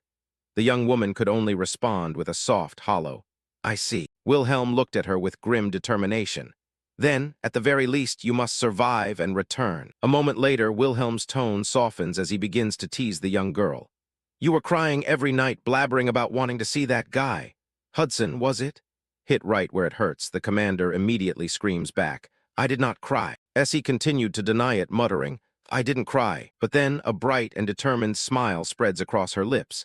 "But I will definitely go to meet him again." Suddenly, a massive, ominous magic circle erupted from the ground beneath them, glowing with sinister purple light. The young commander looked down in shock, utterly confused. Huh. Wilhelm, on the other hand, just looked up with a grimace of annoyance. Man. Without a second thought, he pushed his subordinate out of the way as energy chains shot up from the circle, muttering to himself. This game isn't easy. As he was thrown clear of the trap, the young commander screamed his leader's name in panic. Wilhelm. Wilhelm looked back at her one last time. "Serengeti, when you get back, whether you marry or fall in love, whatever it is." As Serengeti was pulled away into a vortex of stars, Wilhelm's final words echoed in his ears. "Live well." A single thought solidified in his mind. "I can live." And just like that, the expedition was destined to end in failure. But even amidst that ruin, the Night King had granted her a future, allowing her to forge ahead. Serengeti recalled the grim calculus of survival. "Even if I return alone, no one will be able to blame me." That's how horrific and fierce the battle was. She thinks about the life waiting for her, clutching a locket with a man's picture inside. "If only I can make it back, I'll be able to see the person I've been longing for. I can finally return to my peaceful, everyday life." As he remembered the promise made over the bodies of his fallen comrades. "As long as you survive and get out of here." She then recalled standing before that same man from the locket, the man named Hudson. She looks at Hudson with a gaze full of regret, uttering just a single word. "I'm sorry." Trong KHO letter 1EA3 and HKH letter 1EFC do. Serengeti da hate lern ternan. Hudson, Kai NCH letter 1E9 and GKI letter 1EBF, and NG letter 1B0 letter 1EDD. I Danong do S letter 1EDD letter 1E5 and G, K letter 1EF9 nang, Han stroke letter 1ED5, IV letter 1ECB try. CHI letter 1EBF, ML letter 1EA5, YCH letter 1ED7, C letter 1EE7, M letter 1ED9T, NG letter 1B0, letter 1EDD, I cock. Wilhelm's brow furrows in a grimace as he realizes Serengeti has swapped places with him. The purple magic circle detonated, engulfing Serengeti, and the blast meant for the Night King. From the heart of the explosion, the magical dust gradually clears, revealing Wilhelm's face as he slowly emerges. Wilhelm's eyes widen in shock at the young woman's self-sacrifice. He can only gasp out her name. From a distance, Wilhelm could only look back at the spot where his subordinate lay, having now lost both of her legs. Back in the present, Serengeti lies in bed, her legs gone. She finishes her story. "I was lucky. Even after being caught in the Demon King's trap, my body didn't vanish. I lost both legs, but thanks to the elixir Wilhelm gave me, I survived." The listener, Park Hyunmyung, gazes at her with a complex expression, guilt washing over him as the truth sinks in. "Back then, I was so immersed in the game that I acted without a second thought. It just looked pretty dramatic in game." Serengeti continued. "After that, Wilhelm placed an extreme vanishing enchantment talisman on me and hid my body. Because of the talisman's effect, the Demon King couldn't sense me," she explained, "and I was able to watch the situation unfold until the very end." Hyunmyung finally spoke. "Right, I remember up to that point too, but that's not what I'm curious about." Serengeti knew what he wanted to ask.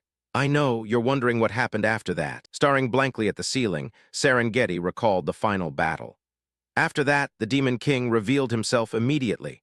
Just as Wilhelm remembers, the Demon King certainly fell, but his memory took a dark turn. However, all of a sudden, Wilhelm froze like time itself had stopped. Dark, thorny vines of energy had erupted, ensnaring the Night King. Wilhelm was trapped, unable to move, his body rendered in a chilling negative image against the darkness. A single tear of effort or pain escaped his eye as he strained against the invisible force. The Night King was left completely helpless, suspended in the air by the Demon King's power. The Demon King, now a colossal skeletal figure, loomed over him and gloated. "You monster! Even if you're a transcendent star of 5 stars, to think you'd drive me this far without any divine authority from a goddess." However, the Demon King hissed, "that is your mistake." His own body began to crackle and glow with a final, desperate power. His physical form exploded into pure, dark energy that surged towards the paralyzed Wilhelm. "Without a goddess's authority, you may shatter my flesh," he roared, "but you cannot destroy my essence." The Demon King's essence began to invade Wilhelm's body, his voice screaming in a twisted show of admiration. "I express my respects, Night King." As the Demon King's essence invaded Wilhelm's body, his voice boomed with triumph. "And as a token of that respect, I'll use your body as my new vessel instead of my broken body." The dark energy surged, a maelstrom of purple intent on consuming the Night King. The vortex of demonic power swirled violently, pulling Wilhelm into its depths. But just as the darkness was about to close in, a brilliant, holy light began to pierce through from the inside. The light exploded outwards, causing the Demon King to recoil in shock. This light, a radiant, ethereal form of a woman, appeared above Wilhelm as the light intensified. The Demon King screamed her name in disbelief, Pina. As the goddess intervened, the Demon King let out a furious tirade. "Bitch, don't tell me you intend to take the life of the knight who followed you just because you didn't want your star to be taken. And you still call yourself a goddess." Caught between the demonic possession and the holy light, Wilhelm gradually collapses. Meanwhile, the Demon King screams in desperate denial, "Enno, ah." In the moment Wilhelm collapses to the ground, the Demon King roars, "I'll kill you, Pina." His final act is a torrent of curses aimed directly at the goddess. Back in the present, Serengeti's voice is hollow as she finishes her story. "I have no memory of what happened after that." Park Hyunmyoung remains silent, still processing this horrifying truth. Hyunmyoung's mind reels, struggling to comprehend the clash between those two entities. The Demon King tried to possess Wilhelm's body, and the goddess Pina intervened. His expression hardened as the pieces fell into place, revealing a history far more twisted than he could have imagined. What on earth was happening? Meanwhile, the scene shifts to the castle wall of the knight's garden, where the morning sun shines brightly. A lone guard lets out a huge yawn, complaining to his comrade. "This is so boring, Tilda, haven't we been assigned to guard duty way too often lately?" The other soldier sighed, explaining the grim reality. "I heard that everyone, from the Night Order all the way down to low-ranking soldiers like us, has their pay delayed because the territory's finances are in trouble. As a result, people keep leaving. Who'd stick around in a territory that's going under?" The first guard gazed out at the plains beyond the wall and agreed, "Well, that's true." But his voice trailed off as he saw something on the horizon. His partner noticed his sudden silence and asked, "Why did you stop mid-sentence?" The guard's face had gone pale with fear. In the distance, a massive cloud of dust was rapidly approaching, the ground itself trembling from the movement. The guard's eyes were wide with terror, his breath catching in his throat as he realized what he was seeing. Thousands of glowing red eyes pierced through the dust cloud. He stammered, his voice shaking, monsters. An endless horde of monstrous beasts was charging directly for the city walls. A cry of panic finally rang out. "It's a monster wave." The beasts surged forward like a tidal wave of claws and fangs, threatening to overwhelm the unprepared city. The final, desperate alarm was sounded. "The city is under attack."